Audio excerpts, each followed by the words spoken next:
Today, we're delving into the realm of GTA 6 Online, the upcoming multiplayer aspect of Rockstar Games' Grand Theft Auto 6. We'll dissect all the insights gathered from leaks back in 2022, alongside an intriguing anti-cheat patent filed by Rockstar's parent company, Take-Two Interactive. This patent offers a glimpse into how the forthcoming online experience aims to ensure a safer environment compared to the current GTA Online. Furthermore, we'll explore a novel method Rockstar plans to implement in GTA 6 for managing online sessions.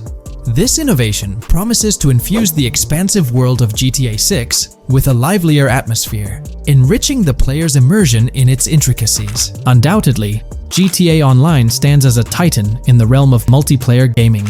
Its enduring popularity has significantly contributed to the ongoing success of GTA 5 over the past 11 years. This success owes much to Rockstar's astute strategy, crafting a robust core game with GTA 5 and then supplementing it with regular content updates for the online segment.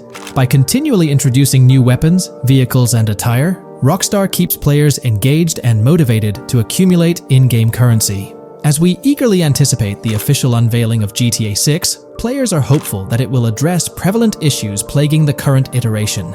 Chief among these concerns is the rampant presence of modders and cheaters, whose actions not only disrupt gameplay, but also pose security risks by unlawfully accessing personal data.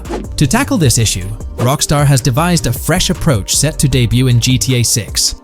This method aims to bolster the game's security measures. The patent responsible for this enhancement is titled Method and Apparatus for Preventing Cheating in a Video Game Environment by Providing Obfuscated Game Variables. Filed by Take-Two Interactive, Rockstar's parent company, in 2019, this patent outlines a system and method aimed at curbing cheating within video game environments. By disguising game variables in memory, the patent seeks to thwart attempts by players to monitor and manipulate values such as health, ammunition, and in-game currency for unfair advantages.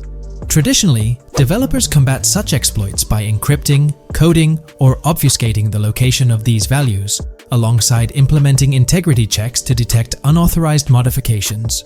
However, these methods have drawbacks, as they often impact game performance and inadvertently expose variable locations to savvy attackers. Rockstar's innovation lies in masking the whereabouts of these variables, offering a more robust defense against cheating in GTA 6's online.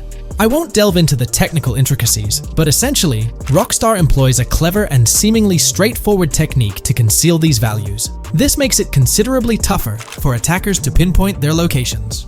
While the concept of masking values may seem straightforward, its effectiveness in bolstering stability and enhancing security for the future online segment is paramount.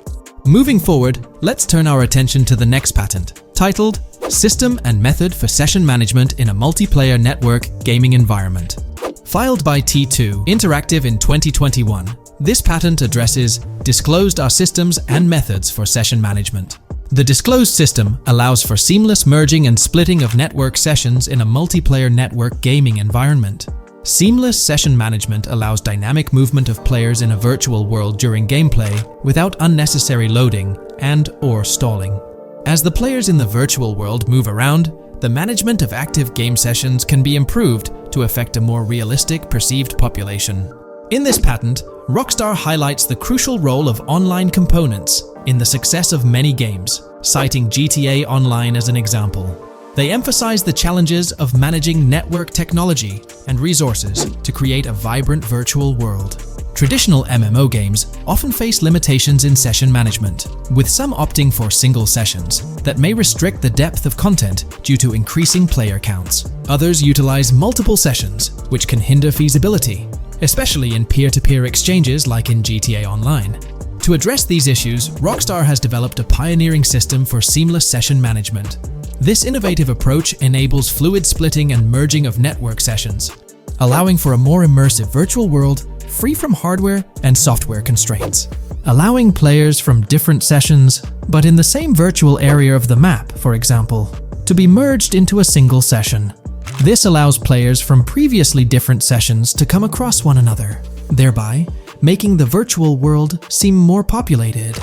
As an additional advantage, seamless session merging handles many network failures silently.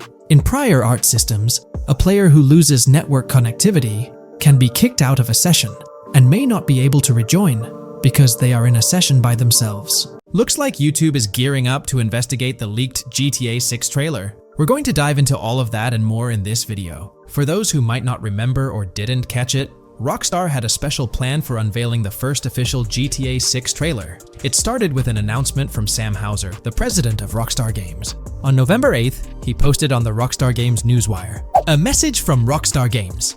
Next month marks the 25th anniversary of Rockstar Games. Thanks to the incredible support of our players worldwide, we've had the chance to create games we're truly passionate about. Without you, none of this would be possible, and we are so grateful for you joining us on this journey." In 1998, Rockstar Games was founded on the idea that video games could become as essential to culture as any other form of entertainment. We hope that we have made games you love and that we're part of that evolution.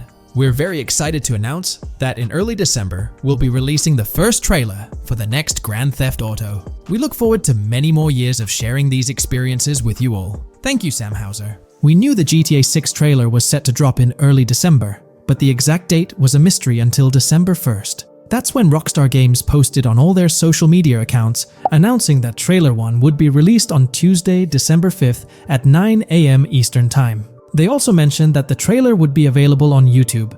It was set to be a premiere, which for those who don't know means the whole video is uploaded to YouTube with a countdown clock. This wasn't just Rockstar doing their thing, they had a partnership with YouTube.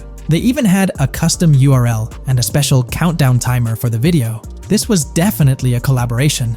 However, a little over 12 hours before the trailer was supposed to go live on December 4th in the evening, it leaked. The trailer surfaced on X, formerly Twitter, from an anonymous account named Trailer Leaker. Their handle was GTA 6 Trailer Leak, and they posted the entire Grand Theft Auto 6 trailer in very low quality, with a Buy Bitcoin watermark and the caption BTC with a $sign. Rockstar Games quickly found out about it and got X to suspend the account. The account was actually threatening to release a high-quality version of the trailer without the watermark if it reached a certain number of views or hit specific milestones. When that happened, Rockstar Games had to go into damage control mode. They put out an announcement saying, "Our trailer has leaked, so please watch the real thing on YouTube." So, Rockstar ended up releasing the trailer early, basically canceling the premiere countdown that was supposed to happen on YouTube.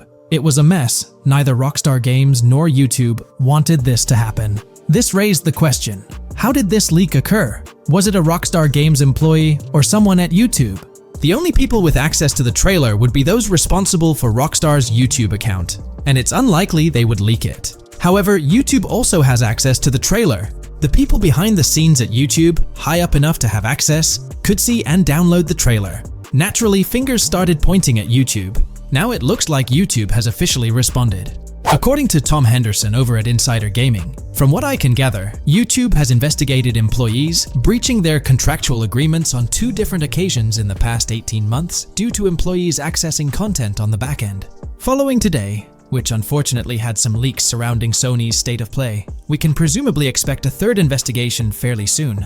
Clearly, one of the occasions mentioned in the past 18 months is the GTA 6 trailer leak. Honestly, this theory that someone from YouTube leaked it has been around since day one. With all the hype around GTA 6, it's not surprising someone couldn't keep it under wraps and leaked it, causing a huge stir. There have been so many leaks in the past few years, right before major events or trailer drops, making it more obvious that YouTube might be the source. This seems to be what happened with GTA 6, because the people with access are supposed to sign contracts or NDAs, preventing them from sharing this kind of information. So, what will Rockstar Games do next for GTA 6? Almost everything about this game has been leaked, from initial details like Project Americas, which turned out to be true after Rockstar's own investigation, to the fact that it's set in Vice City with a female and male protagonist duo. There were the major leaks in September 2022, the leaks right before the trailer was supposed to drop, and then the trailer itself leaking 12 to 15 hours early. It's unclear what Rockstar will do for the next trailer, character reveals, or gameplay footage. Will they risk uploading it to YouTube again after this disaster? Or will they stick to their newswire, despite insiders and data miners being able to access and share that information? Rockstar is definitely in a tricky situation. At least it's good news that YouTube is trying to crack down on this. They might be doing this because they could face massive lawsuits. The GTA 6 reveal was supposed to be one of the biggest events in video game history, and it was ruined because someone behind the scenes at YouTube likely leaked it. So, The big question is whether Rockstar Games will go back to YouTube. One way they could avoid a similar issue is by not announcing when they're going to upload the next trailer. If I had to guess, YouTube probably won't get another exclusive deal or a premiere. If Rockstar were smart, they'd upload the trailer shortly before the announced drop date and keep it private until then. That seems like the safest route. What do you guys think? How do you think Rockstar will handle future video uploads? Will they stick with YouTube, move to their Newswire page, their own Rockstar Games site, or use another method entirely? Let me know your thoughts in the comments below. I'd love to hear your ideas. Today's video dives into the NPC AI patent, focusing on virtual navigation in Grand Theft Auto 6. This patent sheds light on the intricacies of in-game traffic, promising a heightened level of realism compared to previous iterations. We'll explore the notable enhancements Rockstar has implemented, creating a more sophisticated system that elevates the gaming experience.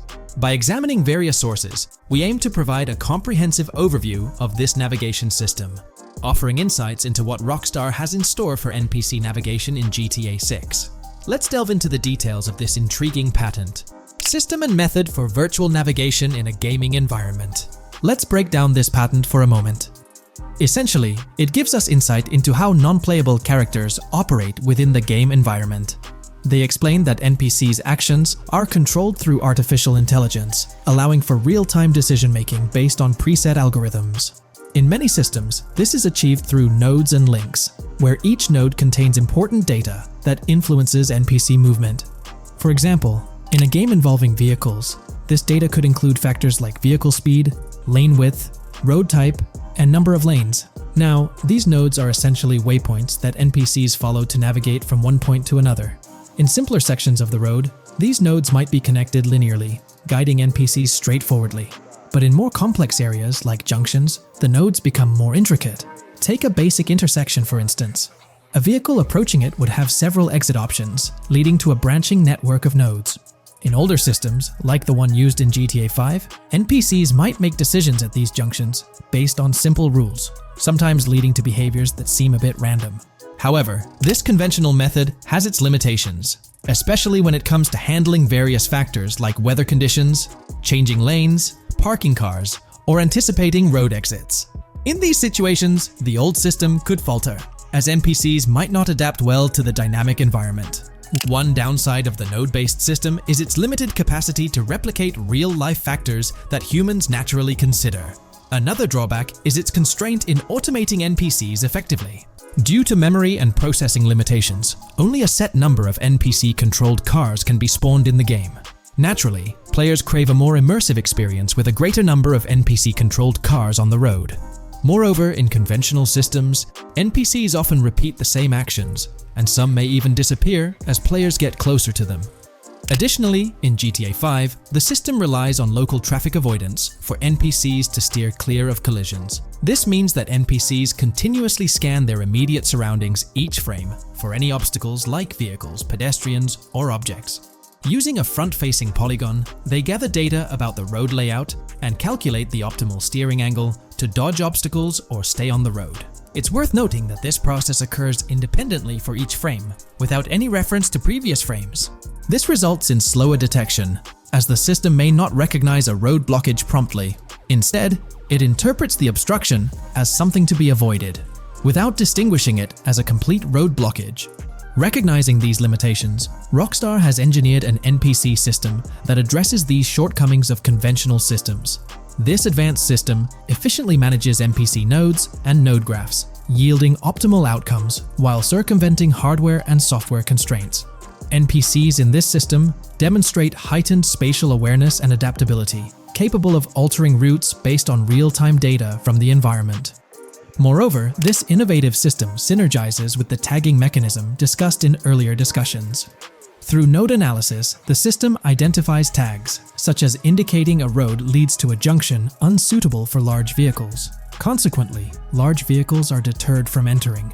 Furthermore, NPCs within this system consider various attributes of vehicle types, models, including speed restrictions, acceleration and braking capabilities, top speeds, cornering abilities, and vehicle size.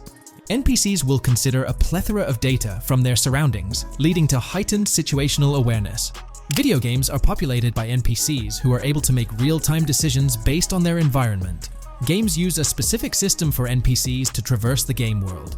However, this system is very limited, and thus the decisions NPCs can make are very limited as well. NPCs in vehicles only consider their close vicinity, but nothing else. Also, to avoid collisions, NPCs only consider the last generated frame and base their reaction on that. No prior frames are considered. Rockstar has invented a new system which aims to fix these issues and make NPCs more intelligent, and thus make the game world feel more realistic. NPCs can now consider factors like traffic, as well as account for changing lanes when parking cars, anticipating a road exit, weather conditions, and the like. There are more than a predetermined number of NPC-controlled cars in the game now for a realistic experience for the player. Vehicles can now plan accordingly in case there is any type of road blockage. This also applies to police cars being able to navigate their way through traffic during a chase. I'd like to highlight another breakdown of the patent, which dates back 3 years ago. Let's delve into it. Takeaway from yesterday's patent post. I've read over the patent post from yesterday, and I noticed a lot of people missed the most exciting information in it. I'll sum it up in non-technical language. It's essentially a method to improve vehicle AL when driving currently. When NPCs drive on the road, they can sense a few cars around them to determine crashes or other things to drive around. This is dumb AL, as it has very few factors to take into account, and requires a lot of computational resources. This is why vehicles despawn when far away to free up the CPU. Rockstar's patent describes a system that primarily will change this and give NPCs more situational awareness. They will essentially have an objective of navigating from one location to another. Simplified, but is essential in making routines similar to RDR2, and be able to take into account other external factors. Coolest of all, NPCs will still exist when your game isn't rendering them in this implementation. Specific examples mentioned by Rockstar state they will be able to use weather conditions, traffic, and crashes to determine where to go. Some areas might be dangerous in the rain, they might avoid it. If an area has too much traffic, they will avoid it. Possibly destructible environmental areas could be reacted to. Similar to bridges in Just Cause, this point is speculation, however. Cars will also be able to take into account number of lanes and speed in their decisions. NPCs will be also able to take into account high-speed chases and be able to navigate if they themselves are speeding. There will also be other reactions that are mentioned specifically, such as changing lanes before a highway exit appears, and as Rockstar puts it, driving slower on residential-type roads, or having to perform certain maneuvers to avoid oncoming traffic on single-lane streets.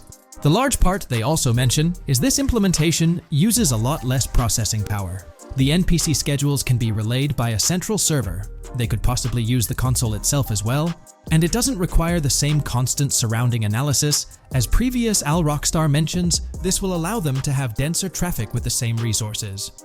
A large aim also seems to be realism. Rockstar's patent mentions realistic reactions to various factors as being the main intent. For example, NPCs will each have different driving ability levels based on the driver and the car. Essentially, each driver will have its own profile and have unique driving characteristics as well as skill level. Some might speed, others might not. Each vehicle will also affect the driving of these drivers. We're eagerly anticipating the debut of this new system in action in GTA 6. Share your thoughts in the comments section below. GTA 6 has been announced, and it's caused a whole bunch of rumors to swirl around. We've got a list of stuff that's actually confirmed for the game, so let's dive in. Now, the game isn't coming out anytime soon. Rockstar Games is still working hard on it, but thanks to some leaks, we've got some inside info on what to expect. We're talking vehicles, game physics, and the main characters, Lucia and Jason. Plus, we've got details on the map, the huge open world, activities, and all the weapons you can play with. There's also a bunch of cool stuff going on with NPC AI RPG elements and some new gameplay features. People are pretty hyped about all this, and they're chatting up a storm about what GTA 6 is going to be like. Now let's check out the vehicles in the game. The GTA forums did a solid job gathering this info, so shout out to them. So we've got confirmed vehicles like the Blista Compact, Ocelot Locust, and something that looks like a 90s Buick Skylark. By the way, I'm holding a monthly giveaway for a PlayStation 5. You just need to subscribe and you're entered. Now, back to the video.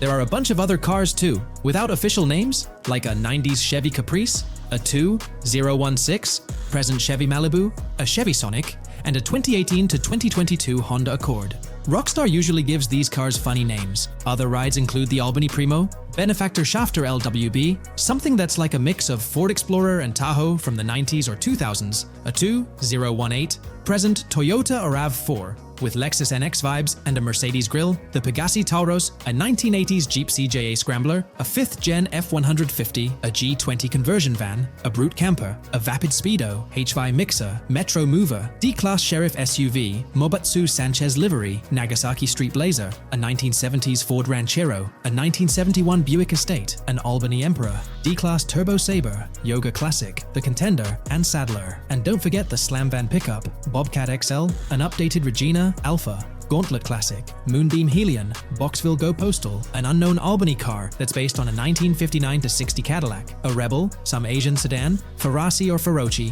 Baller, Novak, Buffalo STX, Alpha and Feudo, a Benson, NF 890, Buffalo with no sports bumper, and the Stanier and Landstalker. With all these vehicles, GTA 6 is going to be quite the ride. Now let's talk about some gameplay clips making the rounds on social media. They give us a sneak peek at missions and what Rockstar is up to.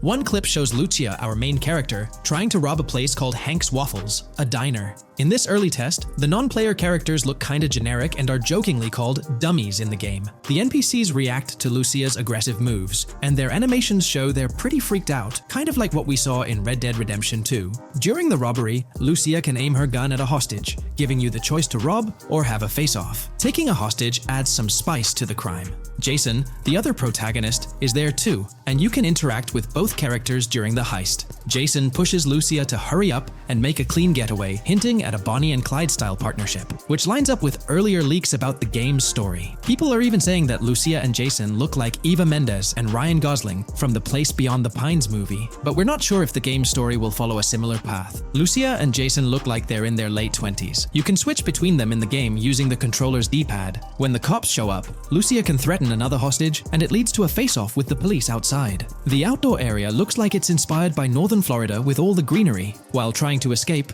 Lucia and Jason rack up 2 wanted stars. But instead of a shootout, they skillfully maneuver through parked cars and hijack a police cruiser. You can tell it's an early part of the game from the tutorial-like prompts, including one about the police getting smarter and remembering cars involved in crimes. The clip ends with Lucia driving off in the stolen police car, and Jason assures her they can shake the cops. But their getaway ends with an accidental crash at an old car wash. In the next mission, Jason and Lucia hit up a strip club called Jack of Hearts and run into Dre, who's chatting with another lady. Dre talks about his music dreams and hints at someone named Boopy. During this chat, we get messages from 2 new contacts, Billy and RB Shaw, through a WhatsApp parody. The early footage shows a minimap that looks like the one in GTA 5, with icons that probably stand for missions from characters labeled WM and YJ. As they head up to the VIP second floor, Dre has a run-in with DJ Tip, who's upset about waiting for drinks. Dre steps in, but it's clear that Tip isn't the most popular guy. Dre moves on, and that's where the clip ends. Just remember, this is early development footage, and things might change as the game gets closer to release. Another leak spills the beans on more than 500 world events, encounters, and Easter eggs you'll come across while playing. There's too much to cover, but I'll mention a few interesting ones. You'll find stuff like missing tourists, yard sales with new clothes,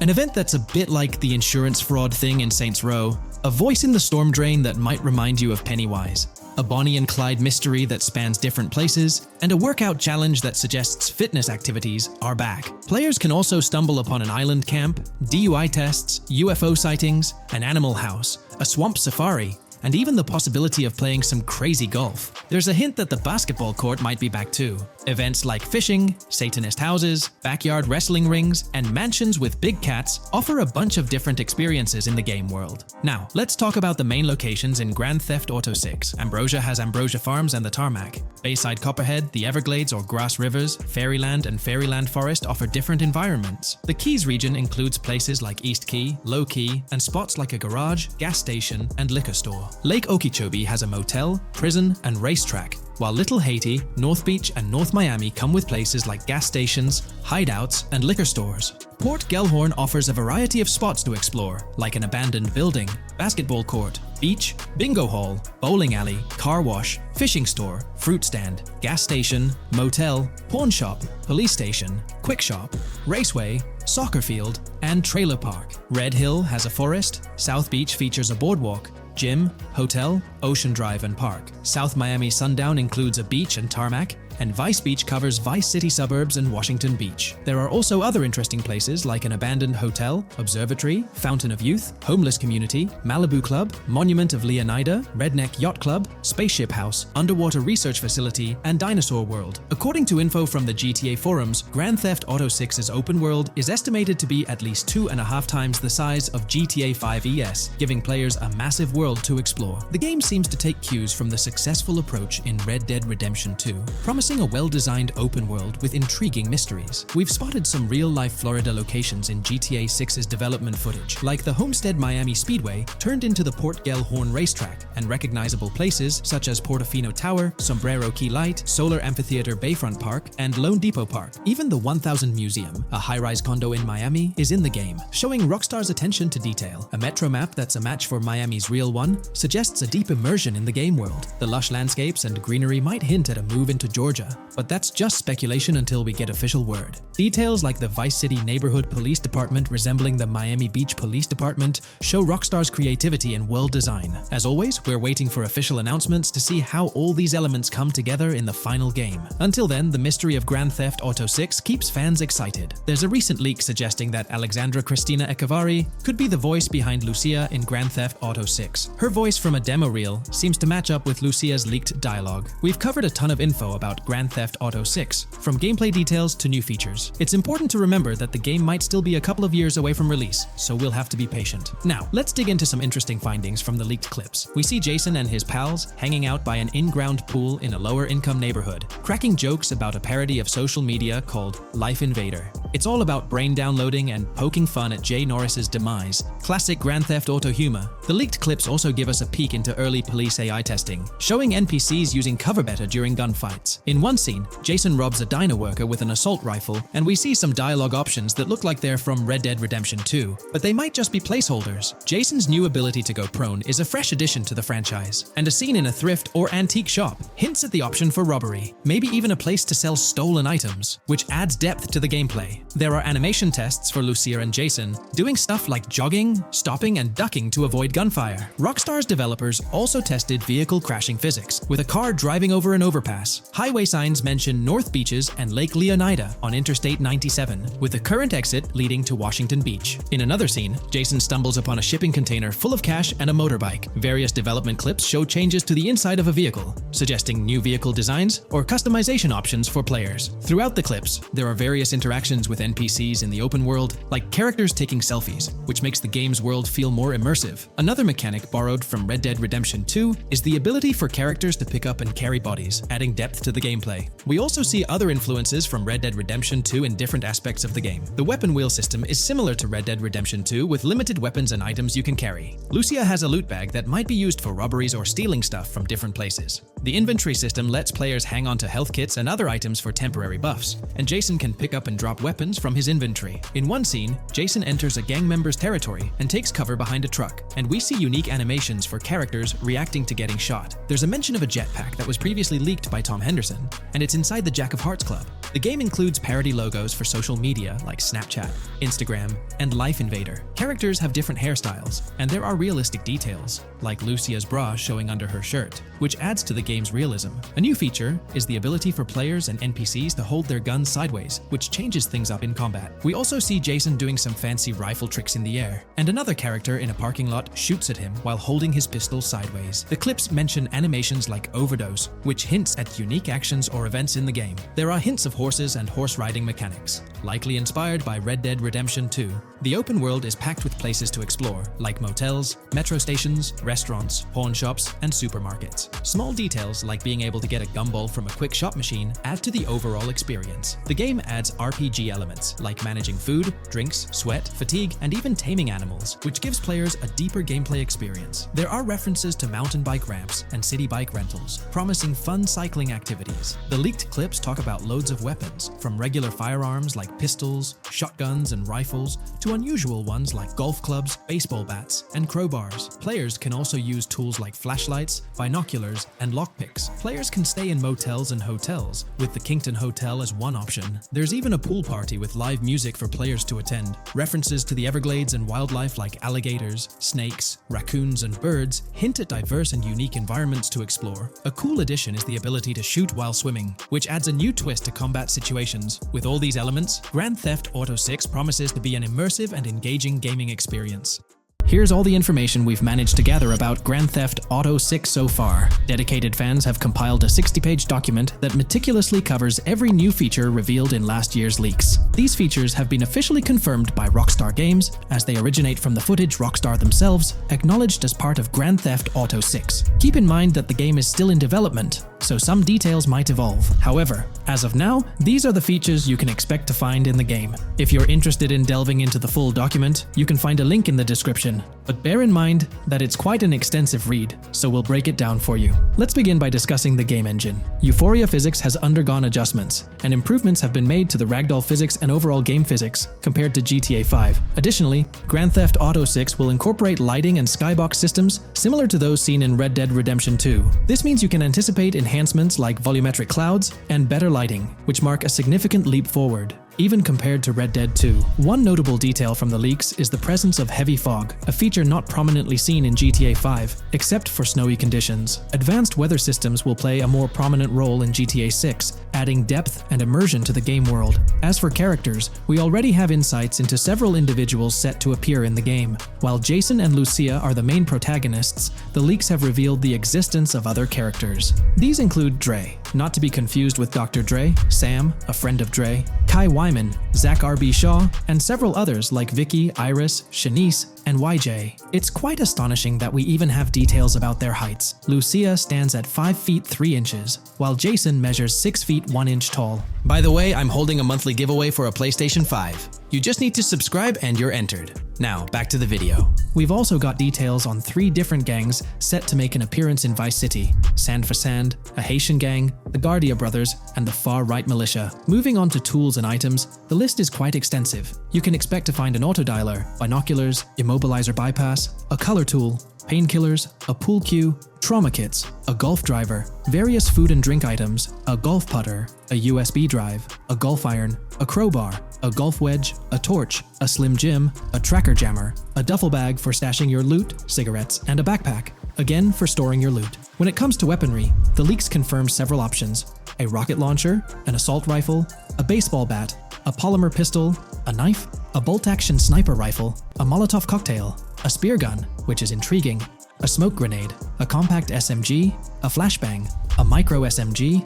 a hunter sniper rifle, a heavy machine gun, an auto rifle, and a pump-action shotgun. The weapon wheel system will be divided into 3 sections: weapons, equipment, and gear. This setup is reminiscent of Red Dead Redemption 2, where you had access to your weapons, items, and horse all in one interface. Notably, we've seen glimpses of the ability to hold different weapons in each hand, and there's an additional quick item inventory in the bottom left corner of your screen. In a video clip, we observed an NPC firing at Jason, and shortly after, we noticed that Jason's health was low. A tip appeared on the left side of the screen, indicating, "You were injured. Your health will regenerate slowly. Open your weapon wheel and use a recovery item to replenish your health faster." Unlike GTA 5, where your health regenerated only up to 50%, in GTA 6, it seems that you may regenerate to full health naturally, albeit at a sluggish pace. However, if you want to expedite your healing process, you can employ a medical item. We've got confirmation on 7 open-world activities that will be available in the game. Currently, these activities include dice, golf, fishing, and races. Additionally, there's a van shipment activity, and in one of the videos, you can spot the spawning location for a delivery van event. This location is near the industrial area of Port Gellhorn, and it's noteworthy that there's a warning poster about security cameras in this area, suggesting the need for caution while attempting to rob the van. Now, regarding robberies, if you've seen the leaks, you might remember the Hank's Waffles robbery, which was quite impressive. Jason and Lucia took on the challenge of robbing this massive diner. In another clip, when Jason was entering a store for a robbery, it became apparent that he possessed an ability allowing him to see through walls. The leaks also mention events related to searching vehicle trunks for something valuable, or perhaps finding nothing at all. Moving on, there's another event type called Deliveries mentioned, specific to Port Gellhorn. It's somewhat challenging to predict the exact nature of these events, but that's all the information we have for now. As for enterable buildings, Grand Theft Auto 6 is set to offer more opportunities for exploration. Confirmed locations you can enter include the Malibu Club, a pawn shop, the Jack of Hearts, supermarkets, bars, restaurants, apartments, and laundries. Now, let's discuss multiplayer. In the leaked files, we did come across one multiplayer clip, and in the bottom left corner of the screen, it displayed PL2 of 32, indicating that there were 2 players in the lobby out of a possible 32 slots. This mirrors the setup seen in Red Dead Online and GTA Online. While it's mentioned as 32 slots, it's worth noting that the player count is actually capped at 30, with 2 additional spots reserved for spectators. While hopes may be for larger lobbies in GTA 6, at least during this testing phase, they were exploring the feasibility of 30-player lobbies. Let's delve into collectibles in the game. During a scene in one of the clubs with Lucia, we can observe a developer placing a cardboard box on the ground. Notably, these boxes appear to be lootable, with a circle icon indicating their interactability. The debug text on this box reads, Collectibles_car_pass, suggesting that these boxes will contain car part collectibles. Furthermore, there's mention of Wyman car parts boxed generic used, which has sparked speculation that players may collect car parts specifically for a character named Wyman. It's inferred that both Jason and Wyman share an interest in classic cars. Moving on, we've got collectible hats. In a video featuring Jason in an apartment, a developer is seen interacting with a hat labeled as an ambient collectible hat in the debug text. This implies that one of the ambient activities in the game will involve gathering various articles of clothing, which adds an intriguing layer to gameplay. Now there's a comprehensive list of brands featured in the game, which I won't read out individually, as many may not be of significant importance to the storyline. Instead, I'll display them on your screen for your reference. Feel free to pause the video if you'd like to take a closer look. Moreover, we have a list of confirmed animals in the game. As of now, the roster includes snakes, seagulls, skunks, raccoons, alligators, boars, wading birds, squirrels, southern leopard frogs, crayfish, lizards, skunk apes, pigeons, opossums, and whales. Keep in mind that this is not an exhaustive list, and there's a good chance we'll encounter even more wildlife when the game officially launches. These are simply the animals we have information on at this point in time. In the ongoing exploration of the forthcoming Grand Theft Auto installment, a plethora of new gameplay mechanics has come to light. These enhancements promise to augment the player experience in a variety of ways, ushering in a fresh layer of dynamism and immersion within the game world. First and foremost, players can now maneuver while ensconced in cover. This feature introduces a newfound level of flexibility during engagements, allowing for more strategic positioning in combat scenarios.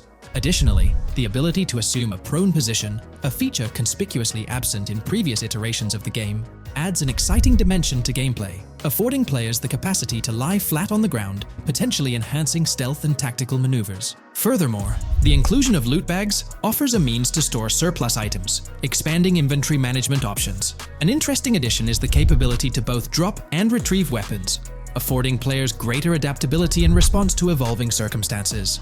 During intense firefights, a novel under-fire animation engages, wherein the player character instinctively shields their face from incoming projectiles, providing a more immersive combat experience. In the aftermath of enduring a severe blow, players are granted the opportunity to enact self-revival, potentially turning the tide of adversity. In aiming down sights, the option to seamlessly switch shoulders grants players a tactical advantage, facilitating improved positioning and target acquisition.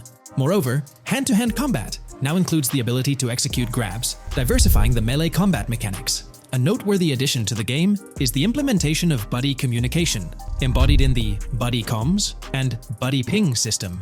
Although specific details remain undisclosed, it is plausible that these features will facilitate coordinated actions between the two main characters, Jason and Lucia. Vehicle combat has witnessed a transformation, as shooting from car windows now entails the complete egress of the player character from the window, enabling full 360-degree firing capabilities, thereby revolutionizing vehicular combat dynamics. The intriguing Eagle Eye system, seemingly exclusive to Jason, allows for a form of wall-penetrating vision, although its applicability to Lucia remains uncertain. Enhancements also extend to interactions with in-game elements. Players will find themselves endowed with a broader range of interactions, such as the capacity to carry bodies, engage in robberies, issue threats, and converse with non-playable characters, NPCs, during heists. Moreover, the ability to collect additional items, including beer bottles and cans, enriches the gameplay experience, shifting the focus to new gameplay systems One particularly exciting addition is the concept of money laundering.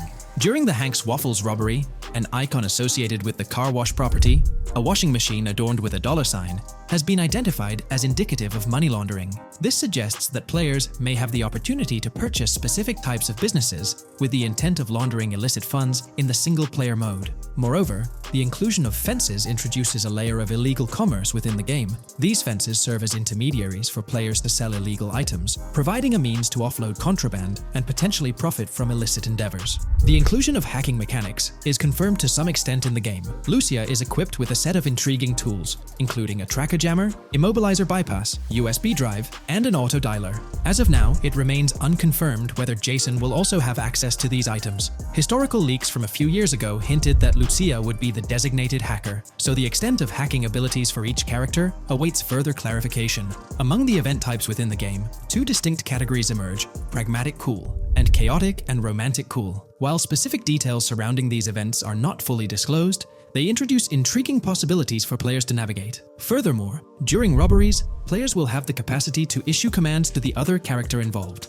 In a video clip from the leaks depicting a robbery, a tip notification suggests checking in with Jason or holding for more options. This implies that players can give their partner commands during a heist. Notably, prompts to instruct Jason to either surrender or follow indicate a degree of control over both characters simultaneously, simplifying coordination compared to relying solely on AI behavior. The witness system and police recognition within the game hold significant implications. During the Hank's Waffle robbery video, an interesting detail surfaces regarding the wanted level stars interface, which includes the term full description. This strongly suggests that witnesses within the game possess comprehensive knowledge about the player character. Consequently, law enforcement is expected to recognize the player once Lucia enters a police vehicle. Additionally, a transition is observed from no vehicle description to full vehicle description in response to Lucia's actions. This implies that even after losing a wanted level, if the police spot the player in the same vehicle, they will react accordingly, potentially leading to an arrest or hostile encounter. During the robbery sequence, Jason can be seen actively preventing customers marked with yellow icons above their heads from calling the authorities or fleeing the scene.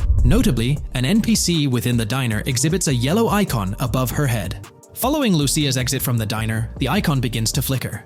Subsequently, as Lucia approaches a police car surrounded by law enforcement, the icon shifts to red. The female NPC then departs from the diner, making eye contact with Lucia before hastening away. These developments underscore the sophistication of NPC interactions, presenting a notable advancement in the game's artificial intelligence systems. The prospect of item sharing between the characters Jason and Lucia is on the horizon. A notable example emerges from a video clip where Jason pilfers items from containers, opting to retain some while distributing others. This cooperative element extends to the unlocking of doors and gates, exemplified in a video featuring Jason within the Sand for Sand area, which, if you recall, is the moniker of a gang in GTA 6. In this particular clip, Jason stealthily maneuvers past a red truck, revealing a door from an import garage building bearing the descriptor "door panel locked" in its debug text. In juxtaposition, a gate within the same clip indicates "door unlocked," signifying the necessity of unlocking specific access points. Subsequently, we delve into an extensive catalog of new features, commencing with an upgraded AI system. In a visual excerpt, the enemy AI exhibits an inclination to open fire upon Lucia when she pivots to face them. This hints at AI entities possessing a heightened acumen for discerning opportune moments to engage in combat. Impressively, AI units adapt their elevation relative to surrounding obstacles, steering clear of potentially disadvantageous head-glitching tactics. Furthermore, a prudent alteration manifests as AI adversaries opting to lower their stance during weapon reloads, a judicious move compared to reloading while exposed in the open. Enhanced AI combat tactics are evident in their lateral strafing maneuvers during shootouts. Notably, NPC behavior has undergone substantial refinement. As discernible in the leaked materials, AI characters no longer traverse the game world in solitary isolation, but now frequently assemble into groups. This intriguing development is reminiscent of a feature previously observed in Red Dead Redemption 2, where NPCs often moved in cohesive units. An illustrative instance materializes in a video where Lucia, carrying a duffel bag, shares the sidewalk with 3 individuals attired as tourists, who engage in animated conversation while strolling past her. This signifies a notable departure from GTA 5, where pedestrians predominantly ambulated in solitary fashion, contrasting with the forthcoming inclusion of group dynamics, perhaps even encompassing couples or social cliques, enhancing the verisimilitude of the game world. A notable addition to the gameplay dynamics is the option to voluntarily surrender to law enforcement during a robbery. The consequences of such an action remain shrouded in uncertainty, warranting further exploration upon the game's release. Furthermore, the mundane act of purchasing gumballs from vending machines emerges as a potentially restorative action. While it can be surmised that gumballs may offer a healing effect, concrete details regarding their function remain pending confirmation. In a nod to realism, akin to GTA 5, the forthcoming installment acknowledges the accumulation of dirt on your character's clothing, reflecting the wear and tear endured during your escapades. The hair and facial hair systems exhibit intriguing variability, with different versions of Jason observable in the leaks, sporting varying hairstyles, including long hair, short hair, stubble, and clean-shaven looks. While not definitively confirmed, this strongly alludes to the introduction of a hair growth system, akin to the one featured in Red Dead Redemption 2. Given the precedents established in the latter game, the likelihood of such a system in GTA 6 appears high. Expanding the repertoire of actions available to players, the ability to consume items directly from your inventory is showcased. When Jason visits a gas station, the inventory reveals options for wine, soda, and fruit consumption, implying that you can partake in these items at your convenience, akin to the mechanics present in Red Dead and GTA Online. Introducing a novel event type named Cop Trap, the game incorporates scenarios where law enforcement sets up traps at multiple locations. While the precise details of these traps remain undisclosed, it is apparent that police will employ diverse tactics to ensnare players. An overhaul in the police system introduces the concept of time until cops dispatch. In this iteration, criminal activities do not instantly summon law enforcement. Instead, players are afforded a brief window to execute an escape before the police response commences. The inclusion of security cameras as a surveillance mechanism adds complexity to evading detection. Unlike the conventional implementation in GTA Online, these cameras employ a detection meter, reminiscent of mechanics seen in games like Payday 2 or Payday 3. Players must act swiftly to evade the camera's line of sight within a specified time frame, akin to a filling bar, to avoid detection. This novel approach to security cameras introduces a fresh layer of challenge and strategy to evading law enforcement. Players will have the newfound ability to restrain non-player characters, NPCs. The primary method, as gleaned from the leaks, involves the use of zip ties. This restraint option becomes particularly pertinent during robbery scenarios, where players can employ zip ties to immobilize NPCs. A novel feature that comes to light is the capacity to loot vehicles. A fleeting glimpse in the Hank's Waffles video reveals a button prompt in the bottom right corner of the screen, labeled Examine SUV. This hints at the prospect of inspecting random cars and potentially engaging in vehicular theft. To make car theft more engaging, an advanced hijacking system is on the horizon. The existence of the immobilizer bypass device, previously discussed, suggests that pilfering high-end vehicles will pose a greater challenge. Additionally, an item known as the Slim Jim will facilitate unlocking older model cars. These mechanics collectively point to the notion that hijacking automobiles will become a more intricate endeavor, with the potential for car theft endeavors to end in failure. Furthermore, two intriguing event types emerge, namely carjacking, CAT, and carjacking, advanced AI. These events suggest that the vehicular hijacking process will incorporate nuanced elements, potentially involving the interference of an AI-controlled entity. GTA 6 promises to deliver an augmented vehicular experience through improved vehicle damage and handling. In a displayed video clip, as Lucia attempts to evade pursuing law enforcement, cars suffer more impactful damage. Notably, various parts of the vehicles, such as the front fender and hood, demonstrate more realistic deformation and fragmentation. The in-game interiors now feature functional GPS and waypoint systems on the dashboard, enhancing navigational convenience for players driving in the first-person perspective. Additionally, players have the option to enter a car via the passenger seat, offering flexibility in vehicle interaction. A hallmark of GTA 6 is its meticulous attention to detail. Players can encounter raccoons engaging in behavior, such as rummaging through trash cans and pilfering food bags. These instances are categorized as world events, denoted as raccoon climb out of garbage, raccoon rummage trash, and raccoon steal food bag. While numerous other subtle details enrich the game world, they are too numerous to enumerate here. Interested individuals can explore these intricacies further through the provided link. Expect a heightened level of auditory realism in GTA 6. Weapon sounds exhibit enhanced clarity and realism, with greater volume. The sounds of bodies impacting the ground will resonate with a more substantial thud, evoking a heightened sense of impact. Police sirens will reverberate off buildings and environmental elements with heightened realism, while items will produce varying auditory responses contingent on the surrounding context. In essence, sound design in GTA 6 aims to authentically replicate real-life auditory experiences. Fascinating developments. Several months ago, a colossal trove of leaked data unveiled a wealth of intriguing random events, world encounters, that promise to enrich the GTA 6 experience. While I won't delve into all of them, the list is nothing short of captivating. Events range from mundane occurrences like parking disputes to more enthralling incidents such as donut burnouts, protests, and even someone suffering a concussion. The prospect of navigating the lifelike world of Vice City, teeming with such diverse activities, is undeniably exhilarating. I strongly recommend pausing the video to peruse this remarkable compilation. Additionally, we have been privy to an extensive catalog of vehicles slated to appear in GTA 6. These vehicles, gleaned from both in-game leaks and files, I encourage you to peruse this comprehensive list at your leisure. It resides on page 30 of the document. Furthermore, the leaks have divulged a plethora of confirmed locations within Vice City and its environs. Naturally, Vice City itself takes center stage, while several districts and neighborhoods will pepper its landscape. Notable locations include Edgewater, North Bay City, Rock Ridge, Little Haiti, Vice Beach, South Beach, Washington Beach, and Key Biscayne. Port Gellhorn, intriguingly, appears as a separate city akin to Sandy Shores or Palito Bay from previous iterations. The list extends to encompass Yorktown, Ambrosia, Sundown, the Keys, La Pearl, Red Hill, Lake Leonida, Hamlet, Stockyard, Homestead, Grass Rivers, Ekin, Fanaka, Underwater, and Relief. Each of these major locations contains a multitude of sub-locations, a testament to the meticulous world building evident in the game. As if this weren't enough, the dedicated community has endeavored to construct a speculative map of GTA 6 based on coordinates extracted from the leaks. While the precise layout of the map's northern region remains uncertain, the map preview encapsulates the sprawling Vice City to the south and Port Gellhorn on the left. This visual representation of the game world is undeniably impressive and stokes the anticipation for the immersive adventures that await.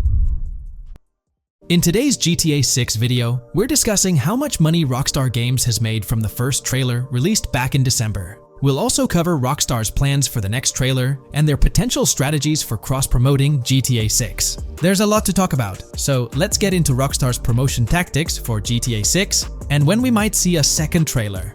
First off, the timing of the next GTA 6 trailer is closely tied to GTA Online's upcoming update. Whether it's just a coincidence or a smart marketing move, this is a strategy Rockstar has used before. For example, they released GTA Online's Winter-December DLC a week after the first GTA 6 trailer. This timing helped make it the most viewed GTA Online trailer ever, even beating out the reveal trailer for Red Dead Redemption 2.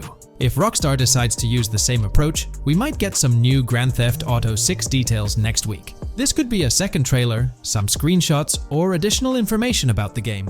The timing would line up perfectly with the next big GTA Online update, set to drop on Tuesday, June 25th. This is confirmed because the GTA Plus event period ends the day before. By releasing new GTA 6 content a week before the update, Rockstar could generate more interest in the upcoming DLC. If for some reason we don't get a new trailer or details from Rockstar, I think they might drop more hints in this summer's GTA Online update, just like they did last summer. You might remember a specific t-shirt from that update, which actually hinted at the exact trailer date and time.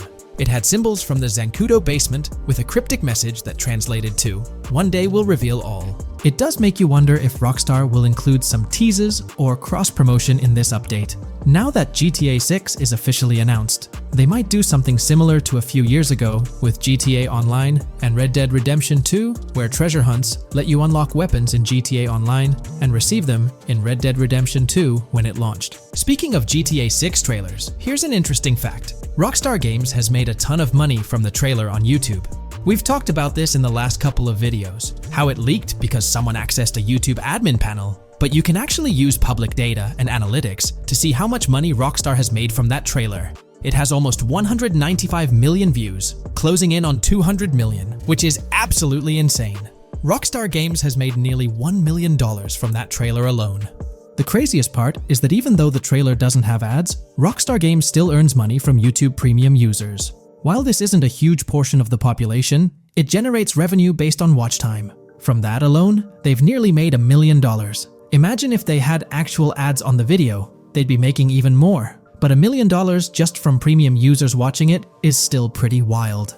In the grand scheme, it's a small amount for Rockstar and just a drop in the bucket compared to how much they'll make when GTA 6 actually releases. Still, It's an impressive stat for a trailer that Strauss Zelnick says has repeatedly broken the internet. All this excitement around GTA 6 is also boosting their parent company, Take-Two Interactive, with a substantial jump in stock price. According to Investing.com, an article published a few days ago states, the hotly anticipated release of the latest installment of Take-Two Interactive's mega-popular Grand Theft Auto franchise should fuel a substantial uptick in bookings and profitability at the video game maker, according to a JP Morgan analyst's note to clients. The analyst added that the gaming sector is increasingly focused on maximizing the success of proven titles, saying, consumer engagement and publisher resources have consolidated around the largest gaming franchises. They believe this trend favors the biggest players in the industry, with the biggest hits likely to get bigger and mid-tier games likely to struggle as competition costs increase.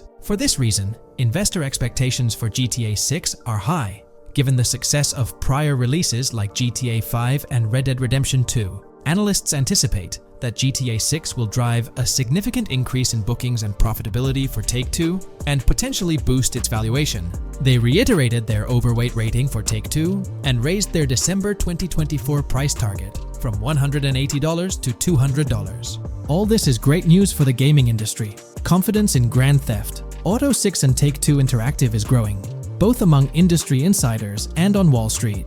It's just positive news all around.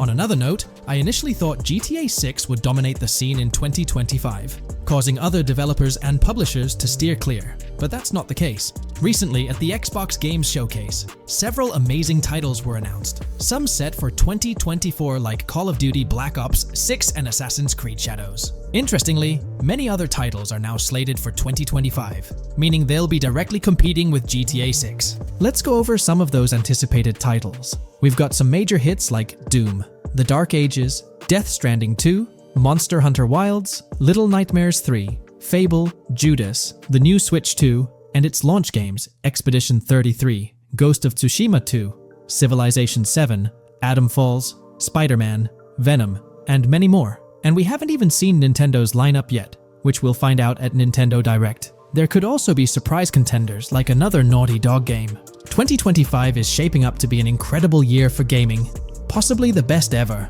And of course, GTA 6 will be a major highlight if Rockstar sticks to the fall 2025 release date. I'm confident they will, especially after that internal delay. This way, they avoid a public delay, which would have happened if they initially aimed for early 2025 and then had to push it back. One thing I'd love to hear from Rockstar next is when we can pre-order the game and get a more specific release date. I'm really looking forward to when the marketing period kicks off. I'd love to hear your thoughts on everything we discussed today. Do you think we'll get new GTA 6 trailers, info, or details from Rockstar soon? Let me know in the comments below. Taking a deeper dive into GTA 6, we find out new info around the highly anticipated Trailer 2, highly probable predictions, and the projected timelines associated with this game. Post the unveiling of Trailer 1 on December 5th, 2023, providing enthusiasts with a tantalizing glimpse into the world of the forthcoming GTA installment. Rockstar has maintained a notable silence. Despite the absence of official announcements, the internet has been abuzz with articles and claims, including a recent piece highlighting details allegedly leaked by a Twitter user. It's prudent to approach such assertions with a discerning eye, given the prevalence of misinformation in the digital space, especially with the emergence of numerous GTA 6-themed accounts. Interestingly, amidst the sea of speculations, it's essential to acknowledge the presence of individuals who accurately leaked details about the first trailer on Reddit before its official release. One mysterious figure stands out, predicting not only the featured song, but also pinpointing the release date, directing curious minds to their username as a form of verification. This individual, while refraining from sharing disruptive insights into the game's development, did provide a tantalizing glimpse into new features. Among the disclosed features are the intriguing prospect of dual-wielding weapons, confirmed instances of gore and dismemberment, and the promise of varied sunset colors. A unique addition to the GTA universe includes a Miami-themed 3v3 basketball element, with a connection drawn to a hypothetical collaboration between Rockstar and LeBron James. The figure behind these leaks, having created their account on November 19, 2023, mysteriously vanished shortly after sharing these details, leaving behind a trail of speculative wonder. As we navigate through these uncharted waters of gaming anticipation, the veil of mystery surrounding GTA 6 continues to captivate and enthrall gaming enthusiasts worldwide. Diving deeper into the intricacies surrounding the leaked gameplay footage, it's important to clarify that what we witnessed is not a true representation of the final product. The showcased gameplay is derived from an older build, and the developers have assured the gaming community that the game will undergo significant visual enhancements. This preliminary look is merely a glimpse, offering little resemblance to the expansive and refined map that will unfold when the game is officially released. In evaluating the validity of information, it's pertinent to underscore that Jamie King's perspectives on GTA 6 hold little value, and the credibility of the Reddit leak stands stronger. As is customary in the gaming landscape, a level of skepticism is warranted, particularly given the prevalence of misinformation circulating through various GTA 6 related accounts. Now, turning our focus to the anticipation surrounding the release of the second trailer for GTA 6, historical trends provide valuable insights. Examining the timelines of previous releases, such as GTA 5 and Red Dead Redemption 2, reveals a consistent pattern. The second trailer typically arrives approximately a year after the debut of the first one. This established rhythm aligns with expectations for GTA 6. Considering the guidance from Rockstar and its parent company, Take-Two Interactive, which envisions the game's release in fiscal year 2025, ending on March 31st, the stage is set for an eagerly awaited gaming experience. The projected revenue of $8 billion underscores the ambitious plans to deliver groundbreaking titles, with GTA 6 at the forefront. The confirmation of the 2025 release through the first official trailer adds another layer of certainty to the equation. With the prospective release of GTA 6 in the first quarter of 2025, the logical assumption is that the second trailer will make its debut sometime in 2024. Speculations within the gaming community have surfaced, with one user dissecting the first trailer and estimating an August or October release for Trailer 2, followed by a potential final trailer in January. The sentiment resonates with the idea of maintaining momentum and sustaining excitement among fans. An intriguing twist enters the narrative with the potential release of the PS5 Pro in November, suggesting a strategic move to reduce the waiting time for additional information. As the community engages in this dynamic dance of anticipation, excitement mounts for the next trailer, where glimpses of actual gameplay are eagerly awaited.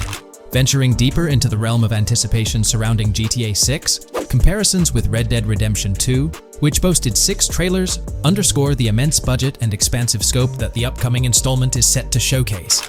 Expectations are set for a dynamic marketing approach with 2 trailers, each dedicated to unraveling the story of a protagonist. This anticipation is further fueled by the likelihood of a dedicated gameplay trailer, shedding light on the mechanics and features, as well as a comprehensive trailer providing insights into the vastness of the game's map.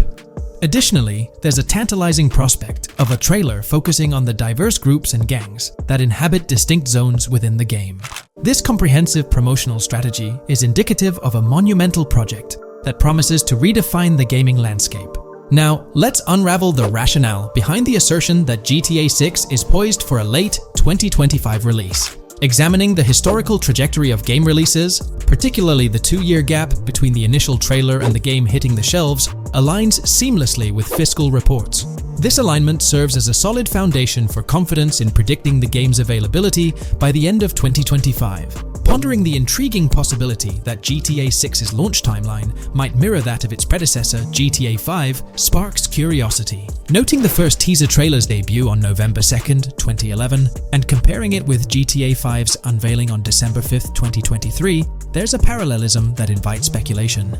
Expanding this analogy to include the release of the first 2 screenshots for GTA 5 on July 12, 2012, suggests a timeline for potential content drops for GTA 6. If we entertain the notion of a 1-year gap between the first and second trailers, mirroring historical patterns, and factor in Rockstar's potential aim for a fall release, an intricate timeline unfolds. Of course, acknowledging the industry's unpredictability, potential delays could sway this projection. Encouraging the community to share their insights, the script opens a channel for predictions regarding the release of GTA 6 Trailer 2.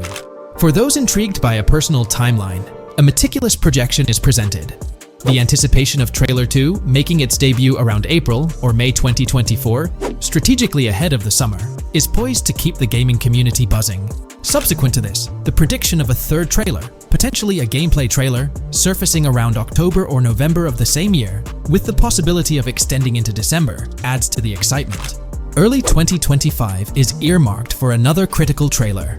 presumably a launch trailer, complemented by TV spots to amplify the buzz. During the interim periods, additional content drops are anticipated, featuring new screenshots, short-form videos, and artworks, ensuring a sustained engagement with the gaming audience.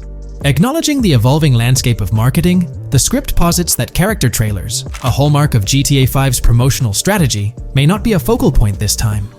The shift from 3 protagonists in GTA 5 to 2 in the current installment lends credence to this assertion.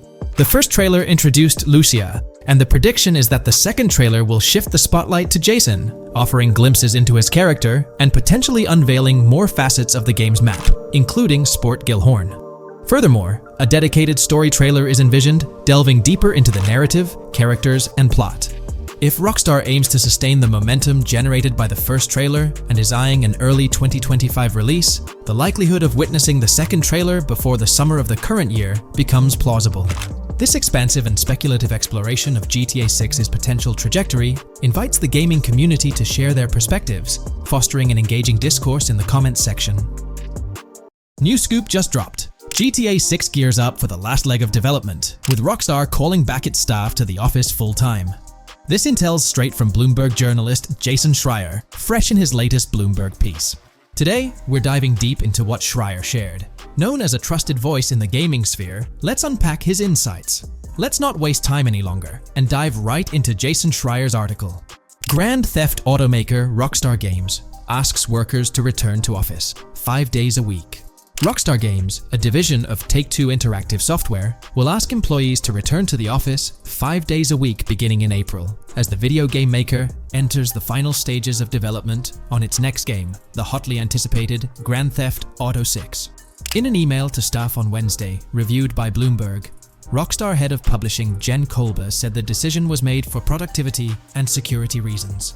The company has faced several security breaches, including a massive dump of early footage from the new Grand Theft Auto and an early trailer that leaked in December. Kolba wrote that the company also found tangible benefits from in-person work. Making these changes now puts us in the best position to deliver the next Grand Theft Auto at the level of quality and polish we know it requires, along with a publishing roadmap that matches the scale and ambition of the game, she wrote. Return-to-office mandates have been a hot topic across various industries since the pandemic forced myriad employees to work from home. More recently, many employers have asked staff to return to the office for 2 or 3 days a week. A study last month found that remote work did not have an impact on productivity. The issue has been particularly controversial among video game workers, thanks to the volatility of the industry and its lack of a centralized workforce. Many of 2023's biggest video game hits, such as Marvel's Spider-Man 2 from Insomniac Games, were developed remotely. Rockstar's in the final stretch of developing Grand Theft Auto 6, hinting at a possible early 2025 launch. With this, we might anticipate the release of a second trailer, along with screenshots and more teasers in the coming months. While fans rejoice, this could mean extra pressure for Rockstar Games staff. Stay tuned here for updates as Rockstar unveils more details about GTA 6. Are you geared up for the official start of GTA 6 marketing? Drop your thoughts below. If you haven't been following the latest news on GTA 6 over the past year, you might be surprised by how much information has emerged. Here's a comprehensive update on everything we currently know about GTA 6. We have details about a wide array of items and tools featured in GTA 6. These include the auto dialer, binoculars, immobilizer bypass, cutoff tool, painkillers, pool cue, trauma kits, golf driver, food and drink, golf putter, USB drive, golf iron, crowbar, golf wedge, torch, jammer, duffel bag for looting, cigarettes, and a loot backpack. Let's discuss the game engine. Developers have made significant enhancements to the Euphoria physics engine, improving ragdoll physics and overall game mechanics compared to GTA 5. Now let's discuss the multiplayer aspect. In a leaked clip from GTA 6, we observed a multiplayer session with a player count. This suggests there were 2 players present in the lobby, out of a maximum capacity of 32 slots. This mirrors the setup seen in Red Dead Online and GTA Online, where the capacity is stated as 32, but practically accommodates 30 players plus 2 spots reserved for spectators. While hopes for larger lobbies persist, it appears the testing phase involves 30-player lobbies. Leaks also suggest advanced weather systems, including heavy fog, a feature that was less common in GTA 5. Moving on to collectibles, there's mention of Wyman car parts. In a clip featuring Lucia, a developer is seen placing a cardboard box with a circular icon, indicating it as lootable. Debug text on this box identifies it as Collectibles car parts and Wyman car parts boxed generic used, suggesting players can collect car parts, possibly tied to a character named Wyman who shares a passion for classic cars with Jason. Regarding collectible hats, there's footage of Jason in an apartment where a developer interacts with a hat labeled as an ambient collectible hat. According to debug text, this hints at the inclusion of clothing items as ambient collectibles within the game. Additionally, a comprehensive list of all brands featured in the game is provided. While some brands may be integral to the story, many are included for realism and immersion. The list is displayed on screen for viewers to pause and inspect at their leisure. Similar to Red Dead Redemption 2, the weapon wheel in GTA 6 will be divided into 3 sections: weapons, equipment, and gear. Notably, players can dual-wield different weapons and access a quick item inventory displayed in the bottom left corner of the screen. While leaked recreations of the weapon wheels provide a glimpse, it's expected that the final version may evolve during the game's development. In a video snippet, an NPC is observed shooting at Jason, triggering a health tip to appear on the left side of the screen when Jason's health decreases. Additionally, the game will feature lighting and skybox systems, similar to those in Red Dead Redemption 2. Promising improvements such as volumetric clouds and better lighting effects. Speaking of criminal activities, noteworthy events include the Hank's Waffles heist, where Jason and Lucia pull off a daring robbery. Other clips suggest Jason possesses an ability to perceive through walls. Additionally, there are events focused on searching vehicle trunks, which may yield valuable items or nothing at all. Lastly, delivery and pickup warehouse events are mentioned for Port Gellhorn, though specific details are still unclear. When it comes to accessible buildings, GTA 6 offers a wide range, including the Malibu Club, a pawn shop, Jack of Hearts Club, supermarkets, bars, restaurants, apartments, and laundromats, all enriching the immersive experience. Players will also have the ability to command the other character during a robbery. In leaked footage, a prompt advises players to either check in with Jason or hold for more options, indicating the potential to issue commands to your partner during a heist. This feature aims to streamline gameplay, enabling effective control of both characters simultaneously. Unlocking doors and gates is also demonstrated, as shown in a video featuring Jason in the San Forsan area. Debug text indicates locked door panels, suggesting the necessity to unlock specific entry points. In addition, a new police system called Time Until Cops Dispatch has been implemented. Now, when you commit a crime, the police won't immediately arrive. Instead, you'll have a brief window to evade capture before law enforcement begins to converge on your location. Security cameras play a role in surveillance, but their function differs from GTA Online. Instead of instant detection, there's a detection meter similar to games like Payday 2 or 3. As the meter fills up, you must break line of sight within a certain time frame to avoid detection. Players also have the ability to restrain NPCs using zip ties, as seen in leaked footage. This feature enhances the realism of robberies, offering greater control over the situation. Additionally, players can loot vehicles, as briefly shown in the Hank's Waffles video. A button prompt to examine SUV suggests the ability to inspect random vehicles and potentially steal valuables from them. A while back, a significant leak revealed a plethora of potential world encounters, random events that occur as you navigate the game world. I've displayed these on your screen, and while I won't go through each one, you'll notice they're quite fascinating. From parking disputes to donut burnouts, protests, and even someone getting a concussion, these events add depth and realism to the world of Vice City. It's exciting to imagine strolling through such a dynamic environment where something is always happening. Take a moment to review them if you like. They're quite impressive. Moving forward, the community has endeavored to construct a map of GTA 6 based on coordinates and locations gleaned from leaks. This preliminary map outlines Vice City situated at the bottom right. The top section of the map remains somewhat enigmatic for now. Nonetheless, this initial map looks incredibly promising, and the excitement for exploring its intricacies is palpable. For the setting, we know about 3 different gangs in Vice City: San Forsan, a Haitian gang, the Guardia Brothers, and the far-right militia. These details create an exciting anticipation for what to expect in GTA 6. Now, let's delve into the variety of confirmed wildlife in the game.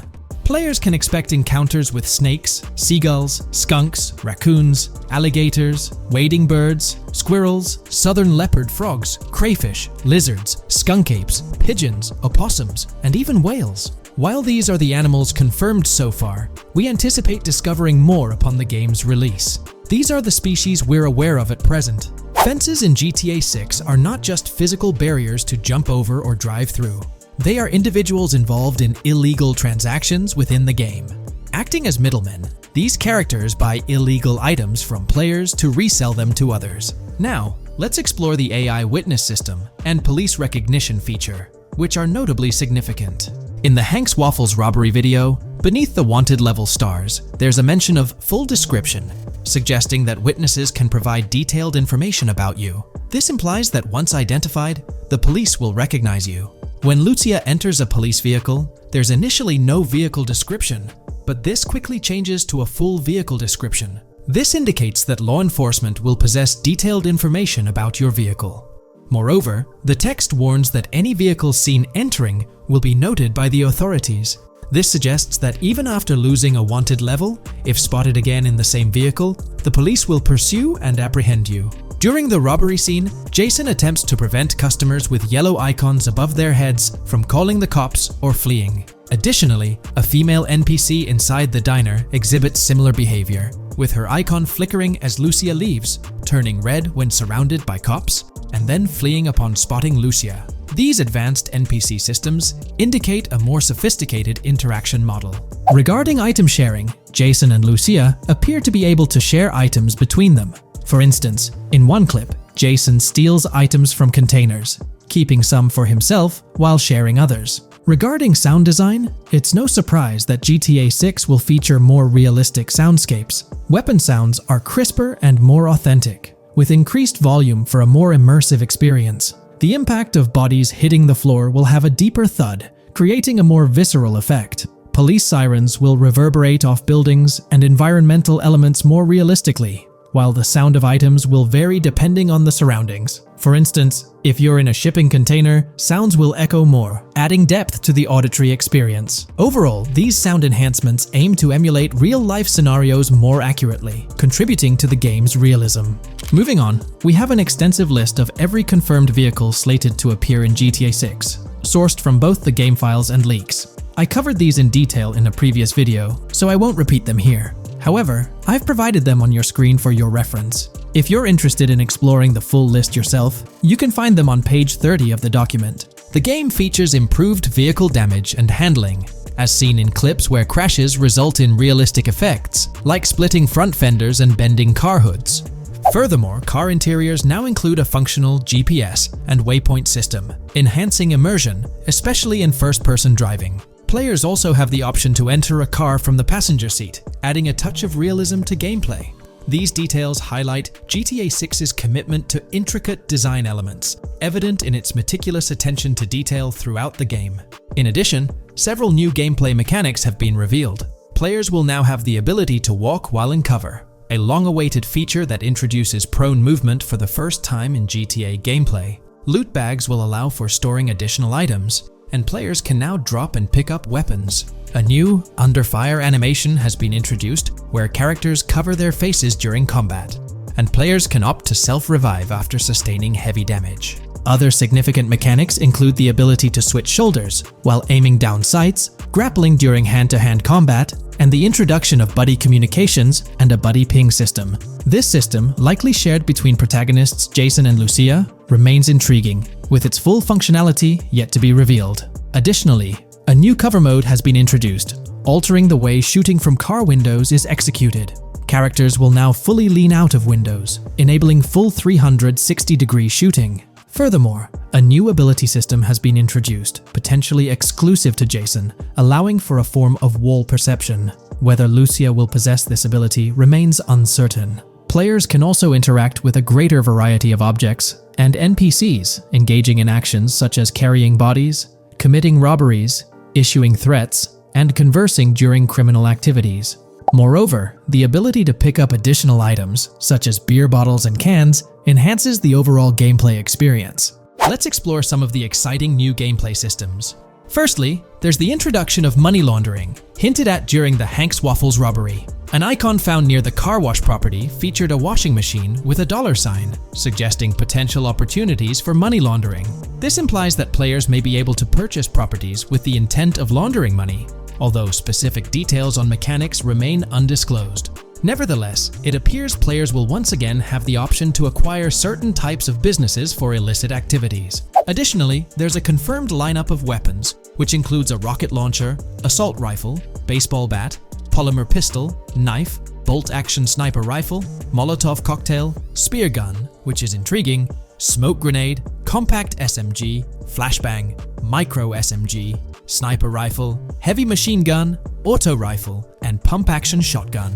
Moreover, glimpses of Jason in various states, sporting different hair lengths and facial hairstyles, suggest a hair growth system akin to Red Dead Redemption 2. This feature seems highly likely given the game's lineage.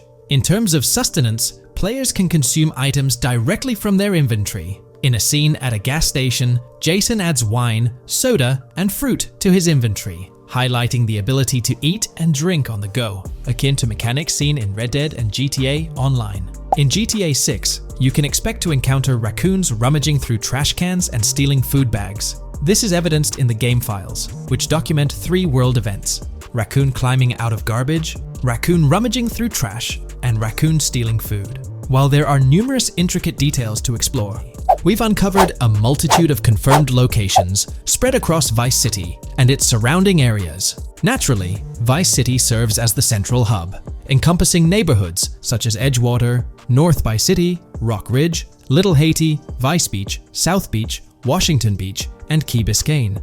Additionally, there's Port Gellhorn, which appears to be a distinct city akin to Sandy Shores or Palito Bay from previous games. Other notable spots include Yorktown, Ambrosia, Sundown, The Keys, La Pearl, Red Hill, Lake Leonida, Hamlet, Stockyard, Homestead, Grass Rivers, Ikenfaka, various underwater locations, and more. Each of these locales is meticulously detailed, with numerous mini locations nestled within them.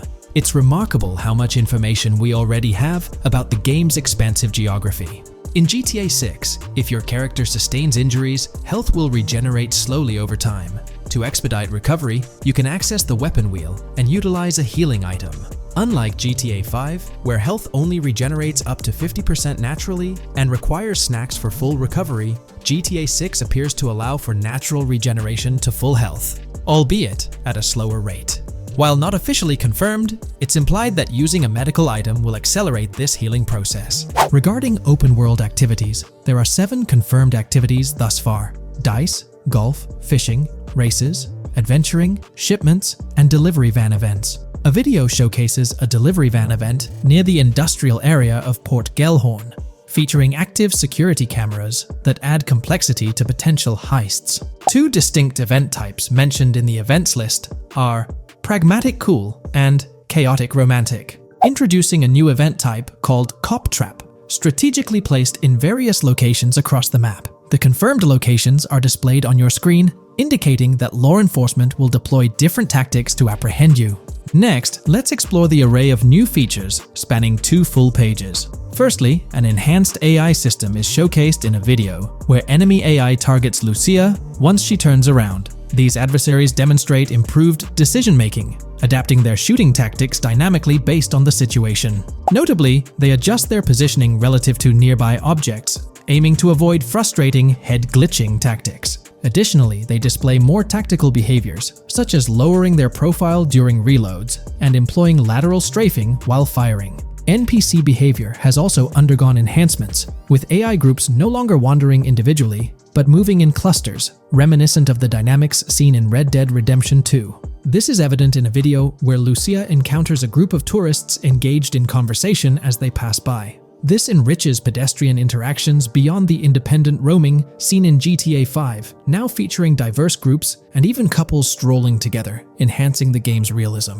A new gameplay feature allows players to surrender to the police during a robbery, introducing an intriguing dynamic with consequences yet to be fully revealed. Additionally, players can purchase gumballs from vending machines, potentially serving as a health boost, although specific effects remain speculative. Similar to GTA 5, your character's attire will accumulate dirt over time, adding a layer of realism. Hacking will also be a significant element, with Lucia seen carrying various hacking tools, though it's unclear if Jason will have access to these tools as well. Previous leaks suggested Lucia's role as the designated hacker, but further details will emerge in due course. Expect an enhanced car hijacking system in GTA 6. For example, the inclusion of an immobilizer bypass suggests that stealing luxury cars will be more challenging. Additionally, a tool called a Slim Jim will be used to unlock older vehicles, adding complexity to car theft. Moreover, events such as Steal Car in Progress and Steal Car Fail indicate potential complications during vehicle theft. Events like Carjacking Cat and Carjacking Advanced AI suggest further intricacies in vehicle-related activities. Finally, the document concludes with approximately 20 pages detailing locations found in leaks that correspond to real-world locales in Miami. This inclusion underscores the meticulous efforts put into crafting a rich and immersive game world.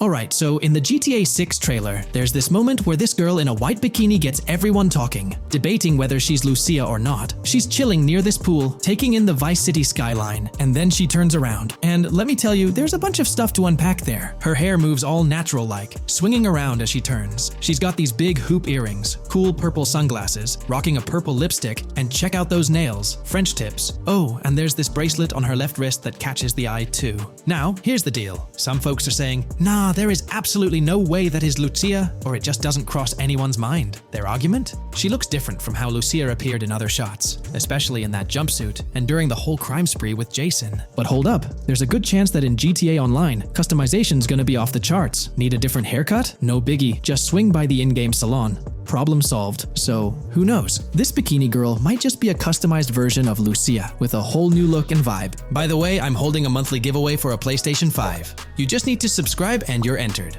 Now, back to the video. You know, I'm pretty confident that it won't cause much trouble, just like in GTA 5 or Red Dead Redemption 2. It feels like they'll let us switch up our characters' hairstyles again, which is pretty cool. Now, about this scene, it looks like it's happening at a totally different stage of the game. At the start, Lucia's all locked up in jail, doing those petty crimes and all. But in this snippet, she's looking like she's hit the jackpot. Loads of success and riches. There's more to this in the trailer, giving us a peek into what a thriving Lucia might look like. She's sporting a different hairstyle, dressed to the nines, hanging out in a fancy car with Jason behind the wheel. And to top it off, the girl's getting her photos taken by the paparazzi. Some folks out there are betting that this bikini girl is going to be the face of Rockstar's marketing strategy. You know, just like how they've always had that iconic female figure in their marketing since the good old days of GTA 3. So, putting it all together, it really seems like this bikini girl is Lucia. From the style to the little details like the various hairstyles, everything seems to point in that direction. It's exciting to get these glimpses of what Lucia's different phases might look like in the game. Rockstar's been doing this thing with the promo girls for ages, from the early days of GTA 3 to the more recent GTA 5. You might remember them. The girl in the bikini holding the martini glass, or the San Andreas girl leaning over at the Vinewood sign with those shades. They've always had these distinctive figures for their marketing. A bunch of people are pointing fingers at this bikini girl, saying she's the new Rockstar promo face. But I've got my money on Lucia. Take a look at those birthmarks and accessories, those little marks on her face and arm. They're pretty similar to what the bikini girl's got. Sure, some aren't super clear, but makeup or sun exposure could easily cover them up. And those earrings and bracelets, they match up pretty well with all the girls who look like Lucia. Even if some shots might leave room for doubt, like the one where she's driving that fancy car. I'm pretty convinced it's Lucia. Jason's checking her out. The accessories are a close match, and her facial structure lines up. Not to mention, her body shape, facial features, skin tone, hair length, and color, pretty much all of it lines up perfectly. In that scene, the way the bikini girl moves seems a bit forced, like she's intentionally flipping her hair or something. So maybe it's part of a mission, Lucia trying to blend in at some event to gather info, or pull off a heist. Or perhaps it's one of those moments where she's at the top of her game, all successful and loaded. Oh, and that bikini she's wearing? It's from the Santino brand, which first showed up in GTA 5. So, in GTA Online, we've got this whole range of clothing options, right? There are jackets, shoes, and some of them even parody luxury brands like Louis Vuitton, which is a real high-end clothing and accessories label. Now, some people are throwing around this theory that the bikini girl might be a returning character from the old GTA Vice City like Mercedes Cortez. But honestly, that's way off. Vice City was set in the 80s, and GTA 6 is gonna be in the present, like probably around 2023. So the timelines just don't add up.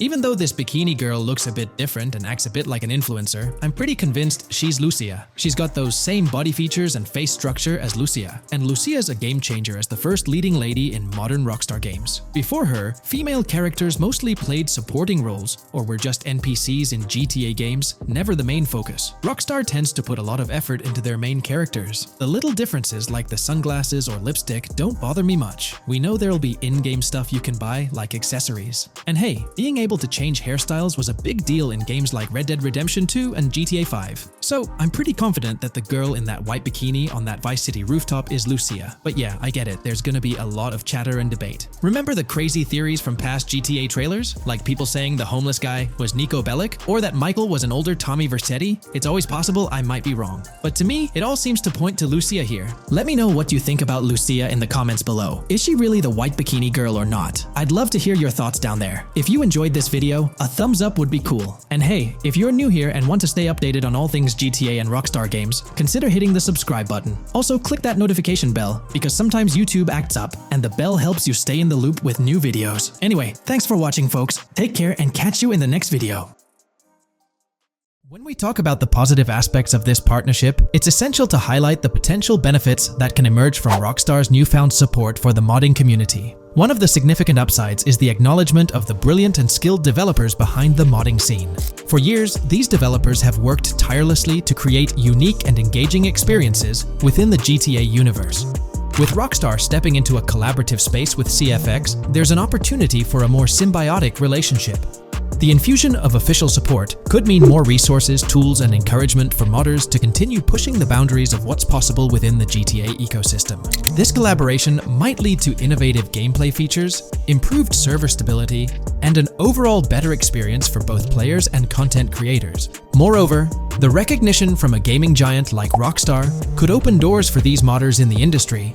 It may pave the way for potential collaborations, official partnerships, or even job opportunities within the gaming development sphere. This, in turn, could elevate the modding community to a more prominent and respected position within the gaming landscape. However, it's crucial to approach these potential benefits with cautious optimism. While the partnership appears promising on the surface, the reality lies in how Rockstar manages the delicate balance between maintaining control over its intellectual property and allowing creative freedom for the modding community. The outcome will heavily depend on Rockstar's willingness to foster collaboration, rather than imposing strict regulations. As GTA 6 draws closer, the impact of this collaboration will become more apparent. Whether it becomes a model for future partnerships between game developers and modders, or encounters challenges that hinder its success remains to be seen. The dynamics between Rockstar and the modding community could shape the future landscape of custom servers, roleplay experiences, and the overall modding scene in the gaming world. Stay tuned as we continue to explore and analyze the evolving relationship between Rockstar and the modding community. On the positive side, there's a glimmer of hope that Rockstar's acknowledgement of mods enhancing the player experience could pave the way for more modding support in GTA 6. This shift in perspective might lead to a more collaborative environment, where modders can contribute to the game's richness without fear of stringent restrictions. With Rockstar officially and financially supporting FiveM, the CFX team gains more resources to elevate the GTA 6 server. This could mean a server even more impressive than the ones they currently run. The fact that FiveM is now a Rockstar Games product suggests a vested interest in its success, promising additional funding and manpower to ensure its flourishing. An intriguing prospect emerges concerning the accessibility of custom servers. Currently limited to PC players, there's speculation that GTA 6 might integrate dedicated servers within the game itself, eliminating the need for external programs like FiveM. If this unfolds, it opens the door for console players to join the custom server experience, broadening the player base and community. Moreover, Rockstar seems to be attuned to fan desires.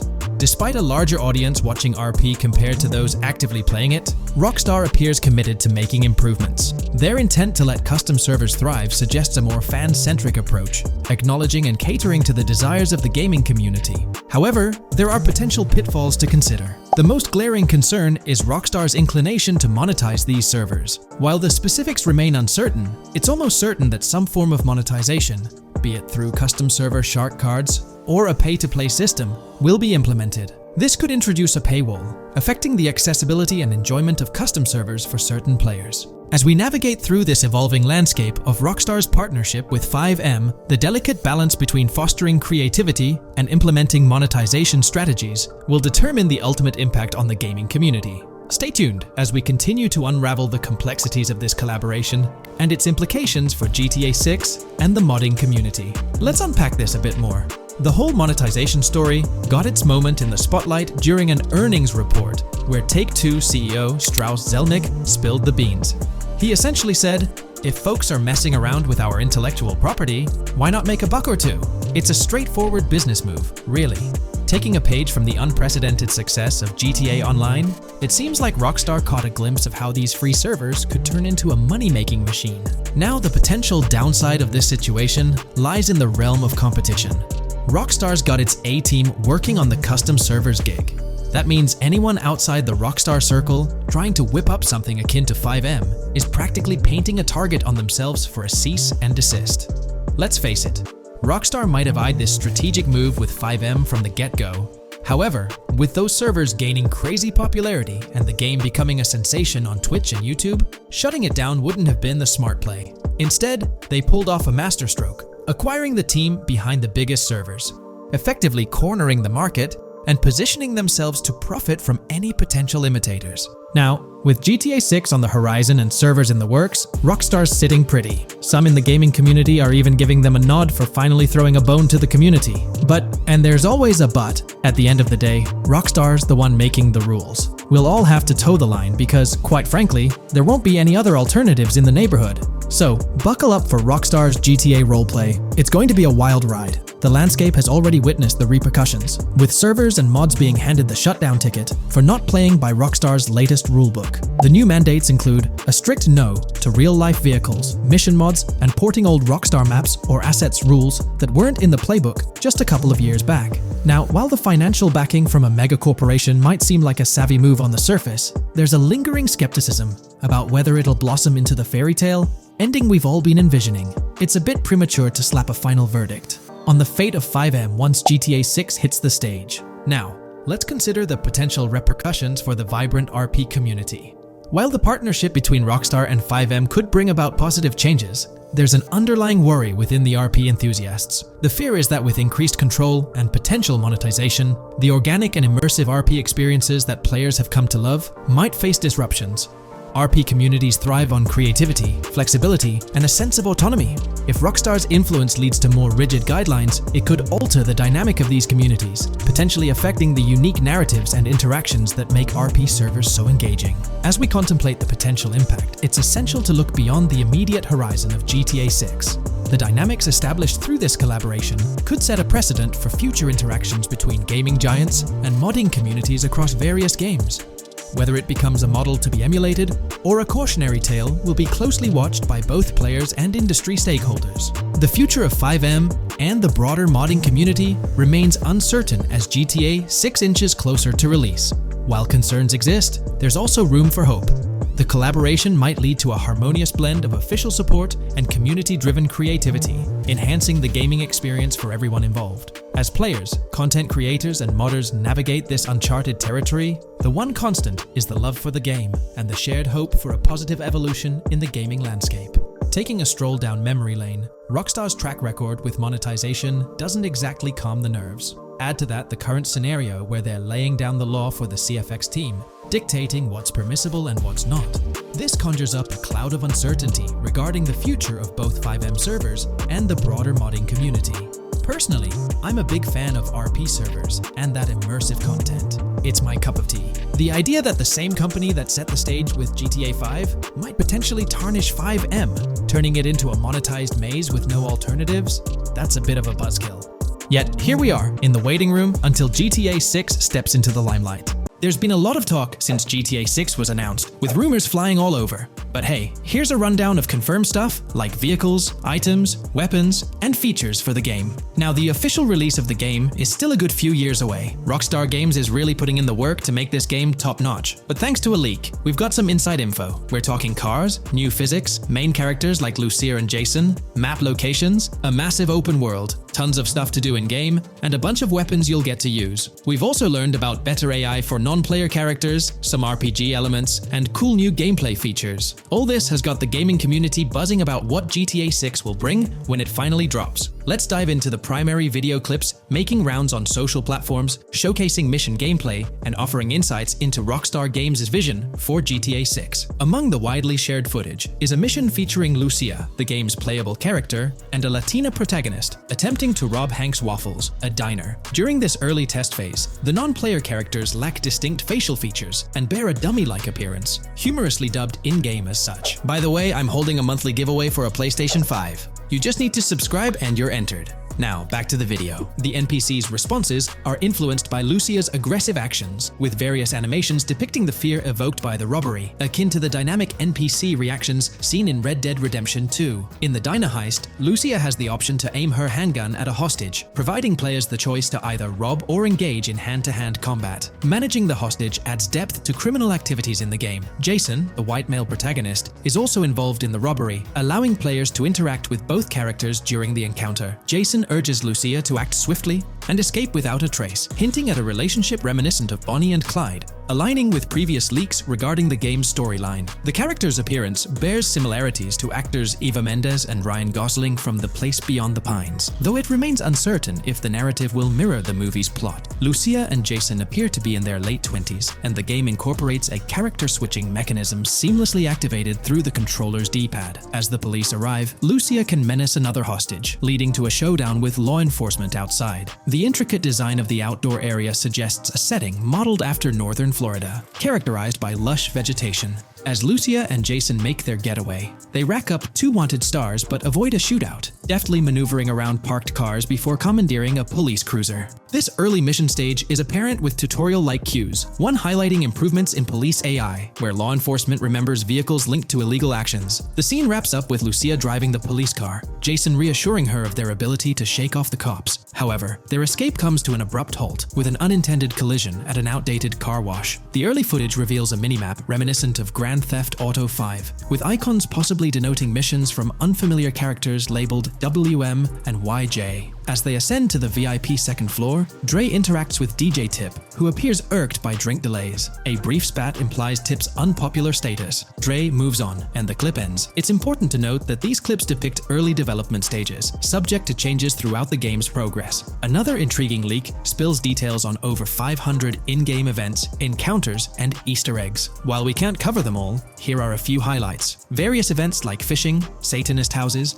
backyard wrestling rings, and big cat mansions offer diverse experiences within the game's universe. There's talk of missing tourists, yard sales offering new clothes, an event resembling insurance fraud from Saints Row, a mysterious voice in a storm drain, potentially a nod to Pennywise, a multi-location Bonnie and Clyde mystery, and a workout challenge hinting at the return of fitness activities. Additionally, within Grand Theft Auto 6, players can stumble upon an island camp, DUI tests, UFO sightings, an animal house, a swamp safari, and the prospect of crazy golf gameplay. Based on insights gathered from the GTA forums, GTA 6's open world is estimated to be at least 2.5 times larger than GTA 5, providing players with a vast and immersive environment to explore. The game draws inspiration from the successful approach seen in Red Dead Redemption 2, promising a meticulously crafted open world with captivating mysteries that elevate the gaming experience. GTA 6's development footage showcases recognizable real-life locations from Florida, such as the Homestead Miami Speedway, reimagined as the Port Gel Horn Racetrack, along with places like Portofino Tower, Sombrero Key Light, Solar Amphitheater Bayfront Park, and Lone Depot Park. Moreover, the inclusion of the 1000 Museum, a high-rise residential condominium in Miami, demonstrates Rockstar's dedication to detail. A metro map mirroring Miami's real version adds to the immersive nature of the game world. The presence of lush grasslands and vegetation hints at potential expansion into Georgia,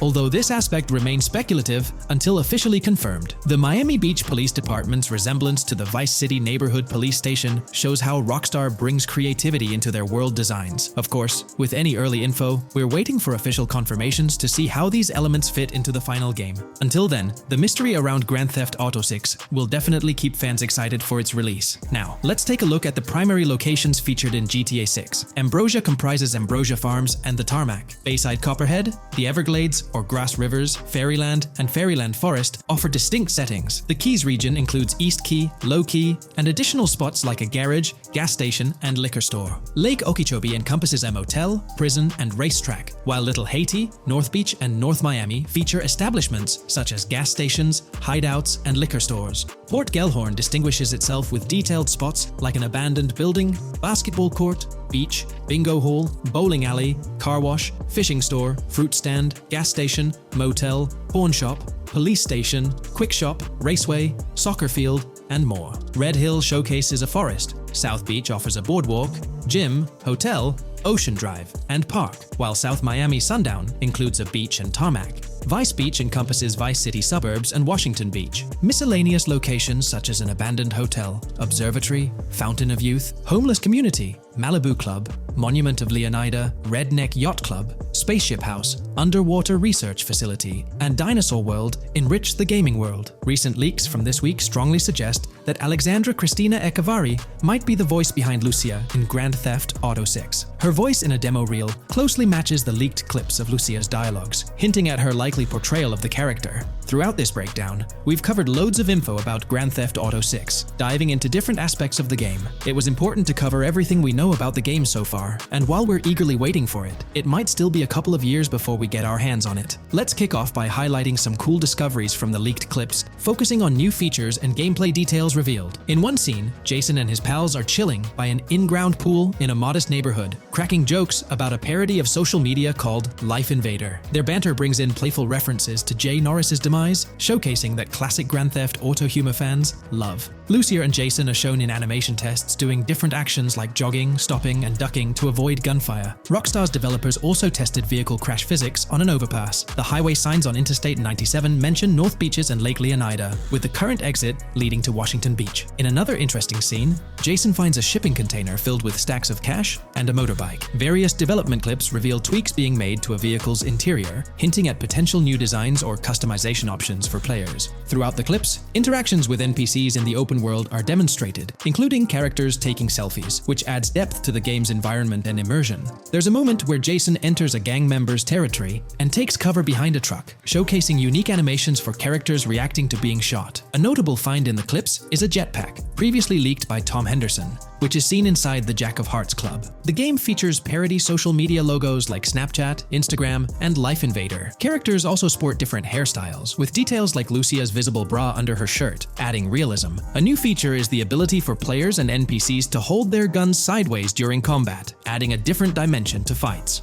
Additionally, Jason is seen twirling his rifle in the air, while another character in a parking lot shoots at him with their pistol held sideways. The leaked clips also reveal early police AI testing, with NPCs showing better cover usage in shootouts. There's a scene where Jason holds up a diner worker with an assault rifle, and while there are dialogue options similar to Red Dead Redemption 2, they seem placeholder for now. Also, Jason's new ability to go prone is a fresh addition to the series. There's a scene in a thrift or antique shop that allows for robbery, potentially serving as a spot to sell stolen items, adding depth to the gameplay. Another feature borrowed from Red Dead Redemption 2 is the ability to pick up and carry bodies, which adds complexity to gameplay. Red Dead Redemption 2's influence can be seen in several other aspects of this game too. The game brings in several RPG elements, like managing food, drinks, sweat, fatigue, and even taming animals, giving players a deeper gameplay experience. References to mountain bike ramps and city bike rentals promise enjoyable cycling activities. The leaked clips mention a bunch of weapons, from firearms like pistols, shotguns, and rifles, to unusual ones like golf clubs,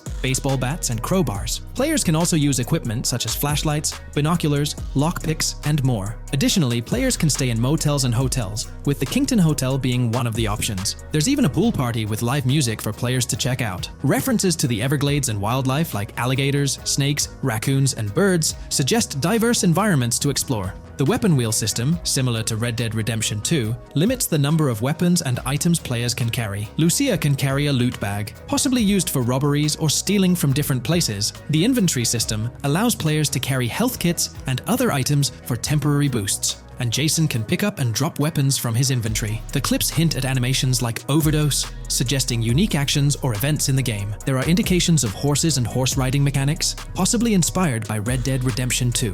The open world is full of accessible places, including motels, metro stations, restaurants, pawn shops, and supermarkets. Little details like grabbing a gumball from a quick shop machine add to the overall vibe. A cool feature is the ability to shoot while swimming, adding a new layer to combat situations. All these diverse and interesting elements together promise an immersive and fun gaming experience in Grand Theft Auto 6. Let's dive into the cars of GTA 6. Shout out to the GTA forums for putting together this info. You can find links below to join the discussions. There's a bunch of confirmed vehicles. We're talking the Blista Compact, Ocelot Locust, and a car that looks like an early 90s Buick Skylark. Then there are some new cars without official names, like a 90s Chevy Caprice, a Chevy Malibu from 2016 onwards, a Chevy Sonic, and a Honda Accord from 2018 to 2022. And you know how Rockstar rolls, they'll give these cars their own funny names like they always do. There's more on the list too. Albany Primo, Benefactor Shafter LWB, a mix of Ford Explorer and Tahoe from the 90s or 2000s, a Toyota RAV4 from 2018 onwards with a mix of Lexus NX style, and a Mercedes Grill, Pegassi Tauros, a 1980s Jeep CJA Scrambler, a 5th Gen F150, a G20 conversion van, a Brute Camper, Vapid Speedo, HV Mixer, Metro Mover, D-Class Sheriff SUV, Mobatsu Sanchez Livery, Nagasaki Street Blazer, a 1970s Ford Ranchero, a 1971 Buick Estate, an Albany Emperor, D-Class Turbo Sabre, Yoga Classic, the Contender, and Sadler. Moreover, gamers can anticipate a range of vehicles in Grand Theft Auto 6, including the Slam Van Pickup,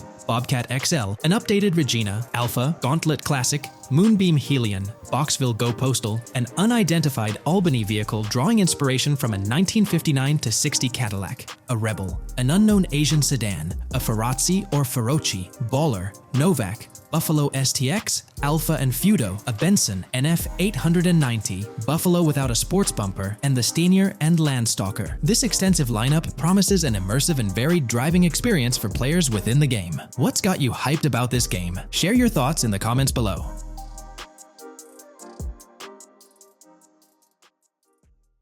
Hey there, great news for GTA fans. GTA 6 is making some big changes to the series. We've got a load of interesting info about the game that you should definitely hear about. Just a heads up, the details we've got are from leaked online footage, but sorry, no links or showing it. Still, loads of cool stuff to share, like new animals, AI changes, RPG elements, and more. Let's dive in. Fact 1, interactions with NPCs are getting way cooler. You'll have choices like threatening, robbing, shooting, or restraining them. Some missions will even have gesture-based actions, like Red Dead Redemption 2. Car damage is more realistic, and the insides are crazy detailed, with working dashboards. Fact 2. Let's talk weapons. GTA 6 is changing things up, taking a page from Red Dead Redemption 2. Instead of a big weapon wheel, you'll have slots for small firearms, melee weapons, rifles, and shotguns. No unlimited weapons, but you can drop and pick them up as you go. Fact 3. In the developmental phase, there was a sighting of Arthur Morgan's hat, though it's uncertain if this will make it to the final game. Players now have the option to surrender to the police during a robbery, which adds a thrilling twist. Police response time has been updated to feel more real, displaying a timer that varies based on the crime's severity. A murder, for instance, prompts a faster response than a robbery. The maximum wanted level is capped at 5 stars in GTA 6, and the possibility of a 6-star level seems improbable in the current gameplay being developed. By the way, I'm holding a monthly giveaway for a PlayStation 5. You just need to subscribe and you're entered. Now, back to the video. Fact 4. Police AI has significantly improved from the last game. Instead of rushing in blindly, they now exhibit more realistic and intelligent behavior. If you commit a crime and flee in a vehicle, cops will note the specific vehicle and license plate, making evading them more challenging. Fact 5. Let's talk about the strong emphasis on indoor locations in GTA 6. There's a bunch of different interiors to explore, like nightclubs, motels, hotels, restaurants, pawn shops, supermarkets, fast food joints, gun stores, shooting ranges, and the Vice City Metro Station. Plus, they've added working elevators for a more immersive feel. Interestingly, there's a risk of players getting banned from stores, which adds a twist. Fact 6. Moving on to the characters. GTA 6 introduces 2 protagonists, Jason, played by Brian Zampella, and Lucia, portrayed by Alexandra C. Echevarri, who happens to be the franchise's first playable female character. You can switch between them instantly. They're also a couple, drawing inspiration from Bonnie and Clyde. Fact 7. Clothing in the game behaves realistically. You can wear accessories like sunglasses, watches, wristbands, and hats in different ways. The detail is pretty cool, with sweat, dirt, and wrinkles adding to the realism. Fact 8. GTA 6, internally dubbed Project Americas, had a codename during development, like GTA 5, called Rush, and Red Dead Redemption 2, Bonniere. Originally, the plan was for a bigger map covering North and South America, but changes in Rockstar's approach scaled it down. Still, it's shaping up to be a memorable experience with its features and locations. Fact 9.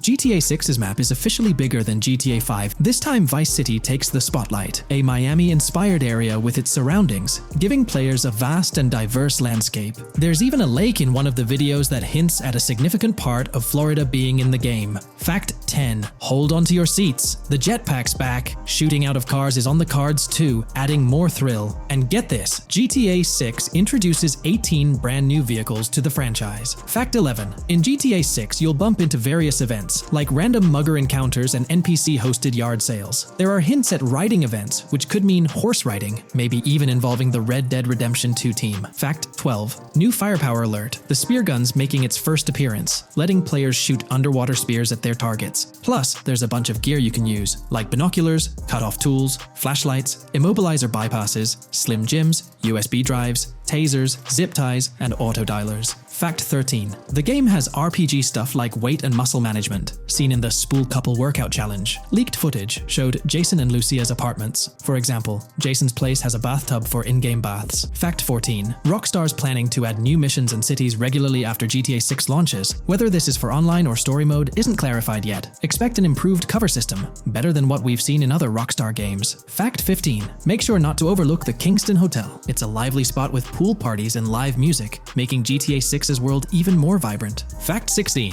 GTA 6 gets more interactive with working CCTV cameras that you can wreck. Be wary of cop traps, spots where cops wait to nab you, and be prepared for intense moments with dirty cop shakedown events. Fact 17. As part of the immersive feel, the game includes DUI sobriety tests, but it's unclear if they're for the player character or random NPCs. Rockstar's focus on detail shines, even with fully working gumball machines in the game. Fact 18. The gunplay in GTA 6 resembles what we've seen in Red Dead Redemption 2 and Max Payne 3. It might be worth giving those games a shot before GTA 6 comes out, if you haven't already. And activities? GTA 6 is loaded with options, from fishing and crazy golf to basketball, football, and soccer. There are gyms to work out in, a yacht club, and even a racetrack. Fact 19. Get ready for a modern-day setting. Post-GTA 5 events, the game is meticulously detailed, recreating many Miami landmarks like a grand tennis court, a bustling football stadium, and a vibrant amphitheater. The map includes an airport and a functional tram system with an airport stop. And that's not all. The Florida Keys and a swampy region, the grass rivers reminiscent of the Everglades, are part of the game. Players can ride swamp boats in this area. Fact 20 weapons are diverse in GTA 6. You've got melee options like golf clubs, pool cues, crowbars, and bats, along with a range of firearms from pistols to snipers and RPGs. You can even customize how your character holds weapons. Plus, there's a bunch of throwable stuff like grenades, molotovs, and even golf balls. Fact 21. One major upgrade in GTA 6 is NPC behavior. NPCs will come in different sizes and shapes, and their reactions will feel super real. If you wave a gun around, folks nearby might freak out. The game's also getting an intense injury system, including concussions. Fact 22. Next up, the amazing visuals and new features. Your character will grow facial hair naturally over time. Plus, the GTA 6 world will have a social platform called What's Up, kinda like a fun version of WhatsApp. And good news for fans, spoof versions of social media like Life Invader, Facebook, Bleeder, Twitter, and Snapmatic, Instagram, are making a comeback. Fact 23. Now let's talk about our main characters, Jason and Lucia, each with their own and a shared inventory. Your inventory can carry various items like wine, soda, and fruit. Also, there's a duffel bag system for easy transportation of supplies and weapons. Fact 24. Rockstar's being more cautious in storytelling, steering clear of offensive jokes, and being considerate about groups that might feel targeted. The story goes through chapters, like Red Dead Redemption 2's approach. Fact 25. GTA 6 is loaded with side activities, from backyard wrestling and racing to UFO events and beach bonfires. Small stuff matters too, like picking up cans from the ground. Jason and Lucia, the main characters, have special abilities similar to those in GTA 5. Fact 26. Jason and Lucia's safe house is a motel, a hub for their activities. The game's world has various street gangs, each with its own vibe. Characters have different personalities like romantic, cool, pragmatic, chaotic, and pragmatic cool. Fact 27. Gameplay tweaks in GTA 6 include the ability to zip tie NPCs for stealth elements, and the option to carry bodies, adding depth to stealth mechanics. Fact 28 robberies are a big deal in GTA 6, ranging from big heists to smaller scores. You've got easy scores like hitting bingo body shops, burnout skirts at Cafe Caraway, clothing stores, food trucks, massage parlors, and more. And now, there's even the chance to rob shipping containers, which adds a whole new level of excitement. Fact 29 gameplay is stepping up. For the first time in GTA, you can crouch and go prone, bringing in some tactical vibes. RPG elements are also in, with hints about hunger leveling and animal interactions, adding depth to the game. Fact 30. Excitingly, the Malibu Club and Ocean View Hotel are back in GTA 6. There are hints at events like Lost at Sea Island Camp and Lost Plane, suggesting possible island scenarios like Guarma from an earlier game. Fact 31. While exploring, you'll meet loads of wildlife, alligators, bears, boars, dogs, snakes, raccoons, birds, frogs, bald cats, and rodents. You'll also spot symbols for plants and toxic waste around the game. Fact 32. In the game, watch out for the Scarface crime scene, maybe a nod to Tony Montana as an Easter egg. There's also a murder mystery called Missing Tourists. Plus, spots for campers are scattered around, hinting at the chance of owning a camper van later. Remember, these details are from development footage, so they might change before the final release. Still, they give us a great peek into what Rockstar's cooking up for GTA 6.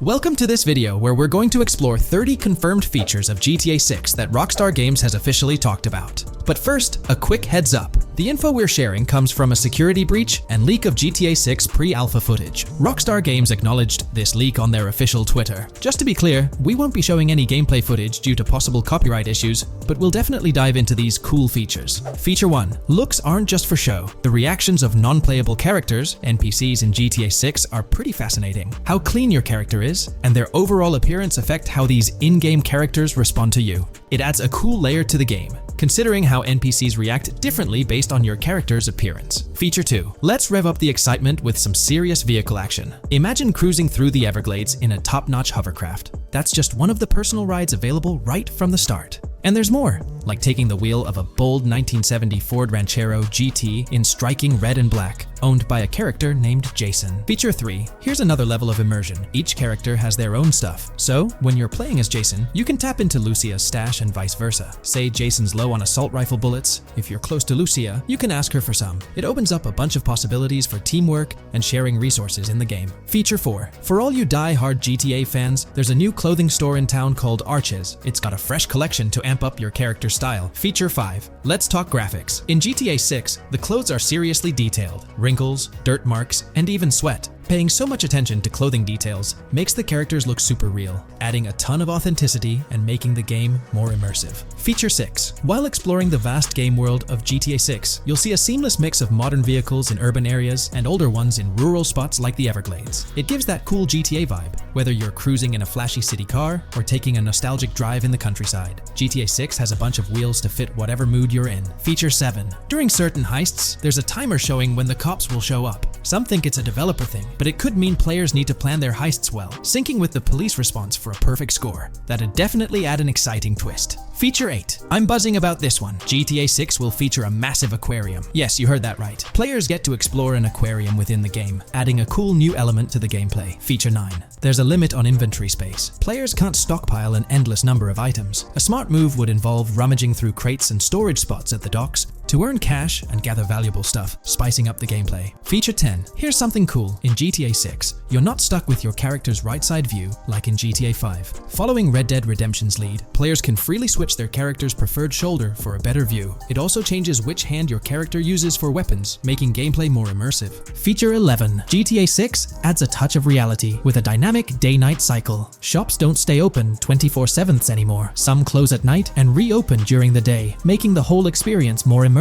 At night, the city changes vibe, less traffic, and a different feel altogether. Feature 12. Adding to the mix are special abilities, somewhat like what we saw in Red Dead Redemption 2. From leaked gameplay, it looks like Jason has a unique skill. He can spot valuable stuff in the surroundings. They light up like hidden treasures, adding a whole new twist to the game. Feature 13. Let's dive into some of the confirmed stuff in GTA 6. It's quite a mix. There are spear guns, bolt-action sniper rifles, and a bunch of golf clubs, wedges, irons, drivers. Also, Players can use a crowbar to open containers and grab valuable stuff. There's more: smoke grenades, flashbangs, golf balls, and tracker jammers to dodge the cops. Snatching fancy cars might need special tools like the immobilizer bypass. Loads of choices to make gameplay super immersive and fun. Feature 14. Moving on to the awesome in-game places we've seen. There's a bunch: tennis courts, a huge stadium, and even a museum, all with interactive insides. It's bringing back the exploration vibe we loved in GTA 4, and that's got us hyped for GTA 6. Feature 15. In a cool scene during a diner robbery, a non-playable character, NPC, was visibly relieved when the cops showed up, saying, "Finally, thank heavens." This shows how smart the AI is in GTA 6, and it's a sign of Rockstar's attention to detail. Feature 16. Get ready for a huge and diverse map to roam around. GTA 6 covers the whole shebang of Vice City and its surroundings, offering tons to explore. You've got the bustling city, scenic beachfronts, Everglades-like grass rivers, the charm of Florida Keys, and the quaint Port Gellhorn. Port Gellhorn even gets its own police department, showing different areas with their own rules, kind of like what we saw in Red Dead Redemption 2. So, where's your first stop in GTA 6? Drop your thoughts in the comments. Feature 17. Time for a tour of interiors in GTA 6. There's a bunch of places waiting to be discovered. One cool spot making a comeback is Escobar International Airport, giving us those Vice City vibes. Exploring the airport could unlock a load of side missions, opening up endless possibilities for adventures. Feature 18. Tourism's a big deal in GTA 6, making the game world feel alive. You'll stumble upon a clever take on a famous theme park, kinda like Disney World. It's a thrilling spot to dive into, and get this, there's even the International Space Station. Rockstar's really going all out to make GTA 6 an awesome experience. Feature 19.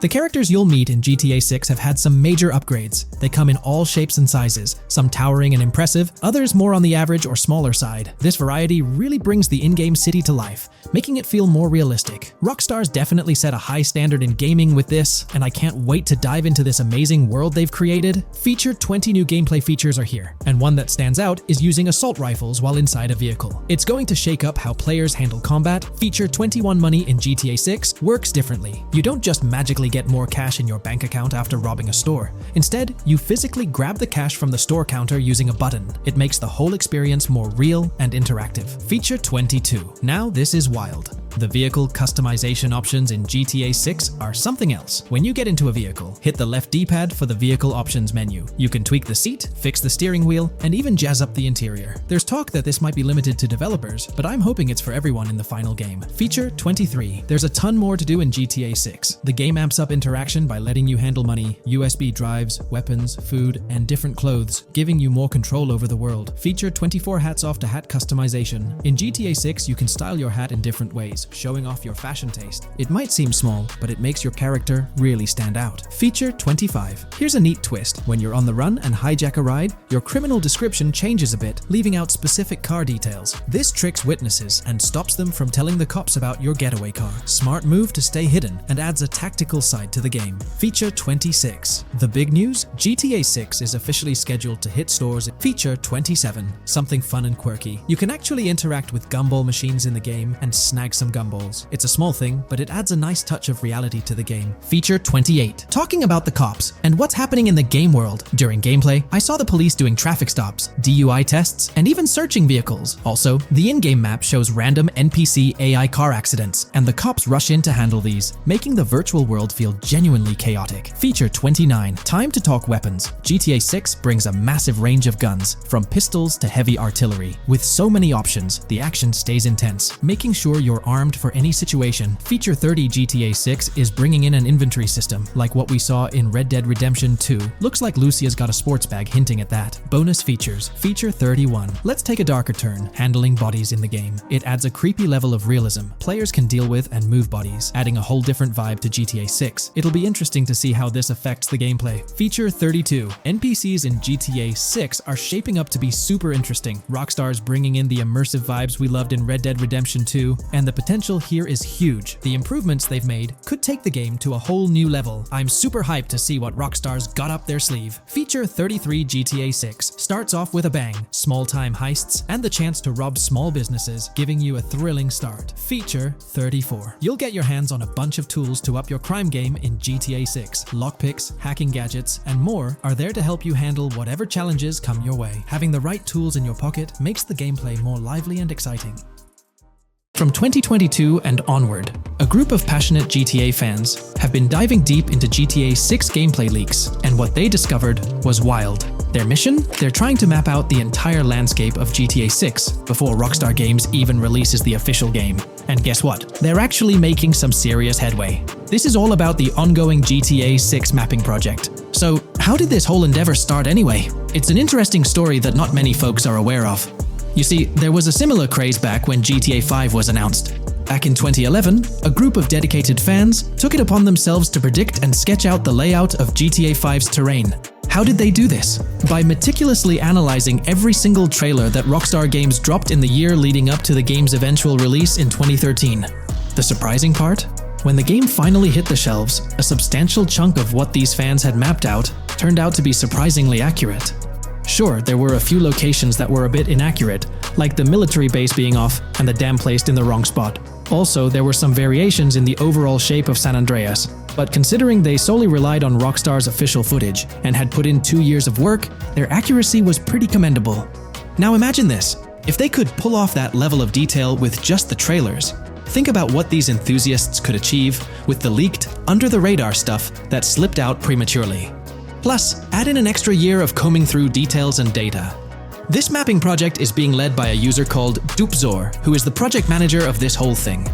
On September 18th, 2022, when a massive leak dropped over 90 minutes of GTA 6 footage, the map enthusiasts went into full gear. While I can't exactly showcase the leaked content here, what really sparked the interest of the community were the coordinates embedded within the developer's HUD.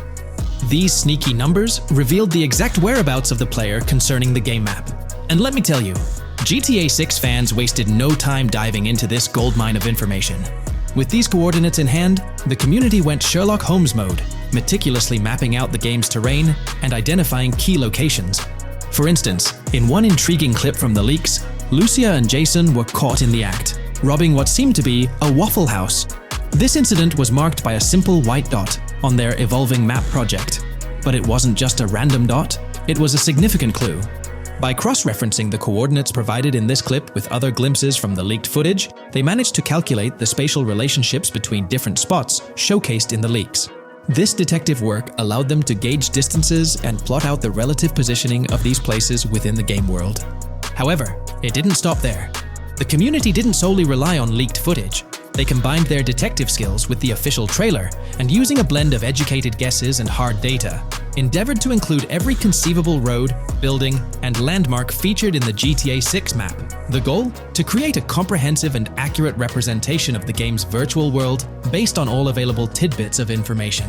It's a fascinating process that demonstrates the dedication and passion of gaming communities in piecing together the puzzle of what to expect in GTA 6. Since the leaks hit, the GTA community has been on a mission, working tirelessly to piece together the game's map. Their focus has mainly been on sketching out the main areas, the cities, towns, and key landmarks. It's been quite a collective effort, with everyone trying to contribute and fill in the blanks based on whatever clues they could find. Then, the trailer dropped, and it was a whole new ball game. Among all the fast cars and flashy scenes, Rockstar slipped in a subtle surprise for the observant fans. After a few days of dissecting the trailer frame by frame, someone spotted it, a tiny image hidden in the bottom right corner of the ending screen. And guess what? It looked like a map snippet.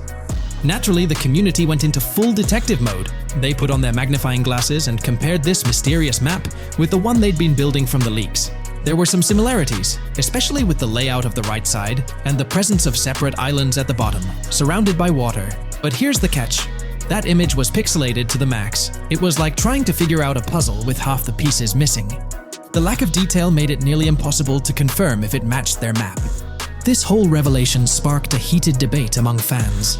Some folks started wondering if Rockstar deliberately threw this low-res map nugget to mess with their heads. Could it be that Rockstar is messing with the community, leading the GTA 6 mapping project into the wrong path? It's pretty odd for Rockstar to include this map, as it was deliberately placed. When it comes to safeguarding the details of their upcoming games, Rockstar is notoriously tight-lipped. So, when those leaks dropped in 2022, it really threw a spanner in the works for the company. It's kind of a déjà vu situation, considering a similar thing happened back when GTA 5 was in the spotlight. I can't help but wonder if Rockstar did this deliberately, as a deliberate move to shake things up and keep everyone guessing. But then again, we, the GTA fans, are pretty good at concocting theories out of thin air. Now, about that mysterious, highly detailed artwork nestled in the official wallpaper, that's what's really piqued my interest. It's like this odd piece that stands out from the rest, making me think it wasn't just randomly thrown in there. There's gotta be some intention behind it, right? The big question swirling around is whether it's a sly misdirection or a subtle clue for the savvy gamers. But honestly, we won't get any answers until the game hits the shelves, or maybe, if we're lucky, after another sneak peek in a new trailer. The GTA 6 mapping community dove headfirst into dissecting this artwork, but truth be told, there wasn't much to work with, so they've been sticking to the stuff they can actually confirm. Oh, and those maps floating around, especially the ones from IGN and PC Gamer, they're more like creative interpretations. Think of them as speculative mock-ups cooked up by the mapping community based on their hunches and educated guesses. There's a whole lot of imagination at play there, but none of it has received the official stamp of confirmation.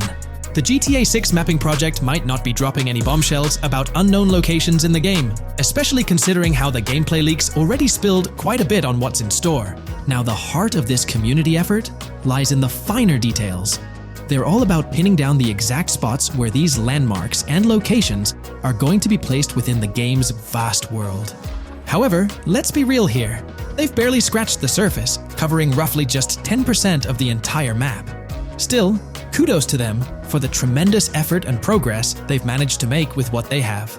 What's confirmed though is that this map in GTA 6 is going to be an absolute beast, nearly double the size of the already sprawling map in GTA 5. They've made strides, particularly in fleshing out the Miami Beach region seen in the trailer, those gorgeous Venetian islands from the breathtaking aerial shot, and even narrowing down the location of Lucia's incarceration in the game. Looking ahead, this ongoing commitment over the coming years will gradually unveil more insights into what we can anticipate from the GTA 6 map. The anticipation is real, and it's fascinating to witness how this mapping endeavor will continue to shape our expectations for GTA 6. Looking at the timeline, it's pretty clear that both the completion of the project and the release of GTA 6 are still a considerable number of years down the road. But let me tell you, the dedication and hard work displayed by this community are nothing short of remarkable. Honestly, they deserve way more recognition for what they're doing. If you're keen on staying updated with the latest progress, or even lending a hand to this endeavor, I strongly recommend hopping onto the GTA 6 mapping community Discord. You'll find the link in the description below. These individuals have a monumental task ahead of them. But you know what? It's an incredibly intriguing project. Back in the days before GTA 5, I didn't even know something like this was happening behind the scenes. But now, as we patiently wait for 2025, every snippet of information or rumor about GTA 6 gets me all excited. And out of everything related to the game, I find the mapping community's tireless efforts the most captivating and commendable. A massive thank you to every single person contributing their time and effort to this project. I genuinely cannot wait to witness the final result of all their hard work. Hey there! In this video, we're diving into an upcoming terrain system in GTA 6 brought to you by Rockstar Games. Additionally, we'll explore some cool graphics enhancements like ambient occlusion, global illumination, and material tinting slated for the next GTA. The scoop comes straight from an official patent filed by Take-Two Interactive, Rockstar's parent company. So let's kick things off by checking out the patent titled Method and Apparatus for Enhanced Graphics Rendering in a Video Game Environment. According to Rockstar Games, the rendering of real-time graphics usually happens in a pipeline setup like this one. At the core of it, the process kicks off by handling 3D vertex information, moving on to render pixel-level details like light color and shadows. In the current systems, one or more shaders are employed for this pixel-level rendering. These shaders are essentially programs that operate on the GPU. The challenge in rendering lies in finding the right balance between realism and detail, while ensuring smooth performance, aiming for that higher frame rate. For example, a virtual world should illustrate various terrains that mirror a number of lifelike geographical areas. Each of these terrains can provide unique interactions with a virtual character in the video game. By way of example, a virtual player traveling through sand or snow should leave footprints that are different than the virtual player walking down a concrete sidewalk. However, because of the number of various terrains that need be accounted for, and the unique behavior of each terrain, conventional graphics systems do not have enough processing power to account for dynamic terrain and the associated interaction with players of the game. So, Rockstar Games developed a shader system for efficiently rendering various types of terrain with high realism.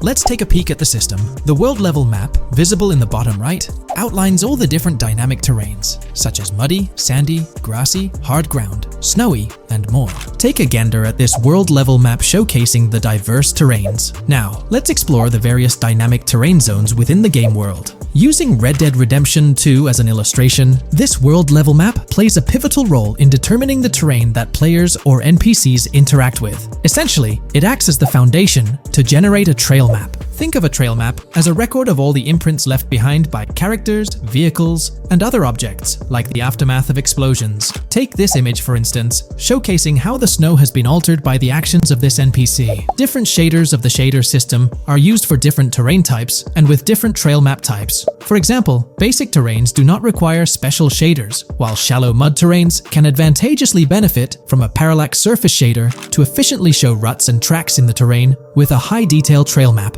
As an additional example, deep mud terrain may use a tessellation surface shader to model the ruts and tracks in the mud. You might be aware that in Red Dead Redemption 2, you can leave realistic footprints in the snow and mud. Rockstar explained that they employed two shaders for this effect: parallax maps and desolation. These shaders create a convincing illusion of high-level deformation, where footprints appear on the terrain's surface. In reality, the surface is warped but not physically deformed, ensuring a smooth and polished movement experience. In GTA 6, they're applying the same technique to bring an extra layer of realism. This will be particularly noticeable with explosions, firing RPGs at the ground, walking through mud, or driving vehicles through it, each leaving distinct tracks based on the terrain. RPGs, for instance, will create craters on the ground. This adds a significant level of interactivity, making it feel like you're genuinely impacting the game world in real time. Despite it being an illusion, the result will be remarkably realistic, akin to the snow in Red Dead Redemption 2. To sum it up, this graphics rendering patent encompasses the dynamic terrain, ambient occlusion, global illumination, and material tinting, all exciting new features making their way to GTA 6. Rockstar has invented and patented new graphics rendering systems, which aims to fix some of the problems of traditional graphics rendering systems to make graphics rendering more efficient, thus improving performance and allowing for better, more realistic, and more immersive visuals. Dynamic Terrain System. This is a system that records and creates trail maps which make it possible that terrains can be visually deformed when being interacted with in various ways. Players, NPCs, vehicles, objects, and explosions can affect the terrain. For example, leaving footprints or vehicle tracks in sand can be seen in action in Trailer 1. Explosions will leave craters in the terrain as well. It's also possible for certain changes to the terrain to disappear over time. For example, footprints and tracks in mud disappearing after some time, since the viscosity of mud makes it return to its normal state after some time.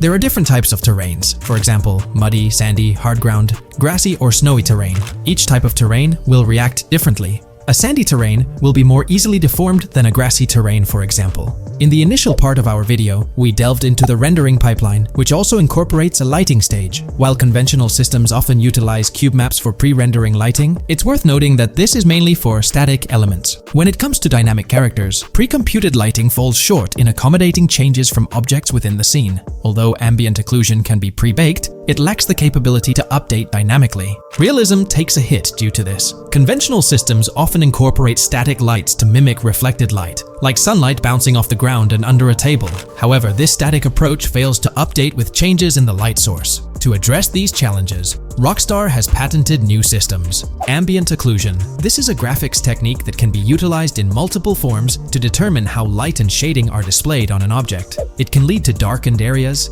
enhanced contrast, and improved surfaces due to this technology. This patent's ambient occlusion system offers some special advantages. Determined by either preset or randomized assets based on developer discretion, the lighting can greatly provide a new vision to world building to make certain areas stand out, akin to a real-life setting. Global illumination. Global illumination is a graphics rendering technique that models how light is bounced off of surfaces onto other surfaces in direct light, rather than being limited to just the light that hits a surface directly from a light source, direct light.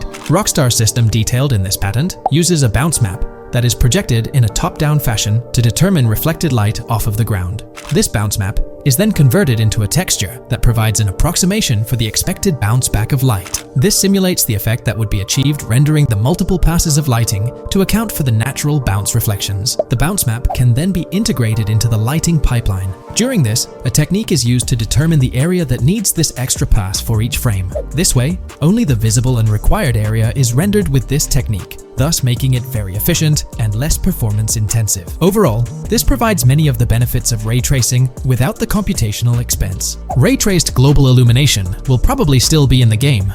For example, Lucia prison clip in Trailer 1. This special system is just a way to render large-scale global illumination efficiently. Now, let's touch on the final problem that Rockstar has addressed through this patent with conventional systems. Finally, as another example, to develop a rich and engaging game world, it is advantageous to populate the world with variations of similar objects. In other words, you do not want every simulated person, cow, gun, car, cart, ship, or animal generated in the game to look the same. Because the 3D model for many of these objects would be identical, variation was traditionally accomplished by creating different texture files to paint a different look on the object. For example, two variants of a cow model could be created, one with a texture to create a brown cow, and the other with a texture to create a black cow. These prior art systems created the desired variety at the cost of artist time, computer memory, and resources to maintain a multitude of different hand-authored variants for each in-game object. To combat this, Rockstar is introducing material tinting. RDR2 had a system that could tint the color of clothes to create far more variations on NPCs. This new patent is an evolution of that system and allows for creating of several in-game object variants from a single model. It can not only modify an object's colors, but other material properties, such as metalness and lighting parameters, or add additional layers to it, such as mud, snow, or dust as well. Envision the extent of customization that awaits in this game. Summing up the official patent for graphics rendering,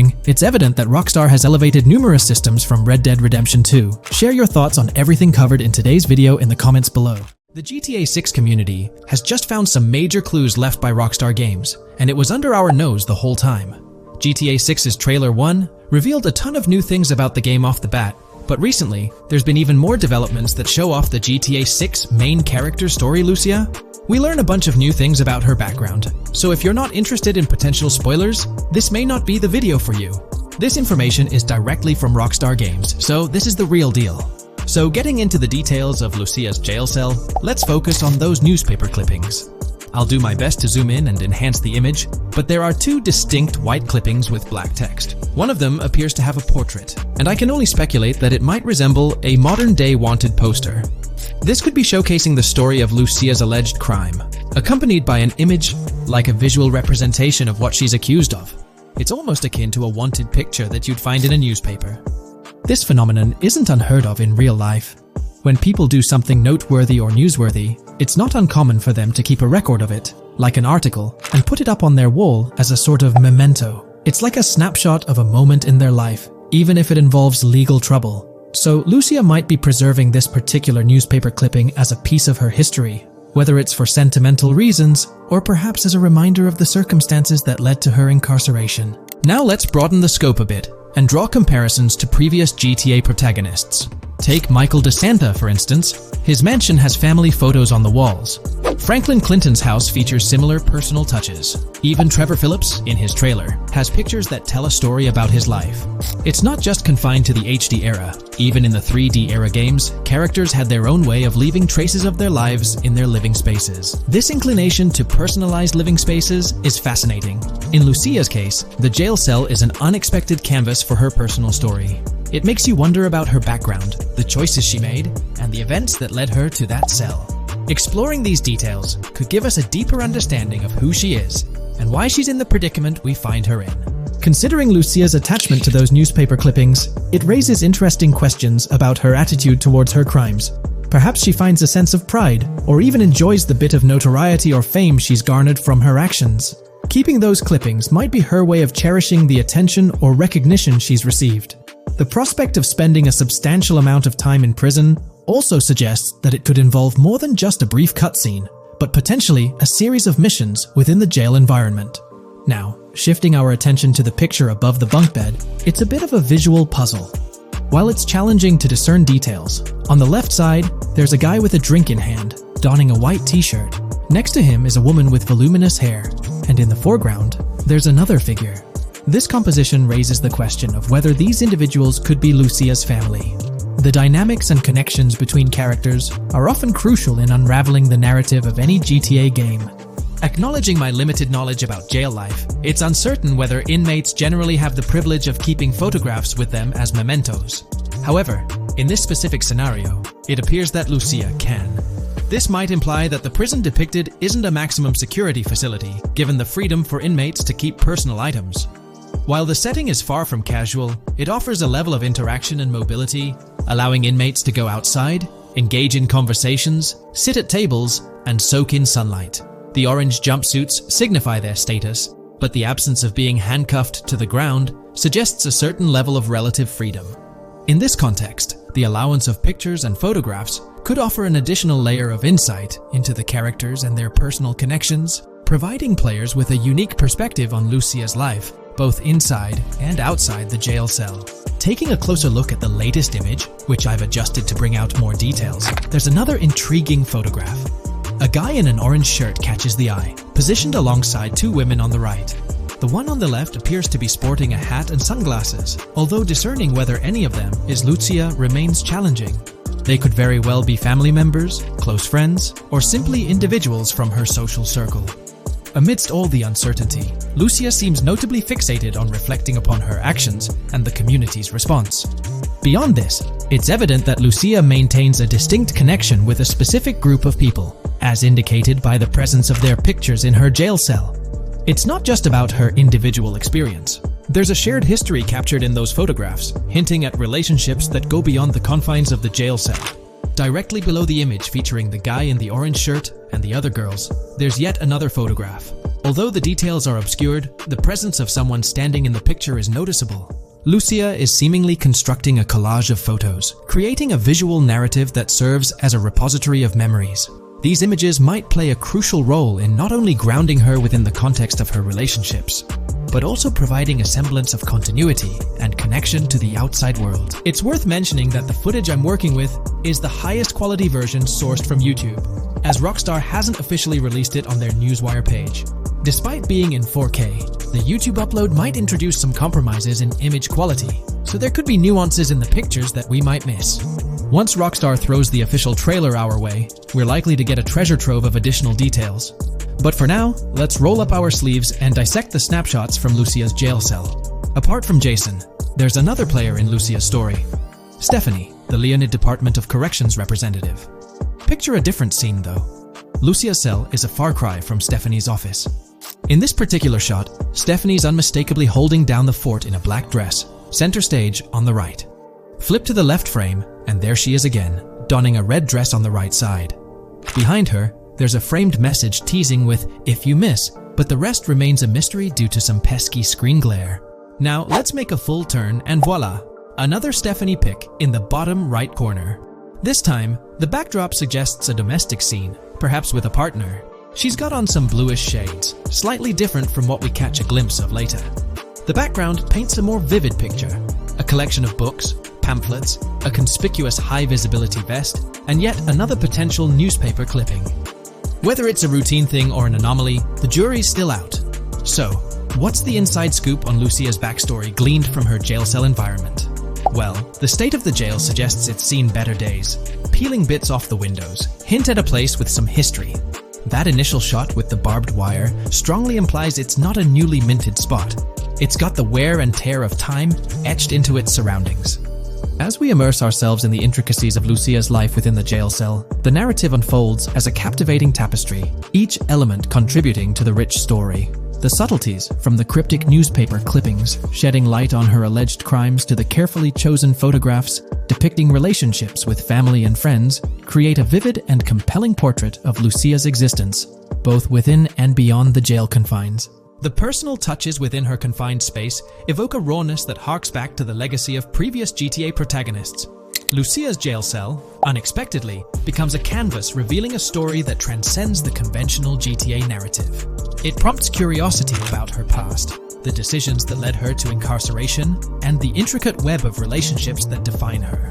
The permission granted for personal items like photographs in the jail cell adds an intriguing layer to the storytelling, suggesting a nuanced sense of freedom within the constraints of imprisonment. Lucia's attachment to these items, whether they be newspaper clippings or family snapshots, beckons players to ponder her perspective on her own actions and the recognition she may have garnered.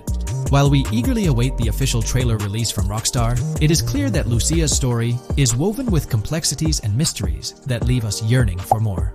The weathered appearance of the jail environment, with peeling bits off the windows and subtle signs of aging, hints at a setting steeped in history, amplifying the anticipation for the unfolding narrative. Thus, with these glimpses into Lucia's world, we find ourselves surrounded by a plethora of unanswered questions. When did she find herself behind bars, and what duration does her stay entail? Your insights are eagerly awaited in the comment section. If this exploration into Lucia's jail cell has piqued your interest, a thumbs up would be much appreciated. Comment down below what you believe caused Lucia to go to jail. And did you spot these hidden Easter eggs in the trailer on your first watch? I'm interested to hear back from you guys. Thank you for watching. If you would like to support our analysis content on GTA 6, make sure to subscribe and leave a like. This video we're delving into the most recent iteration of the GTA 6 mapping project. Our focus centers on a comprehensive analysis of the map's latest updates, incorporating newly unveiled areas and event coordinates derived from leaked information. Additionally, we will explore fresh insights from the initial official trailer, including the revelation of an accessible plaza. A noteworthy aspect we'll be dissecting is the potential expansiveness of the map, hinted at by newfound highway evidence in the trailer. Furthermore, we'll examine a conceptual representation illustrating the potential magnitude of the GTA 6 map. The trailer also provides a glimpse of Starfish Island, a detail we'll thoroughly cover in today's session. Let's initiate our examination by diving into the GTA 6 mapping project. For those not aware, this stands as the most extensive and refined community-driven mapping endeavor, aiming to deduce the GTA 6 map with the utmost accuracy. This endeavor leverages evidence from leaks and the primary official trailer. In our previous map analysis, we scrutinized significant alterations in the Gorn and Grass Rivers areas, expanding the map to an impressive 18 by 8 kilometers. However, today's exploration will predominantly focus on alterations in the Vice City region. Rumors suggest that the GTA 6 map will encompass 3 major cities, with Vice City and Gorn being the identified urban centers so far. Vice City, drawing inspiration from Miami, and Gorn, a fusion of Gulf cities in Florida. The speculated third city could possibly be modeled after Orlando or Tampa. Earlier rumors hinted at Yorktown being the third city, approximately aligning with Tampa's location. However, intriguingly, structures observed in leaked material from Gorn were reminiscent of Panama City. Rockstar appears to amalgamate elements from distinct cities to craft a unique virtual landscape. Turning our attention specifically to Vice City, notable modifications are discernible in the Stockyard and Crosstown area. While these alterations may not be immediately apparent, a thorough comparison with the prior map iteration reveals notable changes in street layouts for improved connectivity. Building positions, including the relocation of the Jack of Hearts nightclub, featured in leaks and the trailer, signify significant shifts. Adjacent structures visible in the trailer's music video shoot scene have undergone subtle rearrangements. A noteworthy addition to the GTA 6 mapping project encompasses events gleaned from leaks, introducing a dynamic layer to our understanding of the evolving landscape. At present, we've pinpointed 4 events on the map, marked by light blue dots. These events include the missing persons poster at the liquor store, the big cat cage roof at Everyday Art Elephant, and the Everyday Art Sidewalk Creep, all clustered around the Crosstown SL Stockyard area. Meanwhile, there have been notable changes in the Vice River area, with some buildings rearranged and brought closer to the river. The overall shape of this area has also been altered, and a new marina building near the airport has been introduced, based on recent evidence. Another significant alteration concerns the incorporation of Ica and Belleville into Vice City. While their status remains speculative, with their names displayed in red, Ica is purportedly inspired by Alapata, a neighborhood in Miami-Dade, while Belleville draws parallels with Brownsville. Formerly perceived as small towns on the outskirts of Vice City, they're now considered part of the Vicedale neighborhoods, following fresh evidence. This reclassification potentially places scenes like the police officer pursuing the overweight individual in the Belleville neighborhood. Furthermore, a notable discovery linked to Tommy Vercetti's mansion has surfaced. Star Island's inclusion in the game has been confirmed, evidenced by its appearance behind the Rockstar game's title, and in a scene featuring a bikini-clad woman. This revelation solidifies its status as a game location, with strong ties to the original Starfish Island from GTA Vice City, where Vercetti's estate was situated. The prospect of encountering the mansion in-game, whether as an accessible structure or an abandoned relic, remains uncertain but tantalizing. The mention of Star Island remains speculative, as indicated by its red font, leaving the possibility open for it to be renamed Starfish Island or something else. These developments encapsulate the latest updates to the GTA 6 mapping project. Additionally, let's delve into a Reddit post that has garnered attention. I'm still very intrigued by the prospect. This is a full accessible plaza. The full access plaza featured in the trailer has piqued my curiosity. This snapshot is captured during a scene where Jason and Lucia evade the police momentarily. Positioned on the right side of the frame is a sign, presumably denoting a mall within the game. Notably, several brand names, including Kowalski, Kalis, Scala, and Alpha, are visible on this sign. Furthermore, a portion of the mall's name briefly appears, starting with Ever. Could it be Evergreen Plaza or another variation? The answer remains elusive, and we'll have to await further developments to unravel this mystery. I can pretty much bet on it that this shit will indeed be fully accessible. Most of the signs on that structure look to be clothing and accessory shops, which would easily mean it's accessible to us. I'm really hoping the mall makes a return in this one and will serve kind of as a player hub when online drops. Oh, that would be good. Maybe a spot where you can't attack. Could meet people to join up for races, heists, etc. That would be pretty neat. Now let's shift our focus to some additional findings that might provide evidence for the existence of the third major city in GTA 6. Furthermore, we'll explore why the actual map size of GTA 6 could potentially surpass the estimations derived from the mapping project. Possible map length. Since we don't know what's in the northern part of the map, and we're not sure if it ends where the current mapping project suggests, I thought the map could look something like this. I get that a map like this might be 4 times bigger than GTA 5, so it could be a lot, but we can't be sure about Rockstar's plans. I also think so, because on the east coast of the current map, we have Vice City's predicted beach areas going almost to the very top. Kind of feels like the map shouldn't just end there. And if Port Gellhorn is based on Fort Myers, then maybe Tampa and Orlando could be there too. But with the current borders, there's not enough space even for a small town. Also, shaped like this, the map would resemble actual Florida more. What do you think? Now, here's something to ponder. If the map indeed resembles this depiction, it would be quite astonishing. It's intriguing how the leaks have remained silent about the northern portion of the map. I'm curious to hear your thoughts in the comments. How far north do you speculate the map extends? Do you reckon it's just slightly beyond what's revealed in the mapping project? Or could there be a substantial unseen territory? Shifting gears, let's delve into a significant discovery.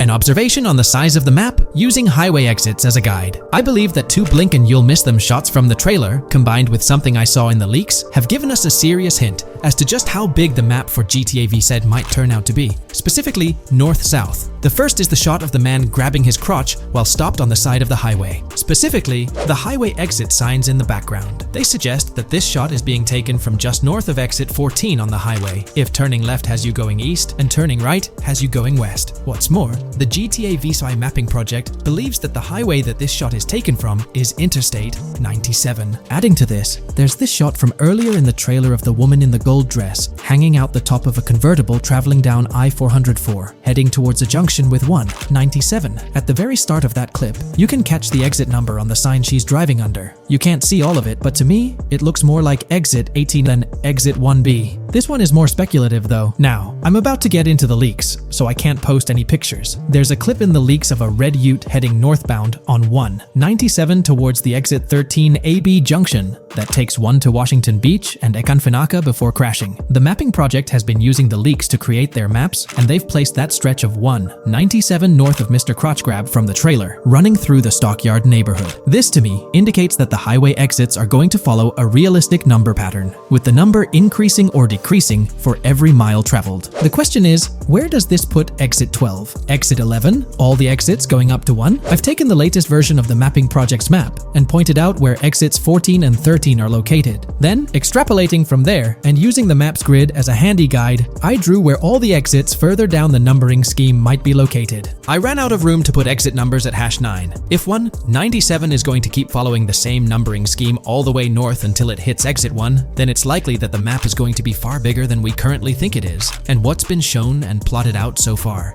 In fact, I think the only reason nothing's been plotted up there so far is because so much so far has focused on Vice City and its environs.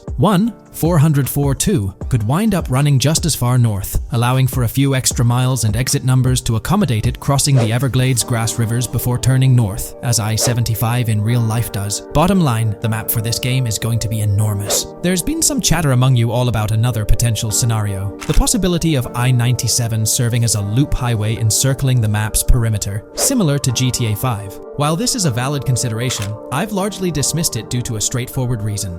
As previously mentioned, I-44 boasts exit numbers and highway markers that suggest its considerable length, likely extending westward until it reaches the Gulf of Mexico before veering north, mimicking the real-life trajectory of I-75. If the map's northern boundary remains close to its current cutoff point and I-97 extends west and south extensively, then it's plausible that I-44 would mirror this pattern in the opposite direction.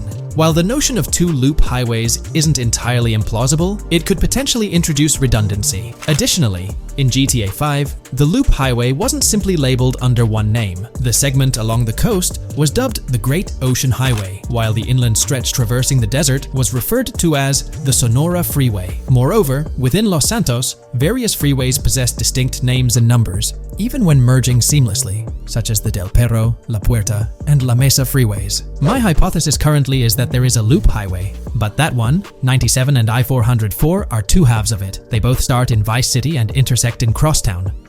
97 runs up the Atlantic coast. 404 runs west through the Grass Rivers, and then turns north to run up the Gulf Coast, and they both meet at a point further north. Whether that point is a city, a smaller town, or something else, that is still unknown. Feel free to drop your thoughts in the comments regarding everything covered in today's video, particularly this astonishing discovery. There's substantial evidence hinting at a larger map size, but I'm eager to hear your input, so don't hesitate to leave a comment below.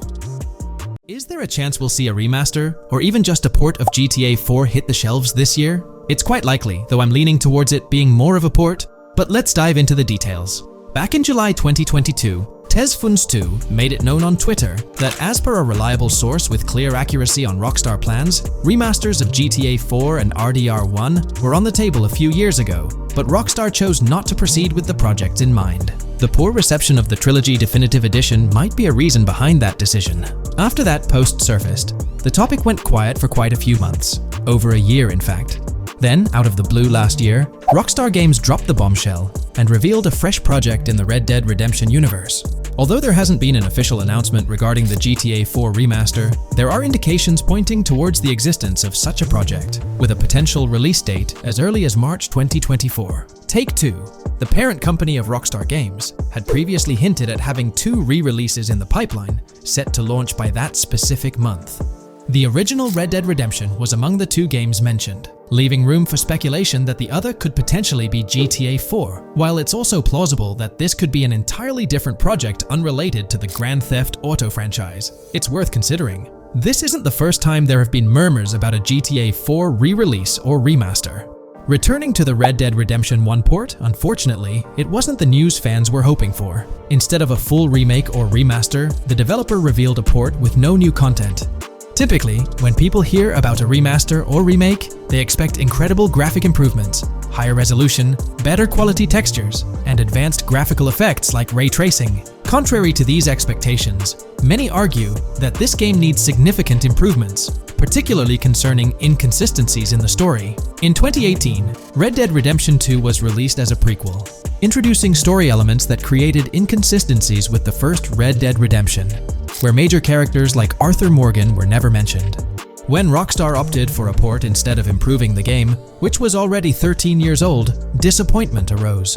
The desire for a remaster or remake persisted, fueled by rumors since 2021. These speculations continued until the summer of 2023.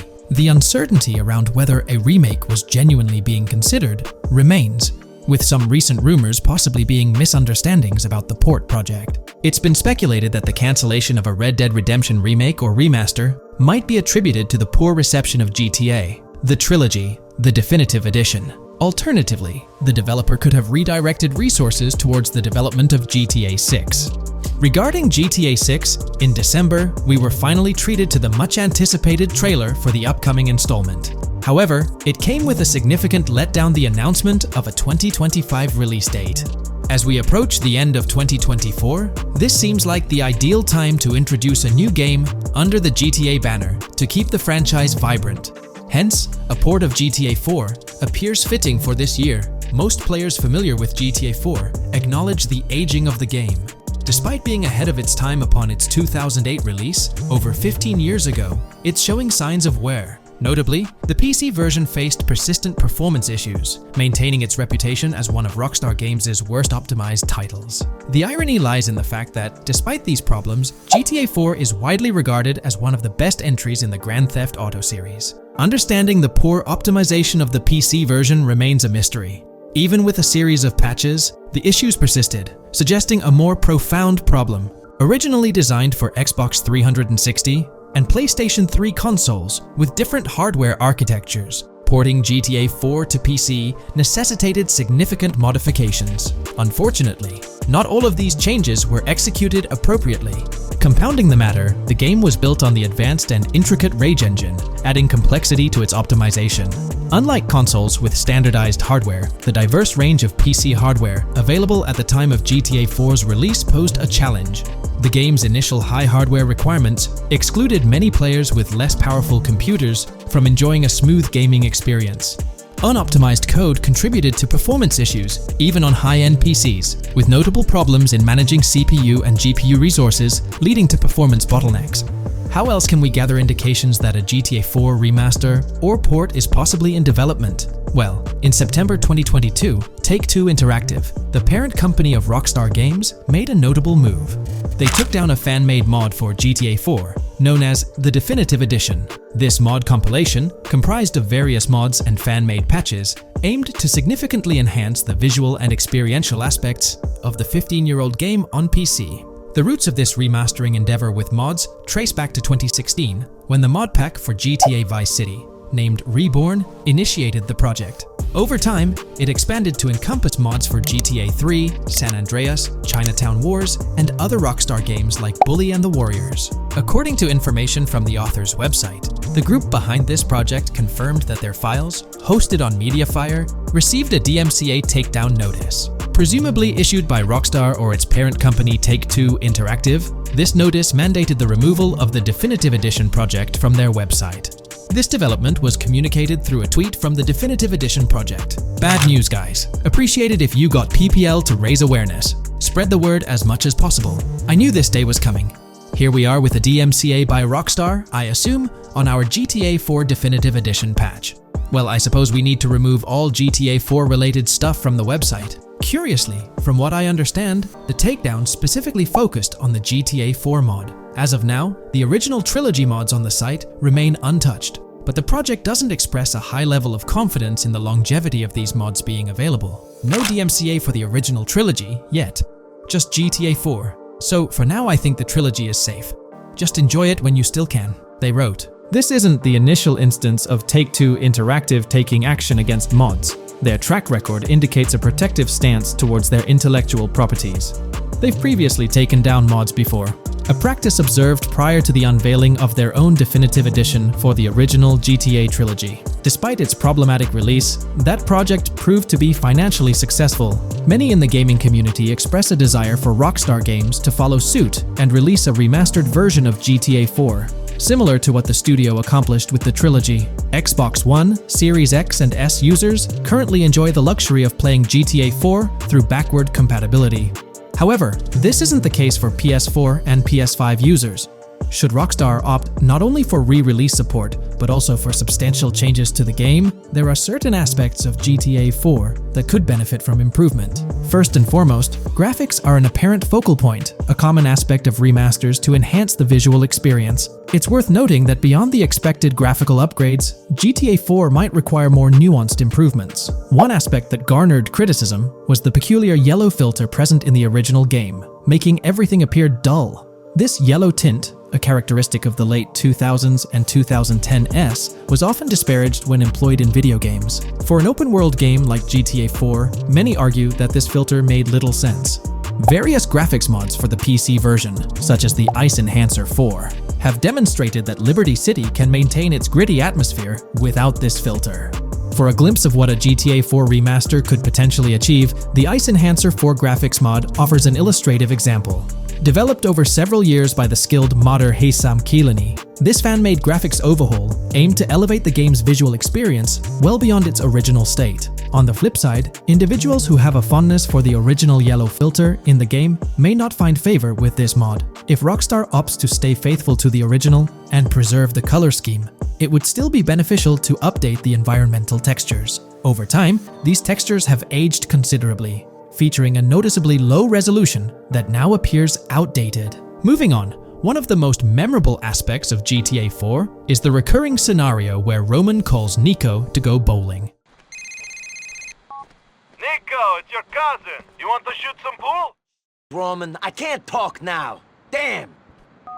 This feature, while often considered a source of humor, can be somewhat bothersome. Nico's friends frequently reaching out for social activities can prove distracting, especially during critical missions or while immersed in the exploration of the open world. Rejecting these calls actually decreases your relationship with that friend, impacting specific benefits they offer.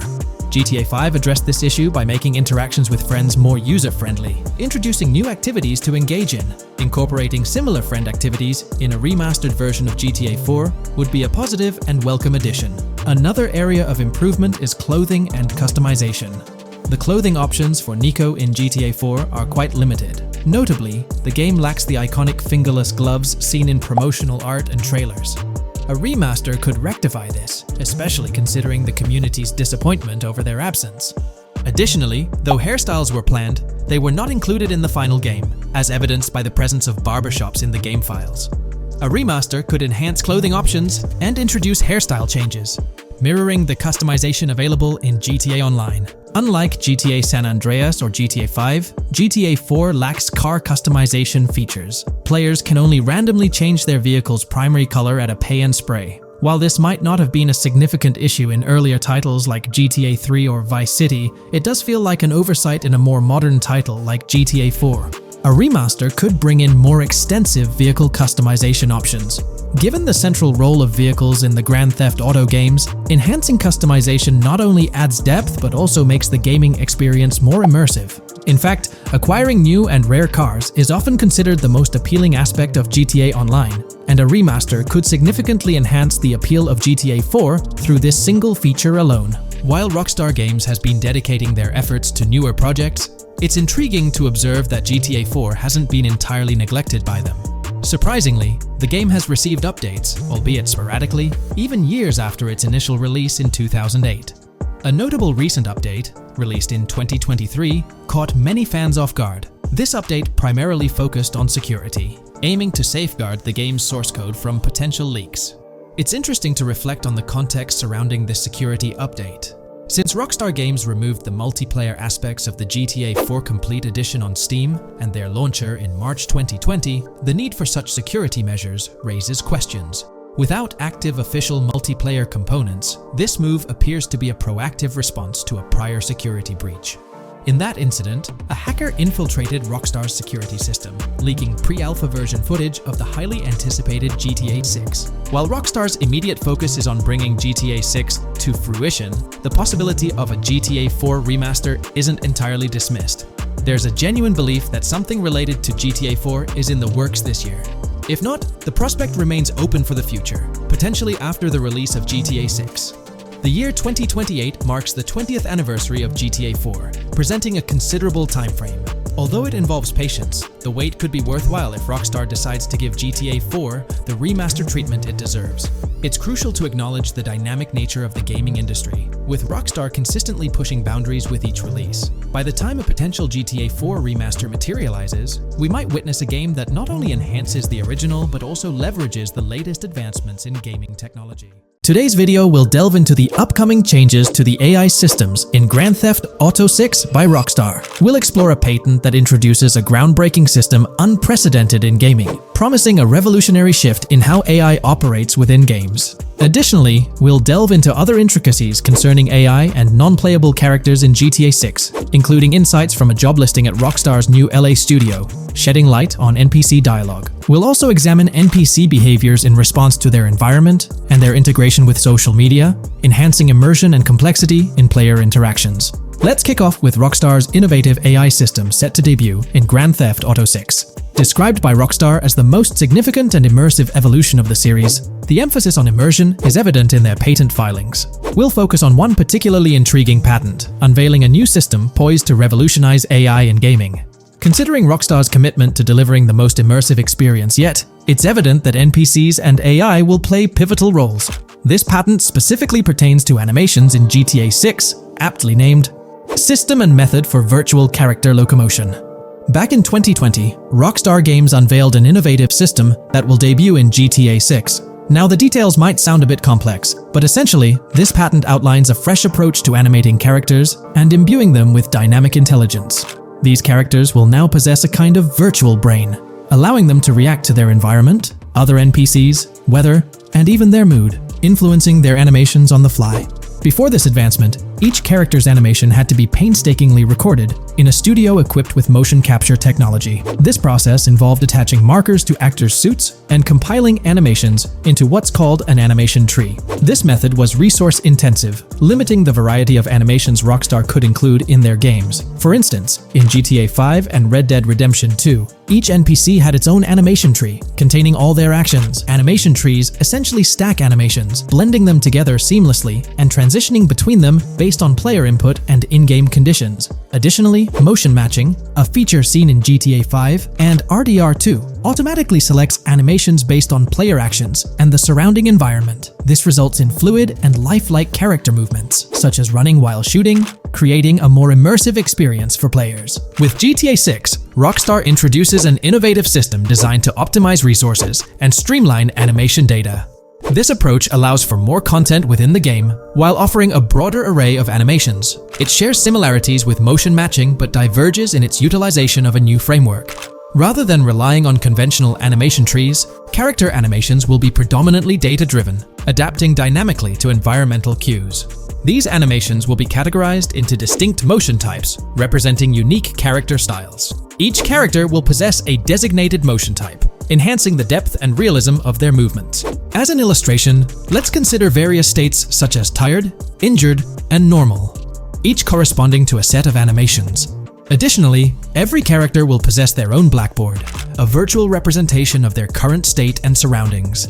This blackboard stores crucial data including the character's condition, location, weather, temperature, and more. Utilizing this information, the game's code dynamically selects appropriate animations or styles for the character, enhancing their responsiveness to the virtual world. For instance, in the Ocean Drive scene from the trailer, we observe a character seated on the sidewalk. As a group of NPCs pass by, he attentively observes them, reacting accordingly to their presence. With this system, the gameplay experience is poised to become even more immersive. It will prioritize environmental data, including the presence of other NPCs and vehicles, alongside factors influencing the character's mood. Consequently, NPCs will exhibit previously unseen levels of reactivity, shifting focus to a noteworthy job listing from Rockstar's recruitment opportunities. Last year, Rockstar opened a new studio in Los Angeles. From what we know, it's purely a new motion capture studio, so they have another one besides the one in New York, mainly to record NPC dialogue probably. This discovery confirms that. I checked Rockstar's careers page just now, and there's a job offer at Rockstar LA for Associate Writer Pedestrian and Ambient Dialogue. This could indicate that they are still writing and recording GTA 6 NPC dialogue right now. This suggests that the development team is currently engaged in scripting and recording NPC dialogue for GTA 6. You can find the specific responsibilities outlined in the job description provided. It says, write funny, character-driven, and unique dialogue for our ambient population. Work with key stakeholders to understand and support the technical requirements for player-led, dialogue-based interactions with our ambient population. Provide exciting dialogue that works within the strict constraints of a complex game system. Undertake self-motivated research and leverage that research to enrich your writing. Understand and match the tone of our games. This underscores the commitment of Rockstar to ensuring that GTA 6 remains true to its franchise roots. Aligning NPC dialogue with the established GTA universe bodes well for the game's authenticity. Shifting gears to another aspect related to NPCs, let's delve into how they'll integrate with social media. Not only will NPCs exhibit more lifelike behaviors and interactions with their surroundings, but they'll also engage with social media platforms, a novel addition to Grand Theft Auto 6. Here's a rundown of the phones observed. NPCs will be equipped with various phone models, as evident from both images and the trailer. Notably, NPCs will actively engage with their phones, which boast fully functional cameras and displays, an improvement over GTA V. For instance, in a scene from the trailer set on Ocean Drive, An NPC can be observed capturing photos or videos with their phone. The displayed imagery accurately reflects the NPC's point of view, suggesting the possibility for NPCs to record and share in-game content on the virtual social media platforms. Let's delve into an intriguing Reddit post that delves into this aspect further. Here's why NPC-recorded TikToks aren't as far-fetched as you think. A common speculation point I see on this subreddit is the potential for NPC-recorded TikToks for the game's social media that was teased in the trailer. Like someone filming you, commit a crime, and you later seeing that post online. Many have dismissed this as far-fetched in terms of development complexity, but I wanted to discuss why it's plausible.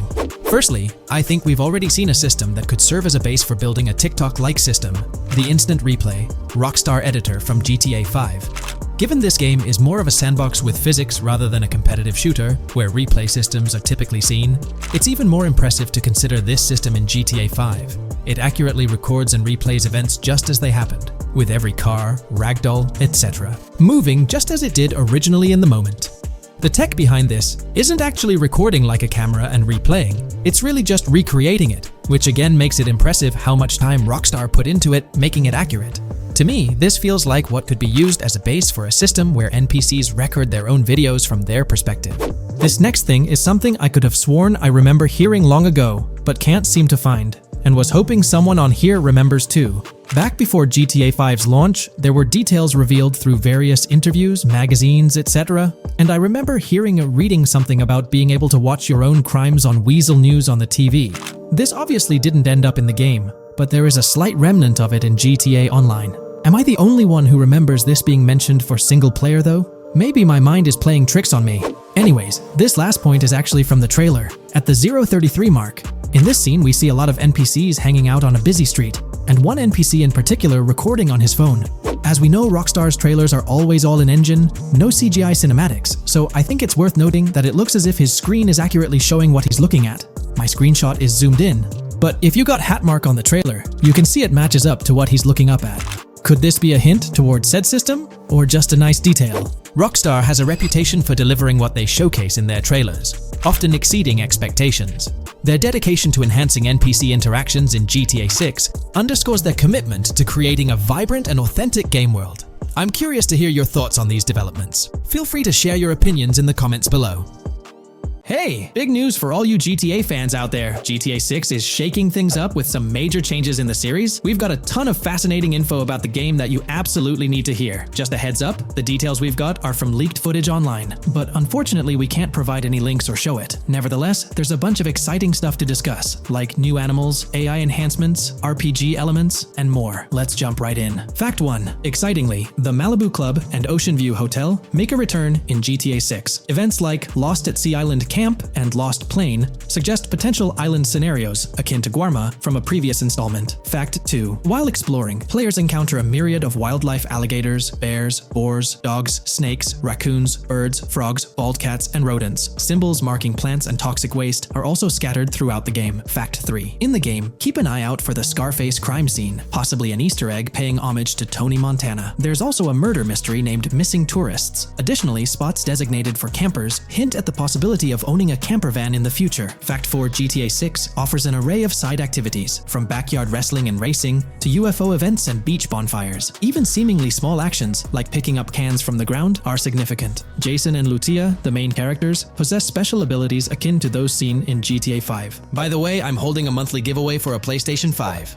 You just need to subscribe and you're entered. Now, back to the video. Fact 5. Jason and Lucia's safe house serves as a motel, a central hub for their activities. The game's world features various street gangs, each with its distinct vibe. Characters exhibit different personalities, including romantic, chaotic romantic, cool, pragmatic chaotic, and pragmatic cool. Fact 6. Gameplay enhancements in GTA 6 introduce the option to use zip ties on NPCs for stealth mechanics, alongside the ability to carry bodies, enriching the depth of stealth elements. Fact 7. The gunplay in GTA 6 mirrors the mechanics seen in Red Dead Redemption 2 and Max Payne 3. It might be worth exploring those games before GTA 6's release if you haven't already. And activities? GTA 6 offers an abundance, from fishing and wild golf to basketball, football, and soccer. There are gyms for training, a yacht club, and even a racetrack. Fact 8. Prepare for a contemporary setting, post GTA 5 events. The game meticulously recreates numerous Miami landmarks, such as a grand tennis court, a bustling football stadium, and a lively amphitheater. The map encompasses an airport and a functional tram system with an airport stop. And that's not all. The Florida Keys and a swampy region named Grass Rivers, reminiscent of the Everglades, are part of the game. Players can navigate swamp boats in this area. Fact 9, GTA 6 boasts a diverse arsenal. From melee options like golf clubs, pool cues, crowbars, and bats to a spectrum of firearms ranging from pistols to snipers and RPGs, the weapon selection is extensive. You can even personalize how your character handles weapons. Additionally, there's an assortment of throwable items like grenades, molotovs, and yes, even golf balls. Fact 10. Get ready for some seriously upgraded NPC interactions. Now, you'll have choices such as threatening, robbing, shooting, or restraining them. Some missions will even involve gesture-based actions, taking a cue from Red Dead Redemption 2. Car damage has been ramped up for realism, and the interior detailing is insanely intricate, complete with functional dashboards. Fact 11. Weapons are undergoing a transformation in GTA 6, drawing inspiration from Red Dead Redemption 2. Instead of a sprawling weapon wheel, you'll have specific slots for small firearms, melee weapons, rifles, and shotguns.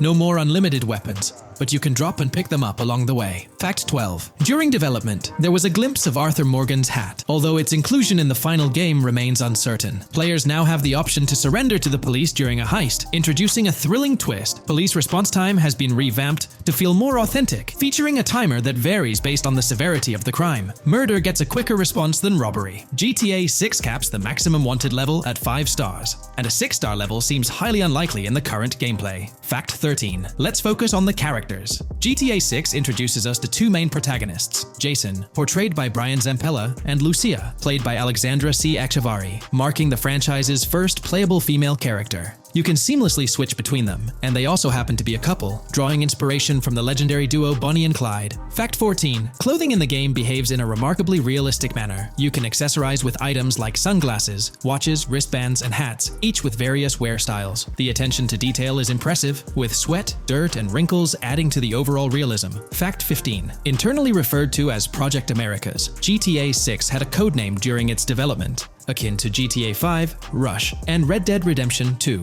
Bonnier. Originally, the plan was for a larger map encompassing North and South America, but Rockstar's approach changes scaled it down. Nonetheless, the game promises to deliver a memorable experience with its features and diverse locations. Fact 16. The game incorporates RPG elements like weight and muscle management, highlighted in the Spool Couple Workout Challenge. Leaked footage revealed Jason and Lucia's apartments. For instance, Jason's place includes a bathtub for in-game baths. Fact 17.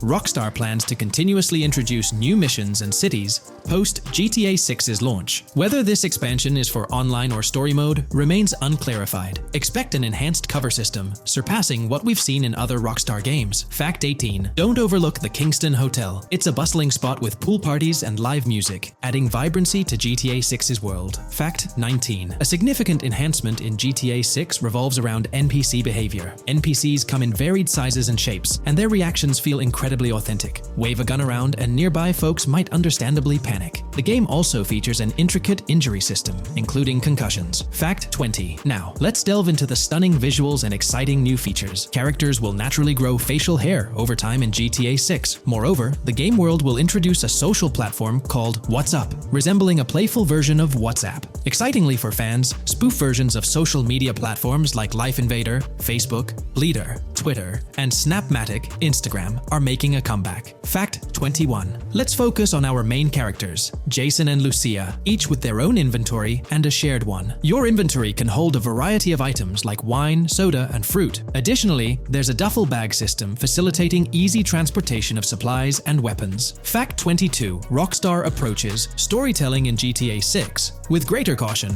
avoiding offensive jokes and being considerate about groups that might feel targeted. The narrative unfolds through chapters, akin to Red Dead Redemption 2's structure. Fact 23. Robberies take center stage in GTA 6, spanning from significant heists to smaller scores. There are easy scores like targeting bingo body shops, burnout skirts at Cafe Caraway, clothing stores, food trucks, massage parlors, and more. Moreover, the inclusion of robbing shipping containers elevates the thrill to a whole new level. Fact 24. Gameplay takes a significant leap. For the first time in GTA, players can crouch and go prone, introducing tactical elements. RPG elements also come into play, hinting at hunger mechanics and animal interactions, expanding the game's depth. Fact 25. GTA 6's map officially officially surpasses the size of GTA 5. This time the spotlight is on Vice City, an area inspired by Miami and its surroundings, offering players a vast and diverse landscape. There's even a lake featured in one of the videos hinting at a significant part of Florida being included in the game. Fact 26. Hold tight, the jetpack makes its return. Shooting from cars is also part of the thrill, adding an extra layer of excitement. And brace yourself. GTA 6 introduces 18 brand new vehicles to the franchise. Fact 27. In GTA 6, players will encounter various events, including random muggings and NPC-hosted yard sales. There are hints at riding events, which could potentially mean horse riding, possibly involving the Red Dead Redemption 2 team. Fact 28. Police AI has undergone significant improvements compared to the previous game. Instead of blindly rushing in, they exhibit more realistic and intelligent behavior. If you commit a crime and escape in a vehicle, cops will note down the specific vehicle and license plate, making evasion more challenging. Fact 29. Let's delve into the notable emphasis on indoor locations in GTA 6. There's a plethora of diverse interiors to explore. Motels, hotels, restaurants, pawn shops, supermarkets, fast food joints, gun stores, shooting ranges, and the Vice City metro station. Moreover, they've added functional elevators to enhance the immersive experience. Interestingly, there's a risk of players getting banned from stores, adding an intriguing dimension to the gameplay. Fact 30. New Arsenal Alert. The spear gun makes its debut, allowing players to shoot underwater spears at their targets. Moreover, there's an array of gear at your disposal, such as binoculars, cut-off tools, flashlights, immobilizer bypasses, slim jims, USB drives, tasers, zip ties, and auto dialers.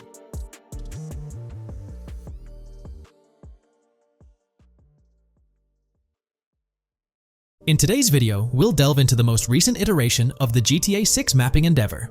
We'll explore the freshest alterations introduced to the map, including newly incorporated locales and adjusted road placements. Additionally, we'll examine some intriguing revelations stemming from the inaugural official trailer, such as the appearance of a swordfish.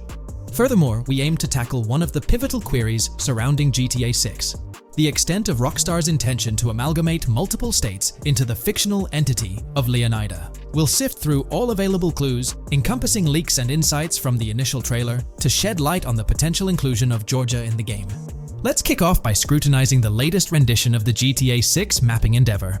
This most recent update, which debuted just a few hours ago, represents the pinnacle of this extensive fan-driven mapping project. Here's a peek at the current state of the GTA 6 map. We've got Vice City and Port Gilhorn in the mix, with tweaks made to both cities, along with some other spots on the map. Keep an eye out for changes like the prison from the opening shot and the Gator Keys. To kick things off, there's a fresh addition to Vice City known as Waning Sands. While details about this neighborhood are mostly speculative at this point, it's believed to be the setting for a pivotal scene from the trailer. You know, the one where Jason and Lucia dodge past a few police officers in their getaway vehicle. In this vicinity, you'll find the Evergreen Mall Center, prominently featured at the start of the scene.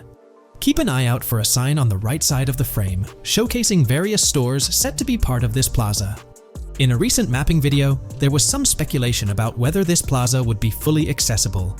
While only part of the name MLE is visible at the top of the sign, it seems the mapping community is also leaning towards it being called Evergreen MLE. However, the exact location of the MLE within the plaza is still up for speculation. Notice how the buildings on the map are marked in red? Well, there are a few other speculative additions to Waning Sands. These include a gas station, Sailbolt K condos, and Cricket Club condos. Here's what we're using as a reference. You can catch a glimpse of the gas station roof along with other nearby buildings. In a previous video, we floated the idea that this could be Topgolf in Dalal, Florida. However, it seems unlikely now since the placement doesn't quite line up. But hey, let's hold off judgment until we know more. Now, let's talk about some updates in the positioning of various elements. The placement of several buildings, basements, speculative roads, metro, rail, crosstown, downtown, and Brickell has been tweaked. We're using yellow and purple lines to show the speculative metro and railway in Vice City. The metro system has seen some significant enhancements, especially in its connectivity to Vice City International Airport and the area between Crosstown and Brickell. The buildings in this vicinity have also been reorganized to more closely resemble their real-life counterparts. Speculative roads and highways have been adjusted to better fit the new placements. We've also made slight adjustments to the rotation of the prison from the opening scene with Luke to align with new evidence. Additionally, we've fine-tuned the positions of some trailer markers in the stockyard area, such as those for the car meet in Windwood and the bikers in Little Haiti. In terms of location changes, leaf links from the previous map version has been moved to Virginia Key, meaning earlier speculations regarding leaf links are no longer applicable. Furthermore, based on new radar map evidence, the shape of Picnic Island has been altered. Heading down south, you'll notice that Hamlet is no longer labeled as such. Instead, it's reverted to its real-life name, Homestead. This change suggests that Hamlet might be situated elsewhere in the game. Now, shifting our focus to Port Gellhorn, the other major city on the map, it's also undergone some updates. We've added more speculative details for the area across the body of water on the other side of Buer Bridge, incorporating new evidence into the mix. So, to sum up, those are the latest updates to the GTA 6 mapping project. Before we wrap up, let's delve into an interesting discovery from the first official trailer. I'm not into fishing, but I noticed this in the trailer, and my first thought was a swordfish, but I could be wrong. Is anyone who knows more about fishing able to confirm? Let me know what you all think this is. Well, that's quite an intriguing find. Personally, it seems like a house decoration to me, but I'm eager to hear your thoughts in the comments below. In the next part of this video, we'll tackle the question about Georgia. On display in the leaks and backed up by inside journalists, the game will feature a plethora of locations that focus on Miami and the surrounding areas. The two main locations of the game are Vice City, based on Miami, and Port Gellhorn, which lifts direct locations from Panama City.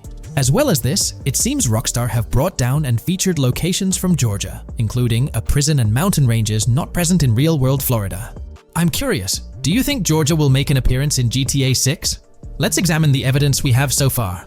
There have been some recent findings, so let's kick off by checking out this Reddit post. Georgia evidence. In the leaks, there's a mention of canyon etchings, along with the other ambient events, which I thought couldn't be in or based in Florida. The nearest canyon to Florida is Providence Canyon State Park in Georgia and is only 2.5 hours away from Florida. This also may explain Red Hill Forest and the testing of Scree Hills in the leaks. There's also a couple mountains or large hills seen in the trailer. The first looks more like a large hill in North Florida, probably for hill climbing, but the second one at the end of the trailer looks like a Georgia mountain like the one seen in the leaks. First off, this individual is discussing a clip from the leaks where a developer is seen firing an assault rifle at a vehicle while Lucia is in the background. They've noted several ramps in the clip, suggesting developers use them to test vehicles on different slopes. The clip also shows various types of ramps listed, including MTB ramps, hill climb, mud drag, Scree Hill, mud drag string, and crash tests, as well as MX tracks. The speculation is that Rockstar might have been testing the Scree Hill due to its resemblance to locations in Georgia. Additionally, two shots from the trailer show hills. One at the 59-second mark where someone jumps on a table, causing it to break, revealing multiple cars ascending a steep hill in the background. And another in the final shot, where Lucia kicks down the door to a convenience store, showing another hill or mountain through the window. Let's delve into the comments and see what the community thinks about these hills. Are there similar hills in Florida? Or has Rockstar taken some creative liberties and introduced hills from Georgia? Ekanfinaka is a place in the game, shown by the leaks. And Ekanfinaka is literally the old name for a swamp in southern Georgia. Not to mention we saw a big hill, small mountain. I've lived in Florida for a long time. There are no hills, anything like that in the state. Northern Florida has some hills, but nothing like that at all. The hill in the leaks resembles the Blue Ridge in northern Georgia. It's a fictional state. It could be a collection of features from 4 or 5 states for all we know. 2 hours outside of Florida is hardly breaking the concept. I'd imagine much of the urban landscape will be much like Florida, with the outskirts being closer to Caribbean, or as you said, Georgia. There's a separate post talking about these mountains in GTA 6. We know GTA 6 is being based in Florida, a relatively flat state, so it'd be obvious to think that the game will stay true to its setting. However, one interesting thing I found in the diner robbery footage from the leaks is that a huge mountain can be seen in the far distance, particularly around the part where Lucia starts approaching the police car from the passenger side. I'm not sure if anyone else has noticed this, but it's interesting to note, considering Florida is the flattest state in the country, LOL. Maybe we can go to other states? The area does resemble rural Georgia. Thoughts? I think it will be more similar to RDR2 than past GTAs where it's only one state. I bet the map will be a hybrid of Georgia and Florida. If not, then Florida and most likely another country like Cuba or some South American country with mountains. Yes, probably we can visit the state of Georgia. A few weeks ago, someone found out that the prison you can see in one clip is from Georgia as well. Multiple states in the game. The Florida Scout lady mentioned Rockstar scouting interiors in Florida and other states in the southeast. Hopefully this means we get towns, or maybe cities in these other states, instead of simply hilly terrain. As this individual pointed out, there's a prison visible in one of the leaked clips, and it bears a striking resemblance to Augusta State Medical Prison. Situated in Grovetown on the county lines of Columbia County and Richmond County in Georgia, United States, this facility houses primarily male inmates with occasional female inmates and has a capacity of 1326. Built in 1982 and operational since 1983, it operates as a close security prison. Augusta State Medical Prison was one of the 7 prisons involved in the 2010 Georgia prison strike. With such solid evidence pointing towards Georgia, or at least a portion of it being featured in the GTA 6 map, it's worth noting that Rockstar has done similar things before. In GTA San Andreas, for instance, they created the state of San Andreas, which is a blend of California and Nevada, with Las Venturas mirroring Las Vegas. Feel free to share your thoughts on everything discussed in today's video in the comments section below. In today's video, we're about to explore the intricacies of the Vice City mapping project, unraveling the mysteries of the latest map iteration. Join us as we meticulously analyze the details and draw insightful comparisons between the expansive GTA 6 map and its predecessors within the series. Our adventure doesn't stop there. We'll be immersing ourselves in the leaked information from 2022, unveiling a treasure trove of open-world activities. Brace yourselves for a comprehensive list featuring every nook and cranny on the GTA 6 map, showcasing not only new additions, but also the anticipated return of beloved locations from the iconic GTA Vice City, as hinted in the leaks. Let's kick off this exploration by delving into the heart of the GTA 6 mapping project. For those familiar with it, this official endeavor aims to provide a scale-accurate representation of what players can expect in the actual game. The map sprawls across 2 major cities, Vice City and Fort Gorn, and every detail is meticulously curated from leaks and the official trailer. Now, for those wondering about the seemingly expansive green spaces on the map, it's important to acknowledge the limitations of our knowledge.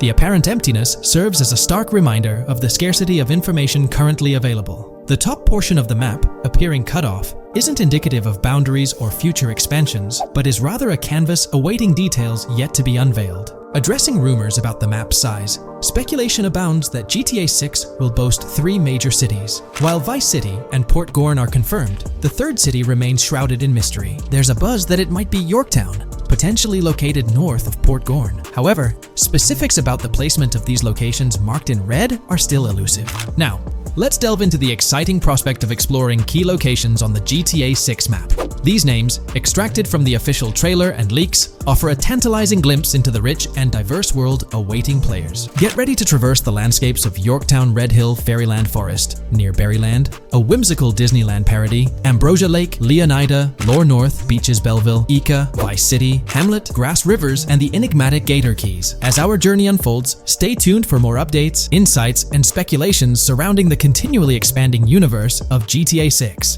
The road ahead promises thrilling surprises, and we're here to navigate it together. Now, let's delve deeper into the intriguing details surrounding Port Gellhorn. The bustling streets and structures around Hank's Waffles Diner, a focal point for a heist according to the leaks, spark anticipation for dynamic in-game events. The meticulous rendering of these locales not only captures the essence of the city, but also invites players to immerse themselves in the narrative-driven experiences that Rockstar Games is known for. Examining the speculative changes in Port Gellhorn, the notable relocation of the Port Gellhorn airfield suggests a strategic reimagining of the city's layout. This shift, coupled with the adjustment of the Port Gellhorn Raceway, hints at a carefully planned urban evolution, potentially altering the dynamics of the airport's placement within the city. The industrial sector of Port Gellhorn provides a gritty backdrop, with the iconic United States prison maintaining its imposing presence. The inclusion of the pawn shop, prominently featured in the trailer, underscores the developer's commitment to integrating real-world elements seamlessly into the game environment. Venturing southward, areas like Second Fina and Belleville remain enigmatic, their constant relocation adding an element of unpredictability to their final positioning on the map. Ambrosia La Pearl, steeped in mystery, teases players with its undisclosed location, heightening the sense of intrigue surrounding these diverse neighborhoods. Our exploration now takes us into the heart of Vice City, where a substantial chunk of the urban landscape unfolds before us. While speculation abounds regarding the placement of red buildings and names, the gray structures, sourced from both the trailer and leaks, serve as tangible landmarks, anchoring our understanding of the evolving cityscape. Vice Beach emerges as a vibrant district, adorned with numerous hotels that were meticulously analyzed in previous videos, providing a tangible link between the virtual world and its real-life counterparts. Washington Beach, with its diverse skyline, beckons players with promises of new adventures, enhanced by the improved streets of Stockyard, Little Haiti, Rock Ridge, and Crosstown, as showcased in the trailer footage. Descending further into the enchanting realm of Grass Rivers, we come across the enigmatic district of Hamlet, speculated to mirror the charm of Homestead. Yet, the persistent red designation leaves us tantalizingly in the dark about its precise location. This region reveals fascinating landmarks, including a power plant nestled at Turkey Point and a sewage treatment plant, painting a vivid picture of the industrial landscape, as gleaned from leaked footage. The presence of Grass Rivers itself, along with the mysterious Gator Keys and the alluring sundown, adds an extra layer of intrigue to this particular segment of the expansive GTA 6 map. A moment of appreciation is certainly due to the dedicated individuals steering the mapping project, whose commendable efforts grant fans an evolving and detailed peek into the GTA 6 world. Their commitment to accuracy and meticulous attention to detail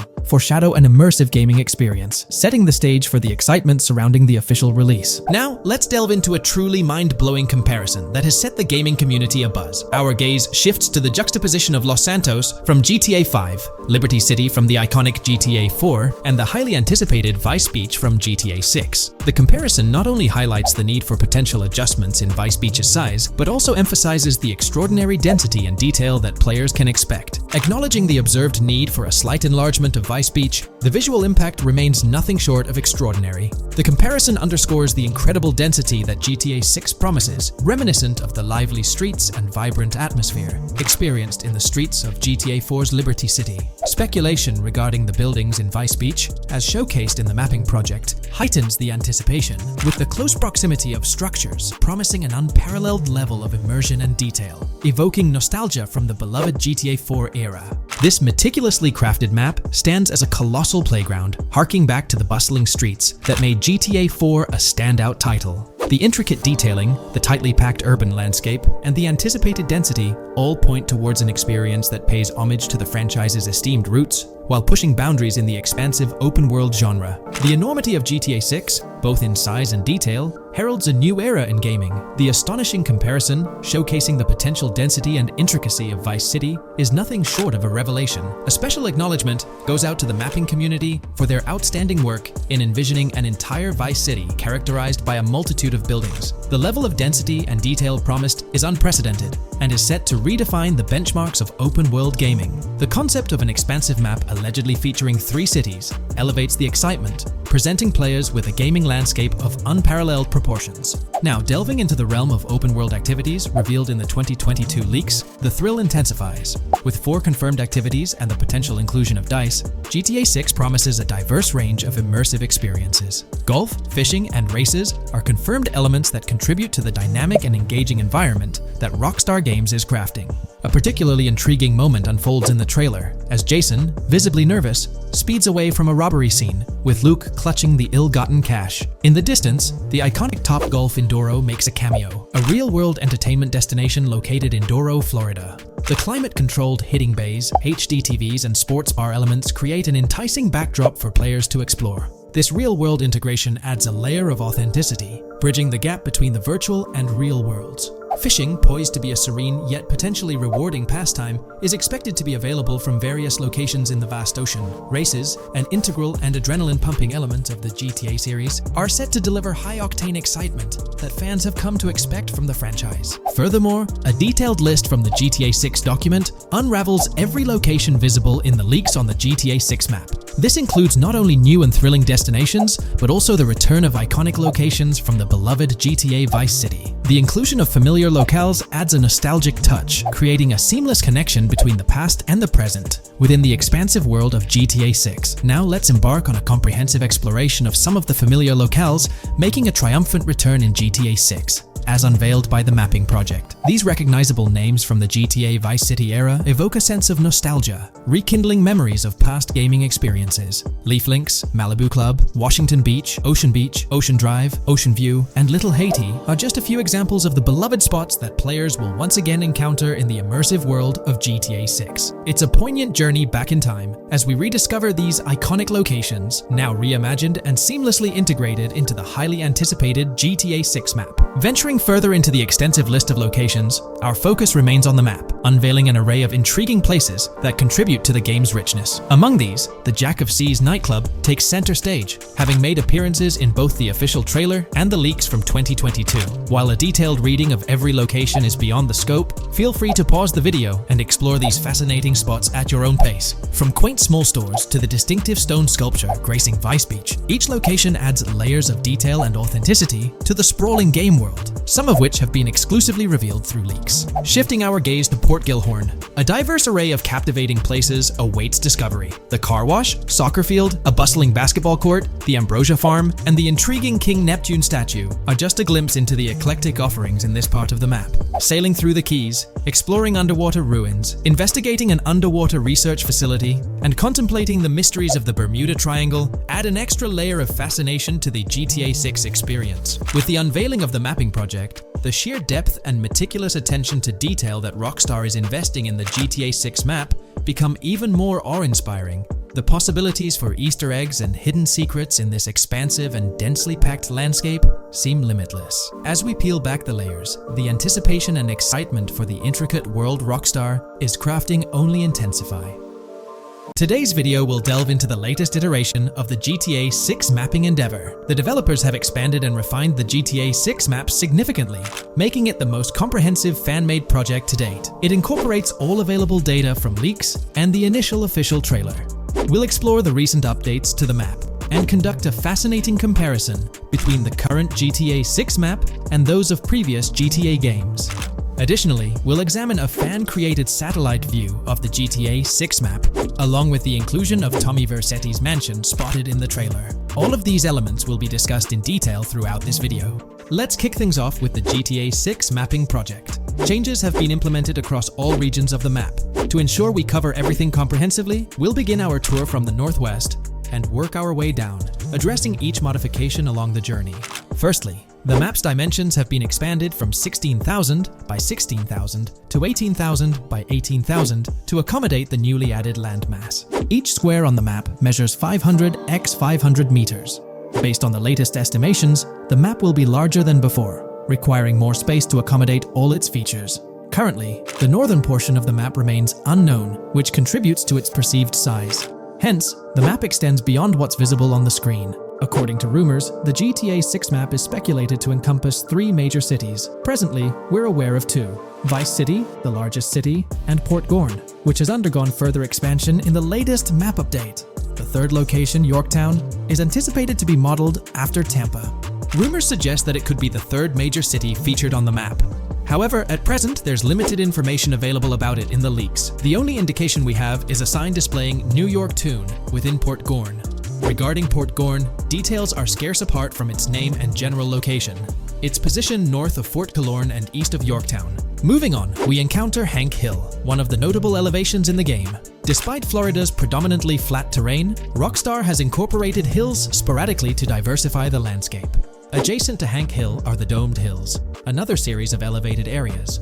Notably, the border of a river is highlighted in orange, indicating speculative terrain. Nonetheless, it appears to be situated in the vicinity of Red Hill, a small town positioned near Lake Leonida. The largest body of water, Lake Leonida, sits approximately at the map's midpoint, drawing parallels to Lake Okeechobee in real life.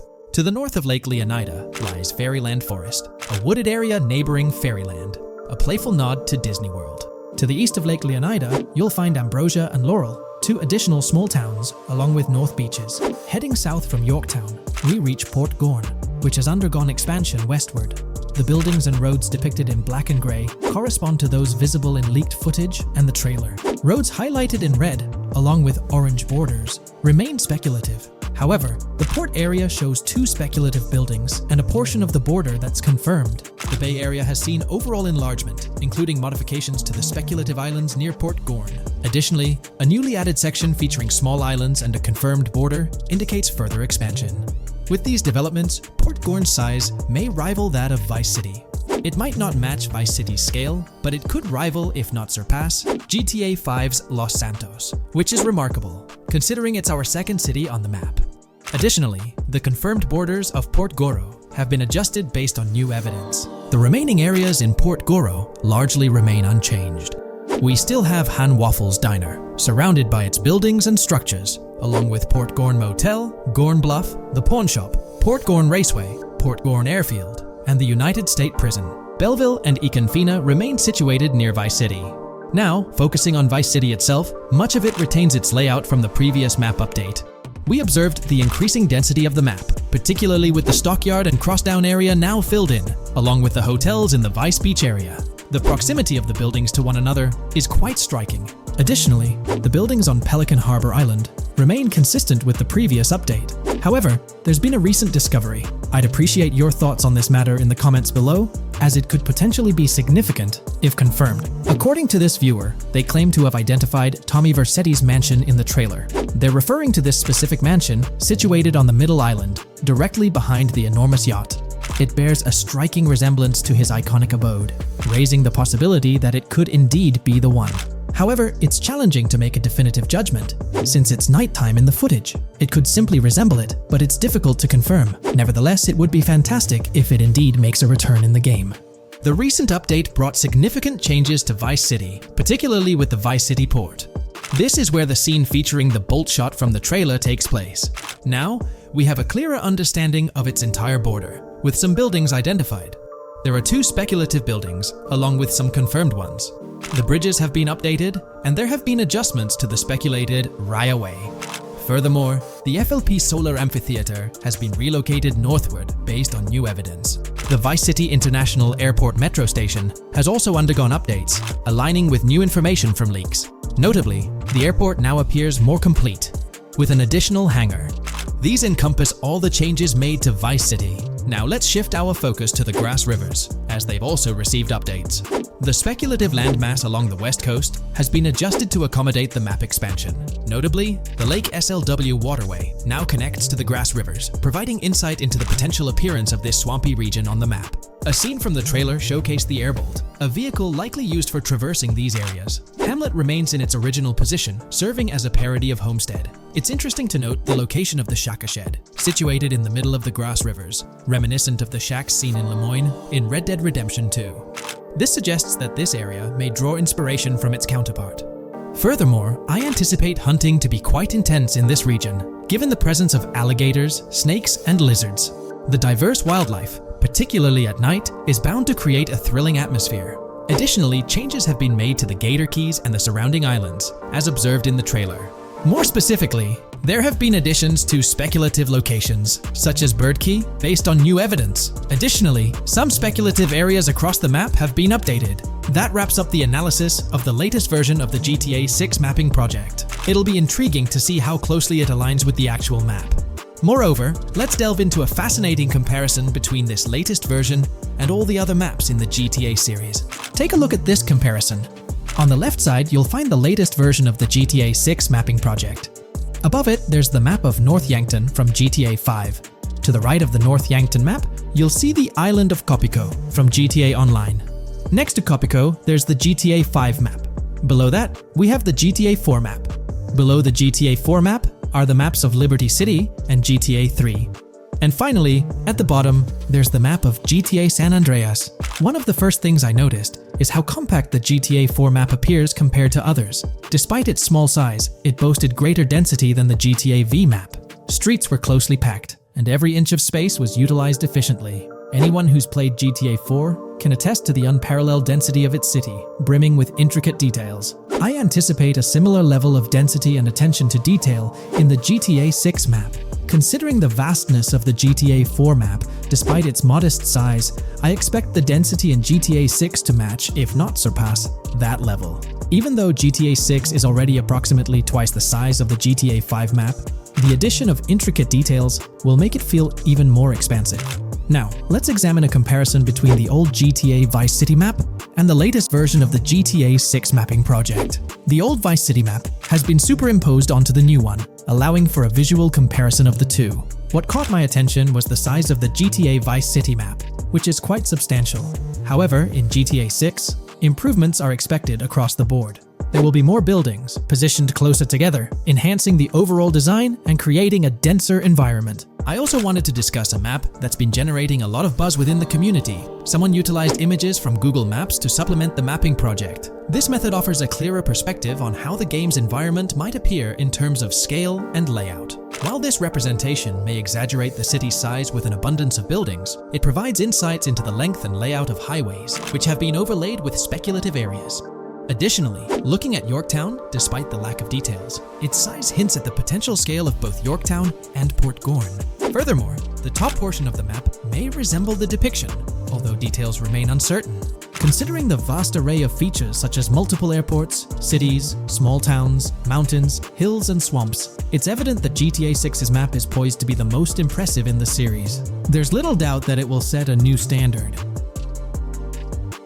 In today's video, we're delving into the character creation aspect of Grand Theft Auto 6 and exploring how in-game NPCs will be generated. We'll take a look at a recent patent filed by T2 Interactive, the parent company of Rockstar Games, which sheds light on the character creation process within the world of GTA 6. The patent reveals details about a new system developed by Rockstar Games, designed to streamline character creation and leverage the capabilities of current generation consoles more effectively. As game worlds grow in size and complexity, filling them with diverse and compelling characters and environments becomes increasingly challenging. Artists are tasked with creating every individual in-game object, from characters to buildings and interiors. As these worlds expand, the computational and design efforts required also increase. However, Rockstar Games has once again demonstrated innovation by developing a system that optimizes the rendering of 3D objects, ensuring efficiency without compromising on detail. This system addresses the challenges posed by the ever-expanding scope of game worlds. The patent we're examining in this video is titled System and Method for Game Object and Environment Generation. This video takes a deep dive into the generation of building interiors and characters within the expansive world being crafted by Rockstar Games. The patent starts off by providing an overview of how objects function within 3D spaces, as explained by Rockstar. Objects used in 3D graphics, often called assets, are a combination of geometry data, for example, the 3D model, and data for textures associated with the geometry data. An asset may be formed of one object, or it may be a composite object made from a combination of objects. The objects that form a composite object may in different contexts be used as independent assets unrelated to the composite object, or they may always be used as a subset of a larger object. They've provided an intro to how 3D objects function in games, aiming to help us grasp the workings of their latest invention. Persons of skill in the art will recognize that many different sorts of assets, such as vehicles, can be made from collections of subcomponents. For example, one aspect of the game might require a room, say a dining room. That entire dining room could be considered one game asset, but it will likely be created from several other assets, such as a table, chairs, dishes, glasses, wallpaper, flooring, etc. The glasses and chairs are independent of the larger dining room asset. As another example, a virtual person in the game, such a background character in a scene, would also be an asset. A person asset might be made up of a number of interchangeable objects such as legs, a torso, arms, a head, etc. Because the person is made up of interchangeable objects, a variety of different persona sets can be made by mixing and matching different constituent parts. But a body part like a torso might always be used as a subpart of a larger body object. Prior art systems generally include libraries of game assets. The systems and methods of the present disclosure add a metadata layer to these game asset systems and provide modified development and game architectures to take advantage of the new metadata layer. This metadata layer includes tags that are added to the object in order to provide useful descriptors. In a preferred embodiment, these descriptors are completely free-form and without context. This allows developers to specify information about objects as needed without having to be locked into a rich pre-configured schema. Rockstar's new system introduces an additional metadata layer and utilizes tags for enhanced functionality. In the next section, they provide examples illustrating how this tagging system will operate. For instance, characters and virtual beings within the game world will be assigned tags like skinny, chubby, average, attractive, ugly, young, old, and so on. They explain that this tagging system won't just apply to the 3D models or textures alone, but to the entire object package, which includes the model and its associated textures. Essentially, every aspect of a particular character will be tagged. For example, skin textures for elderly characters will be tagged as old, while arms and torsos for heavier characters will be tagged as chubby. They also list other tag examples provided by Rockstar, such as sporty, hipster, emo, preppy, nerdy, luxury, basic, new, worn out, business, and formal. Moreover, each component can have its own tag, and there can even be collections of assets with tags. Furthermore, they explain that all these assets can be stored on servers for easy developer access via an application programming interface (API). Additionally, these assets can be stored in various formats like XML, limited text, binary encoding, relational databases, and others, depending on the developer's proficiency. The systems and methods of the present disclosure further advantageously use the metadata via a rule set layer that uses the metadata to increase the speed and efficiency of game rendering, world or scene creation, game script execution, and rendering fidelity. In particular, the rule set allows designers to add context to the tags and to control their use by setting rules for the asset usage and the asset's interaction with the game and other objects. These rules are unrestricted and can be used to provide a wide variety of different capabilities and restrictions for objects. Let's take a look at how these tags will be put into action. For instance, if a jacket object is created, a tag like additional top garment can be assigned to it. Then, during gameplay, certain rules might search for this specific tag to identify objects like jackets. Furthermore, in a cold setting, the character's health stat may decrease at a slower rate because the character stays warm with the additional top garment. Moreover, the additional top garment tag could enhance rendering efficiency. For instance, if a character wears a shirt underneath a jacket, the shirt occupies memory space. Since the shirt is mostly covered by the jacket, Rockstar plans to replace the full shirt with a smaller texture, only containing the visible parts under the jacket, thus conserving memory. The combination of tags and the rule set can also be used advantageously for procedural generation of game objects and environments. For example, a game scene could be created in a game script by calling assets based on tags, rather than calling the assets explicitly. For example, if the game scene called for virtual characters in a movie theater, the game designer could simply specify a need for predetermined X number of characters with casual dress. If the designer wanted a sci-fi movie playing at the theater, it might also call for a higher percentage than normal of characters tagged nerdy. The metadata rule set interface would interpret these general instructions at game runtime to randomly generate virtual characters fulfilling those needs. Additionally, this system offers increased efficiency. For instance, the entire character object doesn't need to be packaged before streaming to the GPU for processing. Instead, they can be generated directly on the GPU using existing model and texture assets. Of course, Rockstar aims to utilize as many preloaded GPU textures as possible, while maintaining a realistic variety in the scene. Moreover, this system allows them to control the number of preloaded textures used in a scene. For instance, more textures can be preloaded for complex scenes and fewer for simpler ones. The goal of this video is to provide an overview of the key aspects of this new system, so I won't delve into every example described in the patent. Turning to the details of the specified metadata, in a particularly advantageous embodiment, the following metadata is included for each model and texture: IDs, property tags, match tags, randomization restrictions, expression data, and optimization data. While this selection of metadata has been found advantageous, different groupings and subsets of these tags can be mixed and matched as needed to accomplish particular design goals without departing from the spirit and advantages of the present disclosed inventions. The uses, embodiments, and benefits of each of these fields are described as follows. These elements constitute the metadata, and while I won't delve into each one individually, they essentially represent the various tagging methods Rockstar employs to organize models and textures. These tags facilitate accurate and efficient filtering and sorting of assets within the virtual world. I trust this video provided you with an understanding of the tagging system Rockstar has devised. I'm personally excited about the potential for greater NPC variety in this vast world. Feel free to share your thoughts in the comments below. In today's video, I'll be discussing the recent developments in the GTA 6 mapping project. We'll delve into the latest additions, including new locations featured in Trailer 1, adjustments to existing locations, refinements in certain areas, and exciting discoveries from the latest trailer, such as the yacht interior, surfboards, Princess Robot bubblegum, and more. Let's start by examining the mapping project itself. It's been some time since our last update on this front, and there have been notable changes to the map since then. This iteration represents the most recent version of the GTA 6 mapping project, spearheaded by Dupee's 0R. Below, you'll find a roster of individuals who have contributed to this endeavor, and it's worth noting that this list has been recently updated. This project stands as the largest and most comprehensive effort within the fan community, with the goal of predicting the map of GTA 6 as accurately as possible prior to its official unveiling. DupZ0R mentioned that there's still an extensive list of elements to incorporate and modify, but for now, this update suffices. Anticipate further alterations to the map in subsequent updates. This iteration represents the latest version of the GTA 6 mapping project. Notable adjustments have been made to the legend and the manner in which various elements are annotated on the map. All markers now include viewing cones to indicate their general viewing direction. However, it's important to note that the angle of these cones is merely symbolic. Additionally, speculative location markers have been updated with red outlines to differentiate them from non-location markers.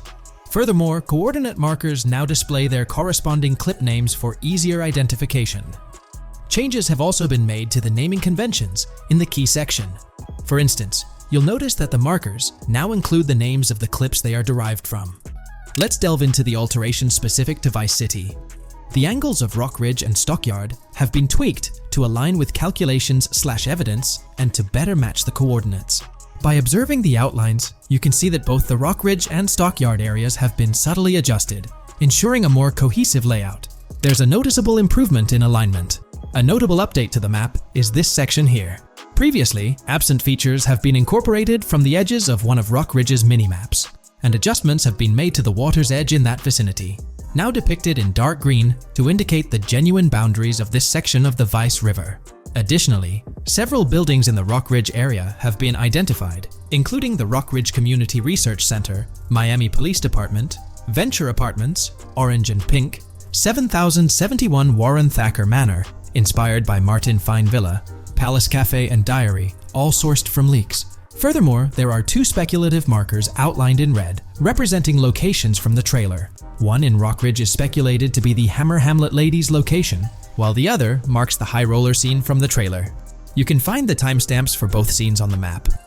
Updates have been made to the route of the I-404, incorporating new evidence. This includes adjustments in Vice Beach and the positioning of the road near Rock Ridge. Notably, there have been alterations to the highway section near the airport. Additionally, speculative terrain and building positions in Washington Beach have been revised to align more closely with the evidence. Changes have been made to the shapes and locations of the Ritz-Carlton Bal Harbour, Akoya condos, and Jade Ocean condos. Furthermore, alongside the speculative road and landmass in the Bayfront Heights area, the Y Vice City and Gate/Continental hotels have been included in the Vice Beach vicinity. Additionally, several minor adjustments and fixes have been implemented. Regarding the Vice Beach area, there have been additions of new buildings supported by recent evidence. These include 200 Ocean Drive, 260 Ocean Drive, 1043 Washington Avenue, Beach Park Hotel, and Council Towers North. Moreover, over at Brickell Key Island, two new buildings, Brickell Key 1 and Brickell Key 2, have been introduced. Additionally, corrections have been made to the names of the Tequesta Point locations, accurately reflecting their respective positions. Now, let's shift our focus away from Vice City. Firstly, an error regarding St. Joseph has been rectified. Previously labeled in purple, it should have been marked in red to signify that this name hasn't been confirmed in the leaks, but is either speculative or based on real-life data. Moving westward towards Port Gellhorn, there have been notable additions to the leaked industrial area opposite the state prison, along with improvements to the prison itself. Several speculative structures, highlighted in red, including a water tower and industrial buildings, have been incorporated, along with a cell tower across from the prison. Heading south to the Keys, significant improvements have been made. Adjustments to the landmass near the camera location, where the shot with the Dodal seaplane occurs, have been made based on speculative evidence. An airbase/runway has been added, along with guard booth and barriers visible in the trailer. Additionally, two speculative buildings marked in red, as well as the speculative Naval Area Station, have been included. That wraps up all the updates to the GTA 6 mapping project. Share your thoughts in the comments below. There have been some significant changes with this update. But now, let's shift our attention to the discoveries made in the trailer. I also wanted to touch on these findings in this video. This marks the initial Reddit post. In the GTA 6 trailer, you can see through the yacht windows and see the interior even though it's very far away. However, in GTA 5, you can't at all see the interior even from close-up. We will probably get inside the yacht and maybe even houses, or at least see inside it. In the shot of the Venetian island, it's evident that there will be a high density of yachts. It seems that the boats will be easily accessible, and based on the leaked shot featuring Jason on a boat from 2022, it's probable that players will have the freedom to enter, drive, and explore yachts like the catamaran seen in the opening scene of the trailer. Now, on to the next discovery, surfboards. Know a lot of people been talking about surfing, and while there's still nothing indicating it being an interactive minigame, surfboards are in-game and seen in the trailer. Surfboards were in 5, but only on the tops of certain cars, and a few static ones at the beach. What do you all think? Will surfboards act as decorations like they were in 5? Or will it be a fully fledged minigame? Personally, I'm not fully convinced yet, but if NPCs do have actual schedules/lives, I can't see things like surfboards just being static, especially at the beach. My guess is we'll see NPCs bring their own items to and from the beach, including surfboards, but the interactiveness is still in question. From the leaks, there hasn't been any information indicating that surfing will be an interactive activity in the game. Nonetheless, there have been numerous articles discussing this possibility, like the one mentioned here. Major GTA 6 leak allegedly hints at surfing to debut in series. The upcoming GTA 6, officially untitled, leaks are becoming more frequent and interesting, with a recent one revealing that the upcoming title will include new water sports, such as surfing. According to a report by the Dexerto gaming website, a leaker named Alix Venturas revealed on Twitter that Rockstar Games plans to improve the water physics in Grand Theft Auto 6 and will introduce several water-based activities. While the gaming studio has not officially commented on the leak, players are convinced, given that Grand Theft Auto 6 will almost certainly feature Vice City, a fictional version of Miami, Florida, known for its beaches and water activities. However, it's important to note that these rumors haven't been confirmed by either the official leaks or the trailer. It remains to be seen whether these surfboards will merely serve as decorations. Now, on to the next and final discovery I'd like to highlight in this video, which might just be your favorite. Princess Robot Bubblegum is confirmed to be in GTA 6. Just like the Righteous Slaughter game series, Princess Robot Bubblegum is seen on a shirt, and will most likely return with more episodes. The series originally appeared in The Ballad of Gay Tony, and again with more episodes in GTA 5, making this the 3rd appearance. There's been quite a buzz about Jason, one of the main leads in the highly anticipated Grand Theft Auto 6. People are spinning theories left, right, and center, suggesting he might be an undercover cop, an agent, an ex-cop, or even someone with a military background. It's been the talk of the town ever since the first official trailer dropped. Now, I've got to warn you, what we're about to discuss might just spoil a bit of the GTA 6 storyline for you. But hey, if you've been keeping tabs on the GTA 6 grapevine, chances are you've already heard murmurs about these theories.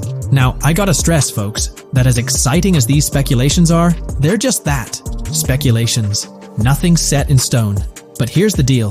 There are some interesting things in Jason's outfit from certain glimpses in the trailers and Rockstar's promotional stuff that sort of fuel these speculations.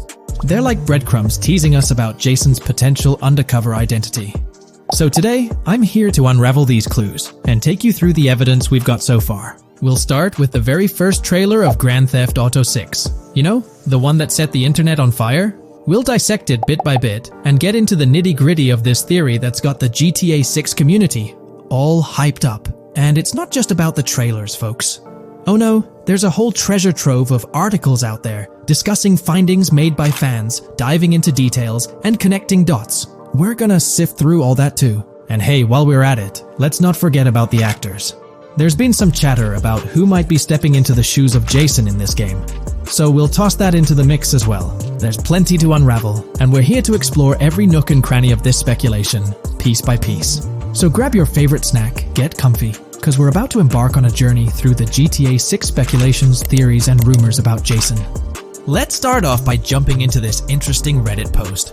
I've seen some speculation that Jason is an undercover cop makes sense since we see first-person gameplay of a police raid. I'm guessing he falls in love with Lucia, and his storm between his duty and his love could be not true, but it seems like it would be a good twist in something Rockstar would do. Okay, let's take a deeper dive into this scene where we encounter these 4 police officers. They're pretty unmistakably cops with that distinct police badge on their body armor. It's crucial to note the small details here, especially regarding their attire, as it might hold some key information.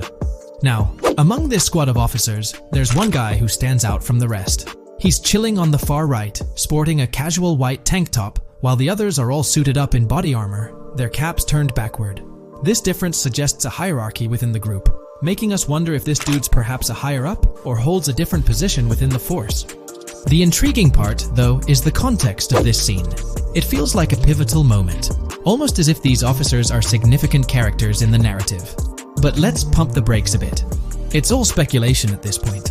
We can't be certain of their importance or their roles in the storyline just yet. Now, let's loop this back to Jason, the main focus of our attention. There's a striking connection here. The cop on the far right and the one in the middle, both sporting these distinct olive green cargo pants. These pants seem to be a part of their uniform, something that catches the eye. But here's the twist. The same style of cargo pants is seen on Jason in the official Grand Theft Auto 6 artwork released by Rockstar. Coincidence? Maybe, but it feels like too much of a match to ignore. What's up with these pants? Is it a fashion trend among the police force in the GTA 6 universe? Or could it be hinting at a deeper connection between these officers and our protagonist Jason? The plot thickens, and we're left to ponder the significance of these subtle visual cues. Is there a backstory linking these officers to Jason? Or is it merely a design choice by the creators to establish a visual pattern? We're left with questions, my friends. Questions that make us itch to uncover more about this intriguing storyline. So, buckle up as we continue this investigation, piecing together clues and theories, aiming to decipher the enigmatic links between these officers and our mysterious main character, Jason. There's a whole world of possibilities waiting to be explored within the realm of Grand Theft Auto 6. Let's dive into this article by Exputer that further supports this rumor. GTA 6 fans have been busy digging into the lore of both protagonists since the trailer dropped. It appears that users may already have found notable details about Jason. A slew of forums and posts have popped up with speculations with evidence that complies with prior findings. A post by the Redditor, Jack_Torrance80, on the GTA 6 subreddit solidifies the past rumors that clarified that Jason would start the game as a cop. The pants worn by the protagonist in the GTA 6 poster are a part of the official uniform of Miami-Dade Police. The green cargo pants are the same color used by the Miami-Dade Police SWAT team. Additionally, the inclusion of body cam footage in the trailer may also imply his past background as a cop. It is speculated that he was dismissed from the service during the events of the game, having to continue his life as a petty thief. In the side-by-side comparison, you'll notice something intriguing. Those pants on the right in the image are an exact match to the ones worn by those police officers in the trailer clip. The detailing with those black bands and the gun holsters, it's all there. But here's where it gets interesting. Jason, in the official artwork, doesn't seem to have any of those gun holsters. It's as if he decided to part ways with that gear when he left the police force, holding onto only those distinctive pants. Now, about that white tank top he's sporting in the artwork, it bears a striking resemblance to the one worn by the cop, positioned on the far right in that clip. It's these little connections that make you wonder if there's more to it than meets the eye. Could it be a deliberate choice by the creators to hint at Jason's past, subtly linking him to the law enforcement world? Or is it just a coincidence? In the comments of the Reddit post, a user says, he is probably a dismissed cop or soldier, got too desperate and started to do petty crimes. Lucia brings him the local connections and scores, and he uses his former police training skills in weaponry and vehicles. A dismissed corrupt cop or soldier, a freshly out of jail ex-prisoner. Victor Vance and Tommy Vercetti. And there could be more parallels between these two pairs of characters if you think about it. Vic was being betrayed again and again in his storyline. When he finally decided to quit, his brother pushed him to enter another deal with Tommy, which eventually killed him. Tommy, on the other hand, is a more cunning and ambitious person. He promised Rosenberg to leave him a piece of his Vice City empire, but later abandoned him and left him exiled in Las Venturas.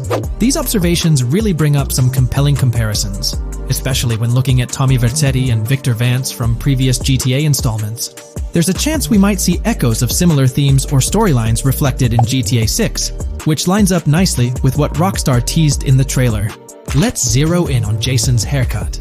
It's clean-cut and short, a style often associated with law enforcement or military personnel. That detail might not be just a coincidence. It could be a deliberate choice by the creators to hint at Jason's past as an ex-cop or someone with a military background. It adds an extra layer of depth to his character, don't you think? I'm genuinely interested in hearing your take on this theory. There is a lot of evidence supporting this theory, and it might be a major deal as we might be working with the police possibly in GTA 6. That would be a completely new gameplay element in the GTA series, so we have a lot to look forward to. Tell me, what are your thoughts and opinions about Jason's potential background, whether he's linked to law enforcement or not, as it could shed more light on this intriguing speculation. So, please share your thoughts in the comments section below, and let's keep this discussion rolling. Today, let's delve deeper into the scoop we've got about Jason and Lucia, straight from the game's artwork and that initial trailer drop. Seems like Rockstar's shining the spotlight a tad more on Lucia this time around. Not to downplay Jason's role, but Lucia's getting some special attention, you know? Alright, so the trailer kicks off with Lucia finding herself in what appears to be a detention center, or maybe some kind of confinement. She's sporting the classic inmate gear and hanging out with a few others. Now, it's a bit fuzzy whether it's an all-girls club or a mixed bag. But here's the twist. It doesn't look like your hardcore, maximum security joint, more like a temporary pit stop. Then we see this scene with Stephanie, a counselor at the place. Stephanie's having a chat with Lucia, trying to untangle her situation. Stephanie asks why Lucia's landed there, and Lucia nonchalantly responds with something like, "Bad luck, I guess." It's got me thinking, maybe Lucia's in for something minor. You know, the wrong place, wrong time scenario, or maybe a string of small-time scrapes. By the way, I'm holding a monthly giveaway for a PlayStation 5. You just need to subscribe and you're entered. Now, back to the video. So, Lucia's starting off in a bit of a pickle, but I'm itching to see how the story unfolds, how she got caught up in this mess in the first place. Rockstar's got us all on the edge of our seats with this setup, and I can't wait to see what twists and turns are in store for these characters. Taking a closer peek at Lucia in this clip, she doesn't strike me as too old or hardcore, you know? Surprisingly, she's not all cuffed up or tightly restrained while having a chat with Stephanie, the counselor at this place. Stephanie's vibe doesn't scream in danger while talking to Lucia, so maybe her time in jail isn't as intense as we might think. So, Lucia's got a date with jail at some point. But yeah, she's not going to be stuck in there forever, that's for sure. Let's shift gears to this artwork Rockstar's thrown at us. In that pic, Lucia's flaunting an ankle monitor. Now that's the kind of thing they slap on you when you're out but not really free. It's like they're keeping tabs on you, making sure you stick to a certain area, like your home turf or maybe a specific part of town as set by the powers that be. Now let's dive into some wild speculation on how this whole ankle monitor deal might mix things up in the gameplay. Imagine navigating the game with that kind of electronic ball and chain. It's gotta influence how Lucia moves around or what she can get into. Maybe it restricts her to certain zones or forces her to lay low in certain situations. The possibilities are buzzing around my head. It's like a marker that says she's out of the big house, but under some major watch. You see, when you've got one of those strapped on, it's like a 24/7 reminder that you're under strict scrutiny. It's like a digital leash telling you, hey, no funny business or else.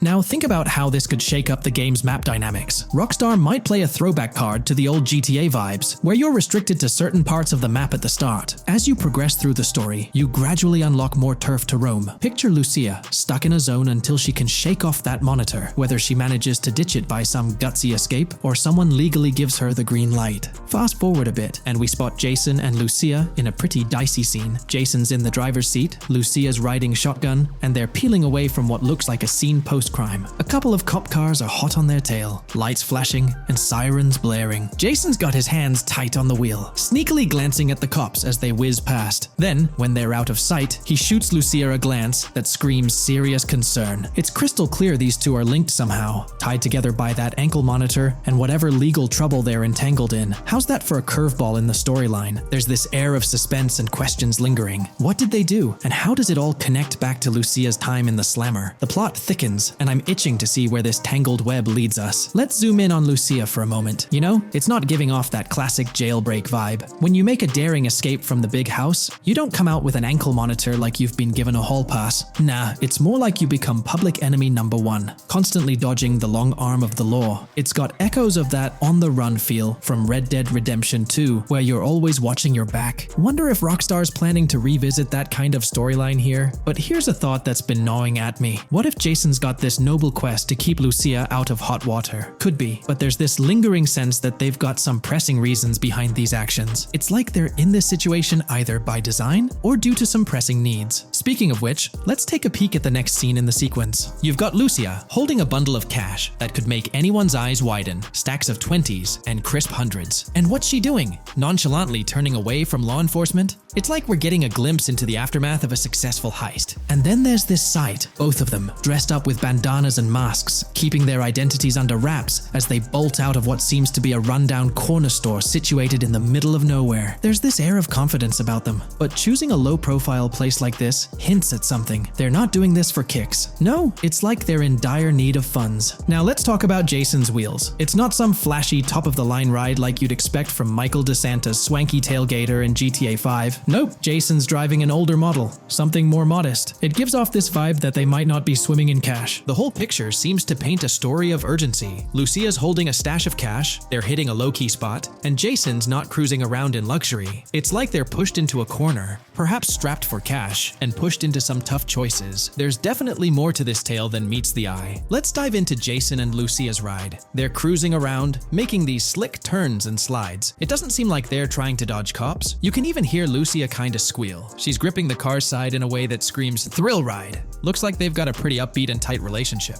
They're heading towards a motel. And guess what? Surprise, surprise, they're more than just partners in crime. Yup, Jason and Lucia are romantically involved. Now, Rockstar's not laying it all out for us, but you can pretty much read between the lines. Now, let's dissect this trust business. Feels like Rockstar's planting seeds for the storyline's ending. Trust can either be kept intact or shattered, right? It's like a pivotal point in a tale of two partners in crime. Maybe they'll face a dilemma where they have to choose between both making it out alive or going for a massive score, but someone doesn't make it to the finish line. Trust seems to be the crux of it all. And here's the kicker, the final scene. They kick open the door of this corner store, all confident, guns out, ready to hit the jackpot. The story concludes on that note. Now, let's switch lanes and talk about the trailer's song choice, Tom Petty's Love Is a Long Road. Interestingly, there's a tweet from Tom Petty's account expressing gratitude for having their song featured in GTA 6's first trailer. The song itself talks about the struggles of maintaining a relationship, how it's not a smooth ride, but worth the effort. So, GTA 6 might just be more than a crime tale. It's shaping up to be a love and trust story. I think Rockstar's aiming for their twist on a Bonnie and Clyde vibe with Jason and Lucia. That's pretty much all the scoop we got about them in the Grand Theft Auto 6 trailer. They didn't spill much, but we kinda got a glimpse into their journey, the hurdles they face, and this theme of trust that seems to run deep in their story. There's this one scene where it looks like they're gaining some traction in their journey. Jason's driving, Lucia's standing up in the passenger seat, and some paparazzi or somebody's snapping their pics. Seems like they've leveled up from their clothes to the car they're driving. So, at some point in the story, they might hit some highs. But knowing how these stories go, it could all come crashing down by the end. So, that's pretty much the lowdown on Jason and Lucia, our main characters in GTA 6. Can't wait to dig into their stories more. What do you folks reckon the GTA 6 plot's gonna be like? Which character are you stoked to play? Drop your thoughts in the comments below. And hey, if you like this video, a thumbs up would be cool. Hit that subscribe button if you're new here and want to stay updated on all things GTA 6. Don't forget to ring that notification bell too. The release of the GTA 6 trailer in 2023 has sent shockwaves of excitement across the gaming community. The anticipation and buzz surrounding this highly anticipated title have reached an all-time high. Fans worldwide are feverishly dissecting every frame, theorizing about the game's setting, characters, and innovative features. The hype is palpable as gamers eagerly await the next chapter in the beloved GTA series, poised to redefine open-world gaming once again. With Rockstar Games' history of delivering groundbreaking experiences, the fervor and enthusiasm for GTA 6 are undeniably at a fever pitch, leaving everyone counting down the days until its eventual launch.